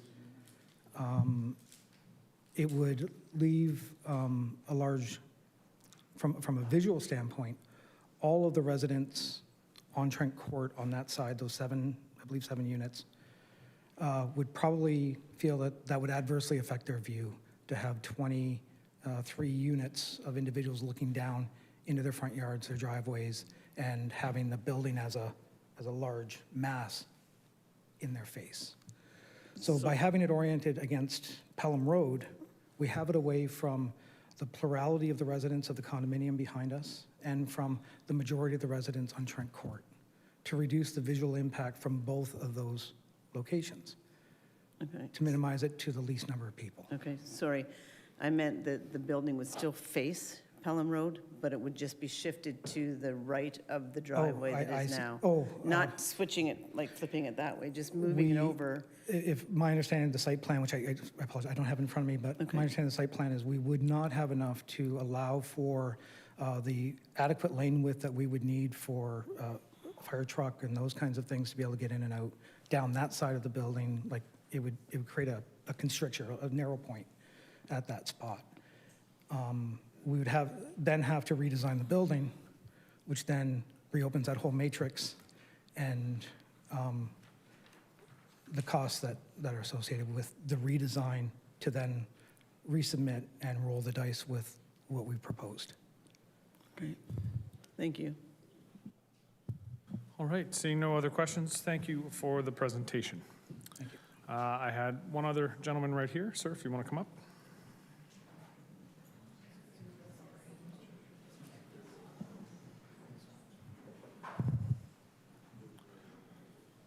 The lectern is yours, sir. Mr. Mayor and all the members of the council, I did not intend on saying anything tonight, but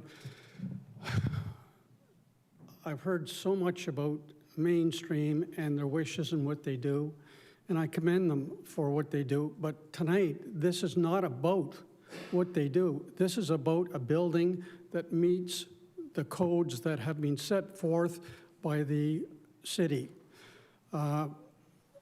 They're trying to have the codes amended. When we first bought our properties, we bought these properties based on the fact that we knew what was going to happen in the future. To have a four-story building put there that they say looks good to them, it's not going to look good. All of you sitting here in front of me right now are approximately 8 to 10 feet away from me. The side of the building that's going to face Pelham Road is set back 2.5 meters from the sidewalk. This ceiling in this room right now is 20 feet, approximately 20 feet. The height of this building, when you're standing on the sidewalk, is going to be 3.5 times the distance. So can you imagine standing here from me, looking up 70 feet into the air? How does that look? Does that look like it's going to be a good-looking building? The other part of it, we see the back of the building from the parking lot. We're looking at a view of that building that looks pretty nice. But the side that faces Pelham Road is a wall. A straight-up wall. The side of the building that faces Trent Court, same thing. It doesn't meet the setbacks of this of our local codes. So they're asking to amend these things for their benefit. We are taxpayers on the Trent Court amongst all the other people that are around this area. The price of our properties, as far as I'm concerned, maybe you just have a different view, but when that building goes up, that building is going to affect the value of our properties. It's something that shouldn't be. There's not one building in our area that is as high as what that building is, especially only 2.5 meters from the sidewalk. This is crazy. Now, aside from that, nobody's mentioned the matrix that was presented to the council. In the matrix of this building, it states that there's 146 people load in this building. 146. They're only talking 45 units, but there's 146 people that are going to be in that building, maybe not at one time, but that does not include all the visitors to this building. You know, you've got friends, you've got support people. There's going to be more than 146. So we're led to believe that there's only going to be 32 parking spots, that there's not going to be much traffic. Can we believe that? I don't believe that for 1 minute, not at all. So they also talk about, little traffic. Well, if there's so little traffic, why would the region have not approve this so-called small amount of traffic that could be exiting that building through on the west side of the building? This doesn't make sense, not at all. When you drive through our area, there's not one building that's 75 feet or 70 feet tall. This is going to be a big elephant in our area. It should never be. As members of the council here, you are supposed to help protect our property values and not be bullied by a company that never bothered to talk to not one of us in this area. They just went ahead and assumed that, we're going to go ahead and ask for these amendments to be approved and go forth with their request. Well, that shouldn't be. You're there to help us protect our properties. There's lots of other areas that could be utilized, maybe not at Trent Court, but there's certainly a lot of other areas in the city where a building of that size could be put and not affect our area, this particular area. So I know that you all want to get home tonight. My wife is going to wonder where I am. She's probably going to think I got into an accident. But after sitting here and listening to everybody talk, I felt that I had to get up and mention this. And as far as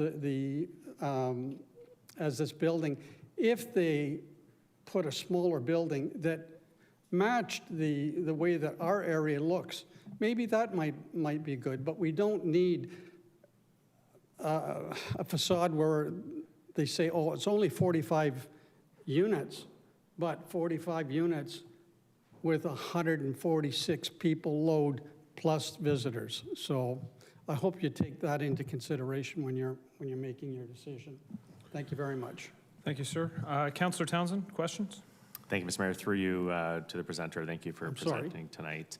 I know you did say the term bully. I'll tell you right now, no one at council or mayor feel bullied by the work that Gateway and Mainstream have done. I don't think people in the community should feel like that.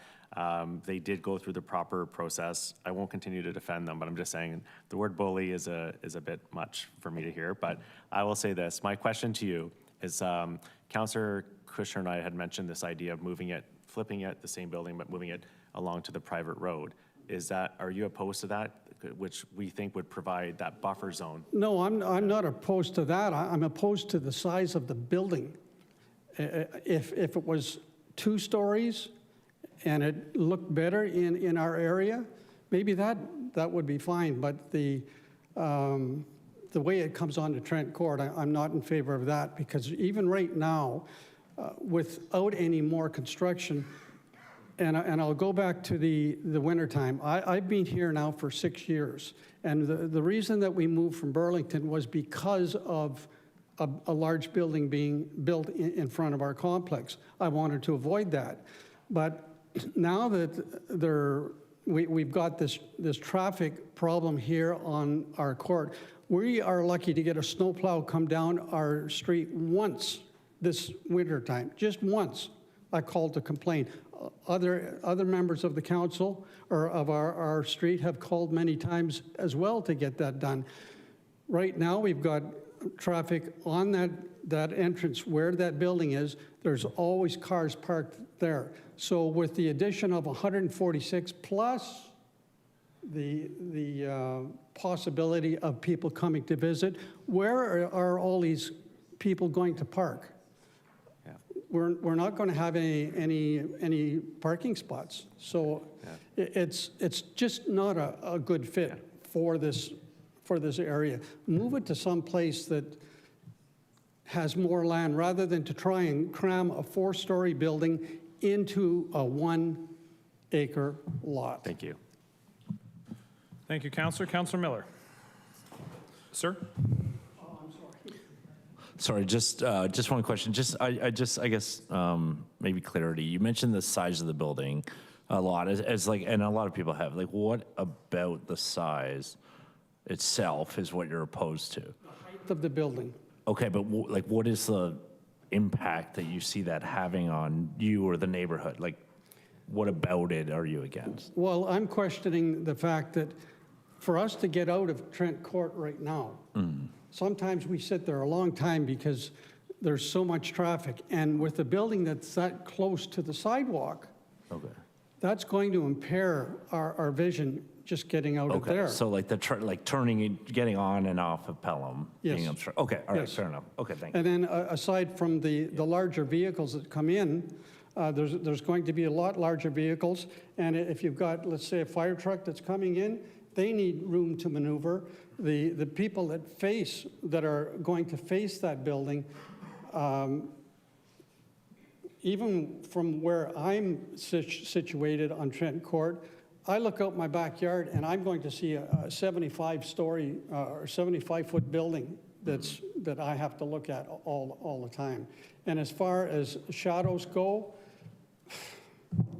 if that building was over to the left, or to the west side, the shadow would land on that particular area. It wouldn't be casting a shadow over onto the people that are adjacent to that street. It's a terrible situation here. I'm sure if that building was going to be put on the street corner where you live, you would be just as adamant as what I am right now. Okay, fair enough. Thank you. All right. Thank you, sir, for the presentation. Is there anybody else in the audience who'd like to speak at this time? Sir, come on forward.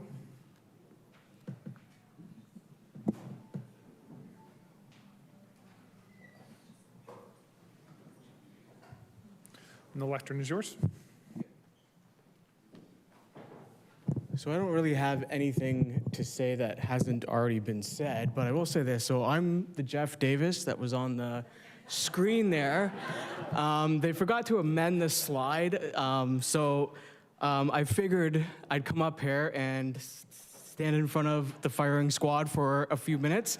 And so I work with Niagara Regional Housing. I've been there for about 5 years now. I've done a number of developments with them that has impacted several communities across the Niagara region, primarily at the other end of the region in Fort Erie, Port Colborne, places like that, Niagara Falls. And I've gone through a number of zoning bylaw amendments. One specific one that I would like to kind of point out to everybody. You guys all have your computers here. You can go and look up 735 Crescent Road. So that's actually my house. Next to it is a 3-story women and children's shelter, which faces my property. So a year after I bought that house, So the address is 745 Crescent Road. So a year after I bought that house, my boss came up to me and he was like, I've got a new project for you. He's like, you're building a 3-story women and children's shelter at 745 Crescent Road. And I was like, dang, that sounds awfully familiar. And I went and looked at it, and sure enough, it was the property right next to my house. And so I had full control over the full design of that property, exactly where the parking lot was going to sit, exactly where everybody's balcony was going to overlook. And can I tell you where I chose for it to be? I said, I'm going to let the people on the other side have the parking lot side so that this building doesn't impact their house. I'm going to choose to allow the building to face over my property.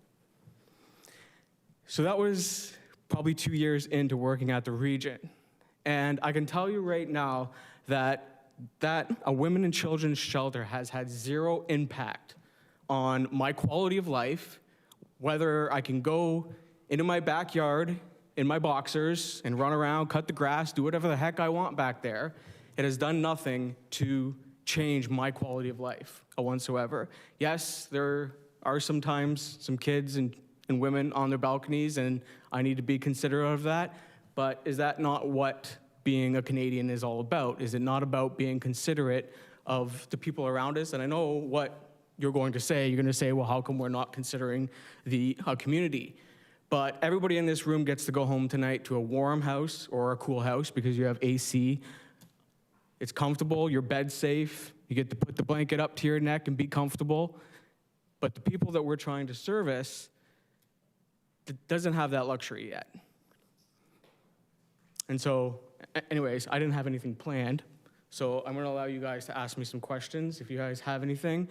But I think the moral and best choice is to actually approve this project. Let's get this thing built because we have a problem in this neighborhood, in this city, and we need to get it addressed. You can walk out the door. I went out there earlier. There's homeless people everywhere out there. That's the problem. We're all comfortable. It's complacency that causes us to not accept these types of projects. And we did look at other things, like everybody has mentioned. In fact, the first concept that we went and looked at, we actually did keep the entrance on Pelham Road, but then it also hooked around onto Trent Court. And that was just put together by one of my colleagues, Gordon Sazazi, which some of you probably know. When we presented that to the Regional Planning Department, we have an urban design policy that gives guidelines to exactly how new developments are laid out, how the sites are laid out.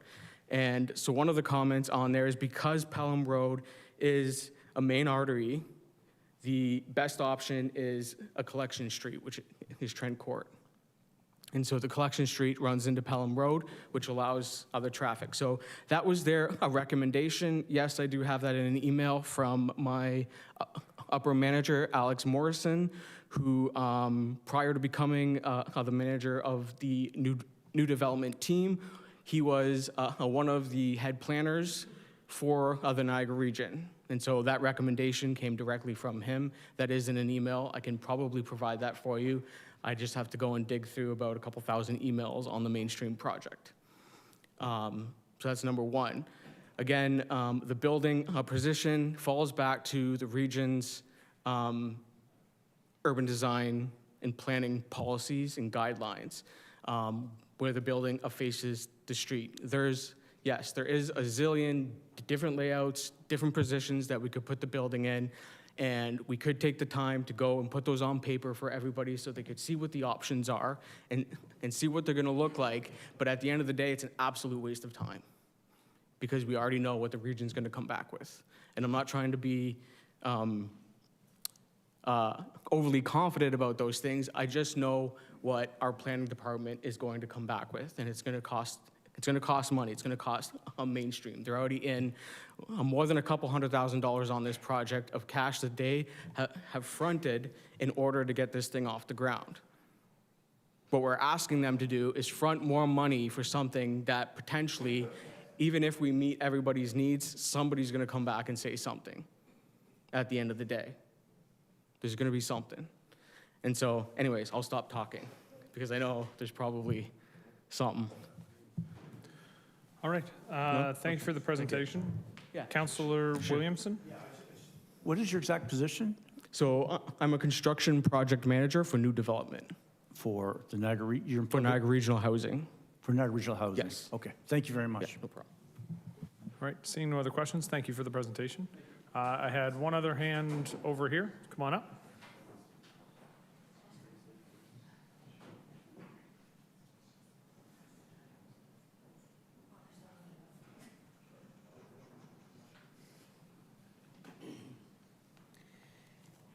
Good evening, ladies and gentlemen, Mr. Mayor, and city members of City Council.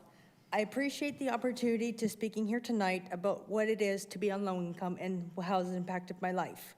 I have been in low income housing for approximately 16 years now. Prior to that, I was living in a shelter, which was not fun. Low income has many meanings to me. It's the freedom to having that little bit of extra money that we sometimes take for granted. Example, a bus pass that will enable me to get to my doctor's appointments, dentist appointments, as well as my volunteer position at Westview Center for Women, 4 days a week. Also, it's the freedom to not having to choose, do I eat or do I pay a bill this month? I'm also able to purchase groceries in bulk when they're on sale so I can stock up my pantry. Thank you again for allowing me to speak here of what this means to me. All right, thank you for the presentation. You're welcome. We have no questions, so thank you again. Is there anybody else in the gallery who would like to speak this evening? One in the back.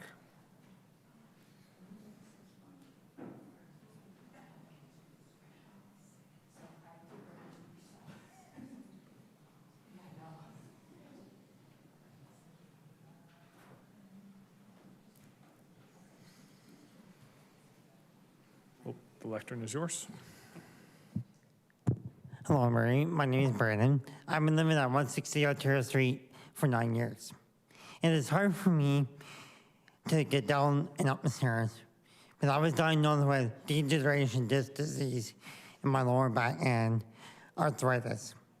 I've been living there and it's been hard for me to bring up my groceries and going to my dentist appointments and doctor's appointments because I can barely get around by myself without a cane, walker, or a wheelchair. Thank you. All right. Thanks, Brandon. Is there anybody else in the gallery who'd like to speak? All right. Seeing none, can I have a motion to close the public meeting? Councillor Harris, Councillor Phillips. All those in favor? Opposed? That's carried. The public meeting is now closed and council is called to order. Persons wishing to receive notice of council's decision should submit a written request to the office of the city clerk. Is there a councillor who would like to move the recommendation in the report? Councillor McPherson, do I have a seconder? Councillor Miller? All right, the recommendation is up on the screen. And can I have speakers to the motion? Councillor Townsend. Thank you, Mr. Mayor. We've certainly had a long night, hearing a lot of delegations tonight from the neighbors, from Gateway Mainstream. They've been very impactful, I think. I'm asking if we could refer this back to have staff work with the applicant to see if that design could be moved over to that west side without having to go through all the hurdles of the planning process. I'm not sure what that entails, but I'm asking if we can refer that back. Councillor Kushner had also mentioned that he also wants to see them reach out to some of the neighbors to address some of the other concerns. That could be a part of the referral as well. And I'll ask for a recorded vote of council on this. Okay, so we have a request for a referral so that staff can work with the applicant and the neighbors and try to come to a resolution that addresses the concerns we've heard this evening. And it is always appropriate to request a recorded vote. So at this time, I'm going to clear the queue. I do have all the speakers in order if this is defeated. And I will look to the clerk to call the roll.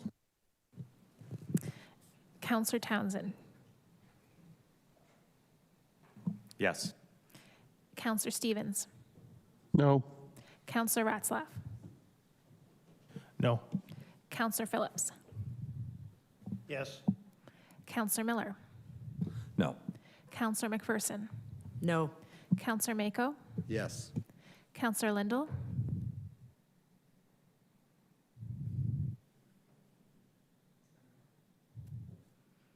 Counselor Kushner.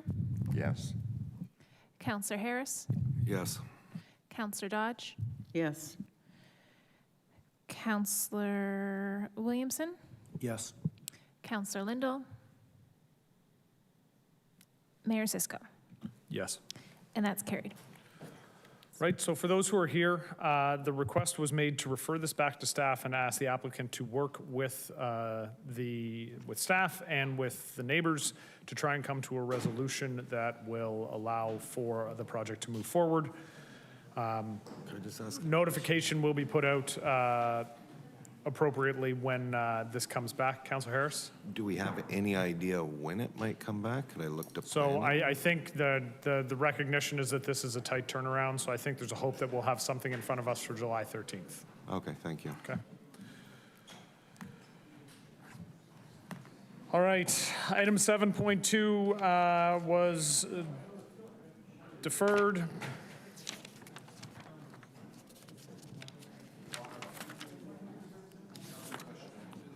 Item 7.3. Item 7.3, I believe Councillor Harris will be putting forward an alternative motion. Just one sec. So Councillor Harris, would I be correct that To approve. we have to do the public meeting first? Sorry, Councillor, we have to go through the public meeting. Oh, okay. The purpose of this public meeting is to ensure that sufficient information is available for the public and council to understand the proposed application and to provide the public with an opportunity for input before council's decision. If a specified person or public body is defined in the Planning Act or the registered owner of the land does not make an oral submission at the public meeting or written submission prior to council making its decision, they are not entitled to appeal the decision to the Ontario Land Tribunal. Also, that person may not be added as a party to the hearing of any appeals by others without the permission of the tribunal. Deadline to submit additional written comments not previously published on the council correspondence listing was 12 p.m. today. No additional items of correspondence were received. The public meeting will proceed as follows. Staff will explain the application. Members of the public wishing to speak were asked to register by 9 a.m. today. No one registered. I will ask if anybody is wanting to speak to it. The agent will speak and council will have an opportunity to ask questions. The public meeting will be closed. Council will be able to ask staff questions and consider the application. The public meeting is now open and I'll call upon Claire Simple, the planner, to present.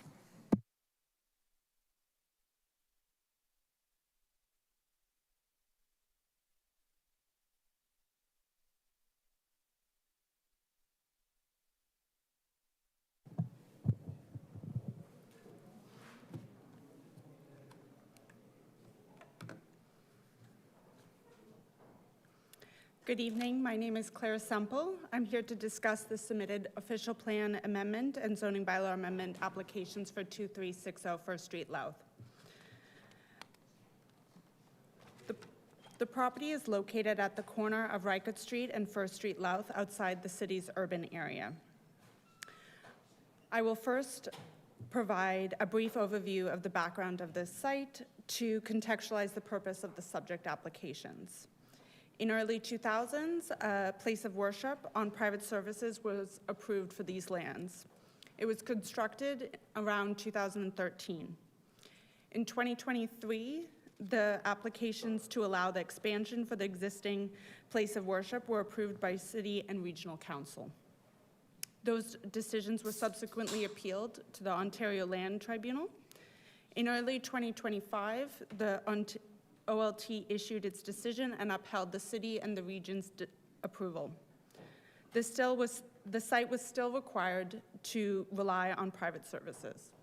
In December 2025, permission to access municipal water services for fire suppression purposes only was granted, but subject to conditions. One of those conditions being to obtain the necessary land use planning approvals.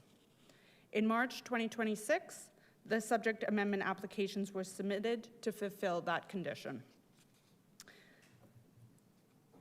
The existing land use permissions for a place of worship on this site are conditional on being supported by private services. So that's well, cistern, septic systems, bed.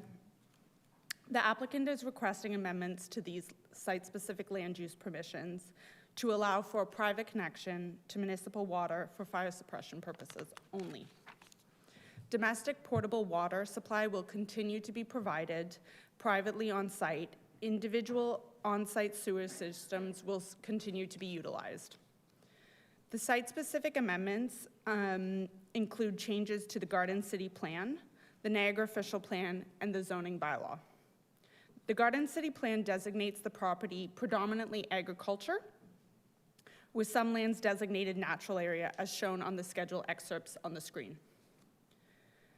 The designations are proposed to remain unchanged.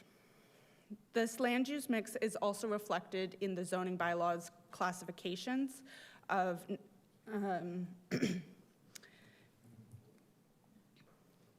Policy 1571A and C of the GCP permit the existing place of worship serviced by private water and sanitary systems, and then it may be permitted to expand.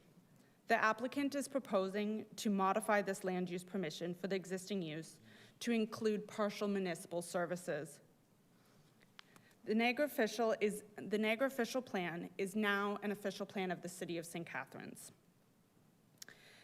Policy 5.233 prohibits development outside the urban area from connecting into municipal services with one very limited exception. The applicant has applied to the city for a special exception to this policy. The portions of the land zoned for agriculture, Special Provision 85 applies. The proposed zoning bylaw amendment would amend the land use permissions outlined in Special Provision 85 by expanding private servicing system language to be inclusive of a private connection to existing municipal water services. While these applications contemplate an approximate route for the proposed water line as illustrated in the blue, the route will not be formalized through this process. Staff are required to review the applications against applicable provincial and municipal land use policy. This would include the Greenbelt Plan, the Provincial Planning Statement, the Niagara Official Plan, and the Garden City Plan. Conformity with the provisions of the Greenbelt Plan, specifically Section 4.5.4, were evaluated. The Greenbelt Plan does not support the expansion of buildings or uses if it is reliant on new municipal services. Consistency with Provincial Planning Statement, specifically Policy 3.6.5A, was evaluated as what is being proposed, that is, the utilization of both municipal connection and private sewage systems, is considered partial services under the PPS. The applicant has not indicated nor demonstrated that individual on-site water services in the existing development have failed. The policy prerequisite for permitting partial services has not been met. Amendments to the official plan are evaluated against Section 16.1. As you can see, a summary is provided on screen. Acknowledging the balance of considerations, staff are not supportive of the proposed amendment to the GCP, and the amendment to the NOP is contrary to the NOP's larger sustainability, growth, and infrastructure objectives. Notice of this public meeting and amendments was circulated in accordance with the Planning Act. One comment was received from the public. Department and agencies circulated raised no objections. In conclusion, staff are recommending denial of the proposed official plan amendments, both to the Niagara Official Plan and the Garden City Plan, and the proposed zoning bylaw amendment. Okay, thank you, Ms. Semple. Does anyone in attendance wish to speak other than the agent? Seeing none. Can I now call upon William Highcoop, the Planning Manager for Upper Canada Planning and Engineering Limited, to present?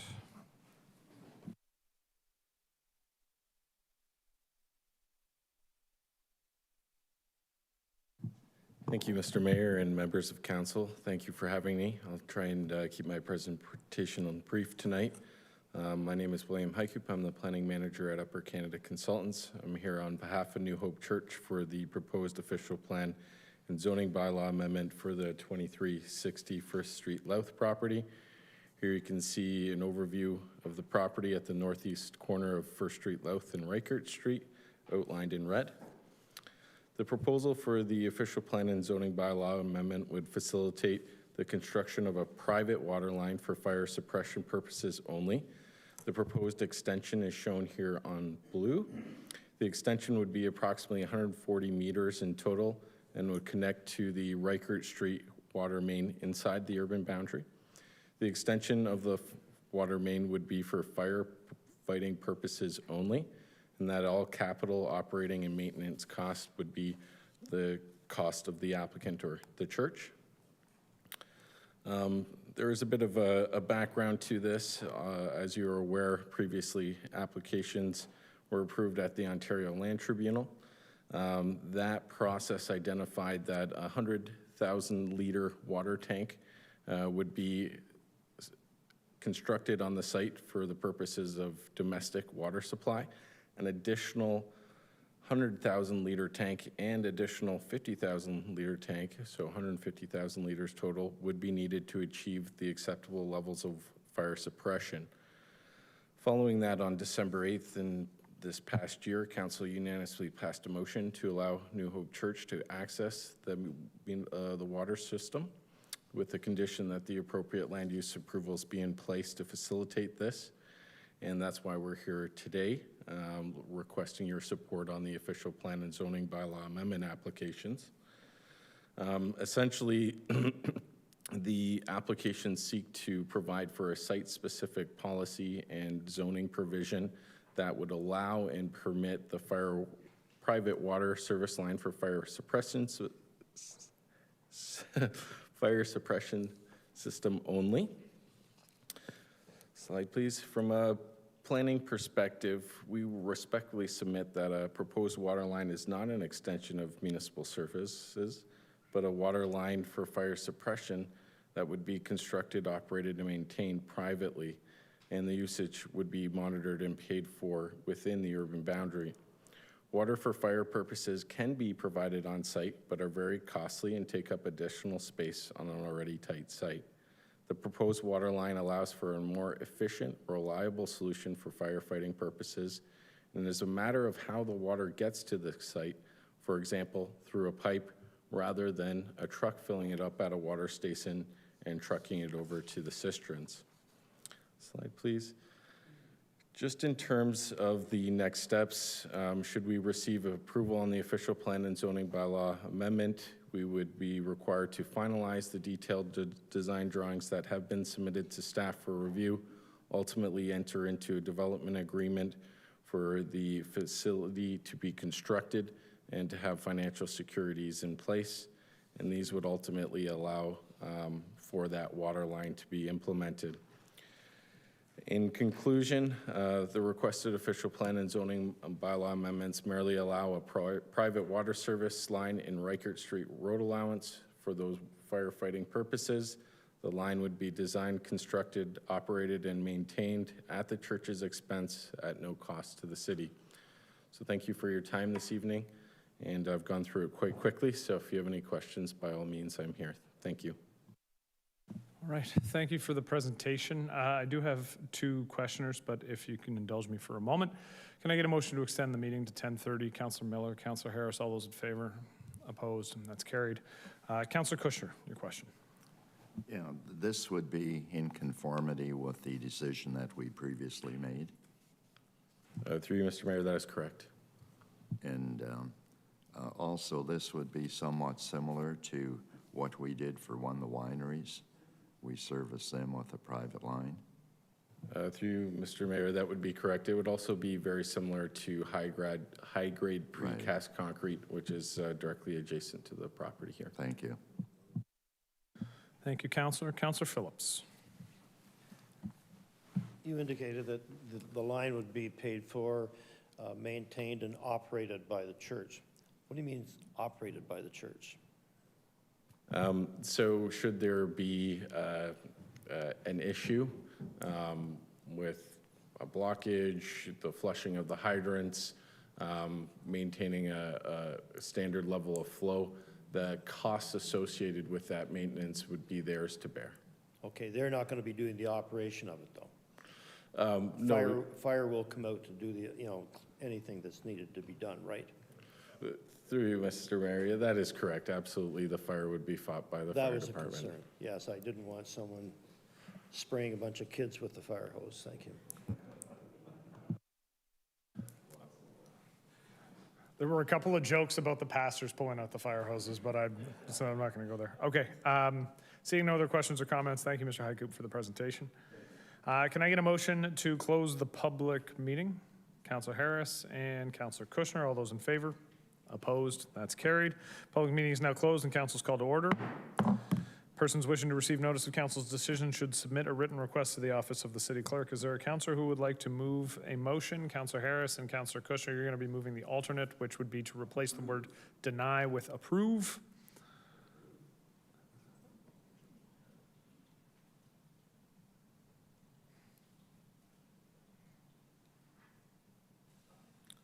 So just looking to planning staff, because I know they put this together, this would accomplish what the applicant was coming for, to have the land use permissions dealt with this evening so they could continue.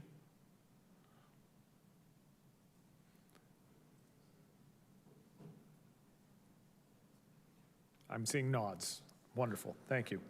Councilor Harris, you're up first. This is just a housekeeping thing, I presume, because we already approved it and gave direction to staff, correct? So this is a necessary step that was indicated in the last report. It is a hurdle that does need to be passed, but it is, yes. I think Councilor Kushner asked the question and was correct that this is in keeping with and is the next step in the process that was begun with our original motion. So are we going to see something similar like this for the winery that we did this for? Because I don't remember something coming back. I don't know if there was a requirement for land use permissions. There wasn't in that one. Okay. Okay. Councilor Miller. Yeah, just a couple questions. With regard to it being a privately operated line, do we have considerations like in safe drinking water when private lines are connected to the public? Mr. Martuccio? Yeah, through the mayor to the councilor, yeah, there'll be a backflow preventer put on the line to ensure that our drinking water system remains safe. Okay. And is there something then that we would get in like writing from New Hope codifying that's privately operated, or is that just how it works in this case? I believe Mr. Highcoop had a timeline, and one of those items was an agreement. Okay. Yeah. And just my other question, if we approve this motion, the report refers to hiring like a third-party planning consultant to potentially defend it. Is that something we need to include in this motion, or is that cross that bridge when we get to it? I think that's across that bridge Okay. when we come to it. All right, fair enough, thanks. Okay. Seeing no other questions or comments, I will look to the clerk to call the roll. Councilor Harris. Yes. Councilor Kushner. Councilor Lindell. Yes. Councilor Mako. Yes. Councilor Dodge. Yes. Councilor Townsend. Yes. Councilor Williamson. Yes. Councilor McPherson. No. Councilor Miller. Yes. Councilor Stevens. Yes. Councilor Phillips. Yes. And Mayor Cisco. Yes. And that's carried. Calls for notice of motions. Are there any notices of motion for the next meeting on July 13th? Seeing none. Committees and task force minutes. Can I have a mover and a seconder for the committee and task force minutes? Councilor, don't get ready to leave. We have an in-camera session. Councilor Phillips and Councilor Dodge. All those in favor? Opposed? That's carried. Closed session. I'll look to the clerk. The motion to go into closed session is for item 1, Ontario Land Tribunal Appeal 704 Niagara Street, closed pursuant to Municipal Act Section 2392E, litigation or potential litigation, including matters before administrative tribunals affecting the municipality or local board, and 2392F, advice that is subject to solicitor-client privilege, including communications necessary for that purpose. Item number 2 is a verbal update from Mayor Cisco for 25 YMCA, closed session pursuant to Municipal Act Section 2392C. A proposal pending acquisition or disposition of land by the municipality or local board. Mover and a seconder. Councilor Miller, Councilor Townsend, all in favor. Opposed, carried.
And we're back. I have a counselor moving the motion for 14.1, Legal and Clerk Services, Legal Services, Ontario Land Tribunal Appeal 704 Niagara Street. Counselor Dodge and Counselor Phillips. The recommendation is that council approve the staff recommendation contained in the report regarding this appeal, and I will look to the clerk to call the recorded vote. Counselor Dodge. Yes. Counselor Phillips. Yes. Counselor Harris. Yes. Counselor Lindell. Yes. Thank you. Counselor Mako. Yes. Counselor McPherson. Yes. Counselor Miller. No. Counselor Ratzlaff. No. Counselor Stevens is not back in this room yet. Counselor Townsend. Yes. Counselor Williamson. Yes. Mayor Cisco. Yes. And that's carried. Item 14.2, verbal update for 25 YMCA Drive. Moving it is Counselor Mako, seconding it is Counselor Williamson. The council received the verbal update. I'll look to the clerk. Counselor Mako. Yes. Counselor Williamson. Yes. Counselor Dodge. Yes. Counselor Harris. Yes. Counselor Lindell. Yes. Counselor Townsend. Yes. Counselor Stevens. Still not in the room, sorry. Counselor Ratzlaff. Yes. Counselor Phillips. Yes. Counselor Miller. No. Counselor McPherson. Counselor Kushner. Mayor Cisco. Yes. That's carried. All right, bylaws, A to K, save and accept D, I, and J. Can I get a mover and a seconder? Counselor Harris, Counselor Dodge, all those in favor? Wait. D, H, I, and J. All right. All those in favor? Opposed? It's carried. Additional bylaw. This one is for New Hope Church. Can I get a mover and a seconder? Counselor Harris and Counselor Kushner. This is the bylaw. That the following additional bylaws, additional bylaw A and B, be read a first time, considered and passed. A bylaw to provide for the adoption of an amendment to the official plan of the City of St. Catharines. And B, a bylaw to amend bylaw number 2013-283, entitled a bylaw to regulate the use of land, the bulk, height, location, erection, and use of buildings and structures, the provision of parking spaces, and other associated matters in the City of St. Catharines. All those in favor? Opposed? That's carried. Motion to adjourn. Councilor Mako, Councilor Phillips, all those in favor? Opposed? Good night.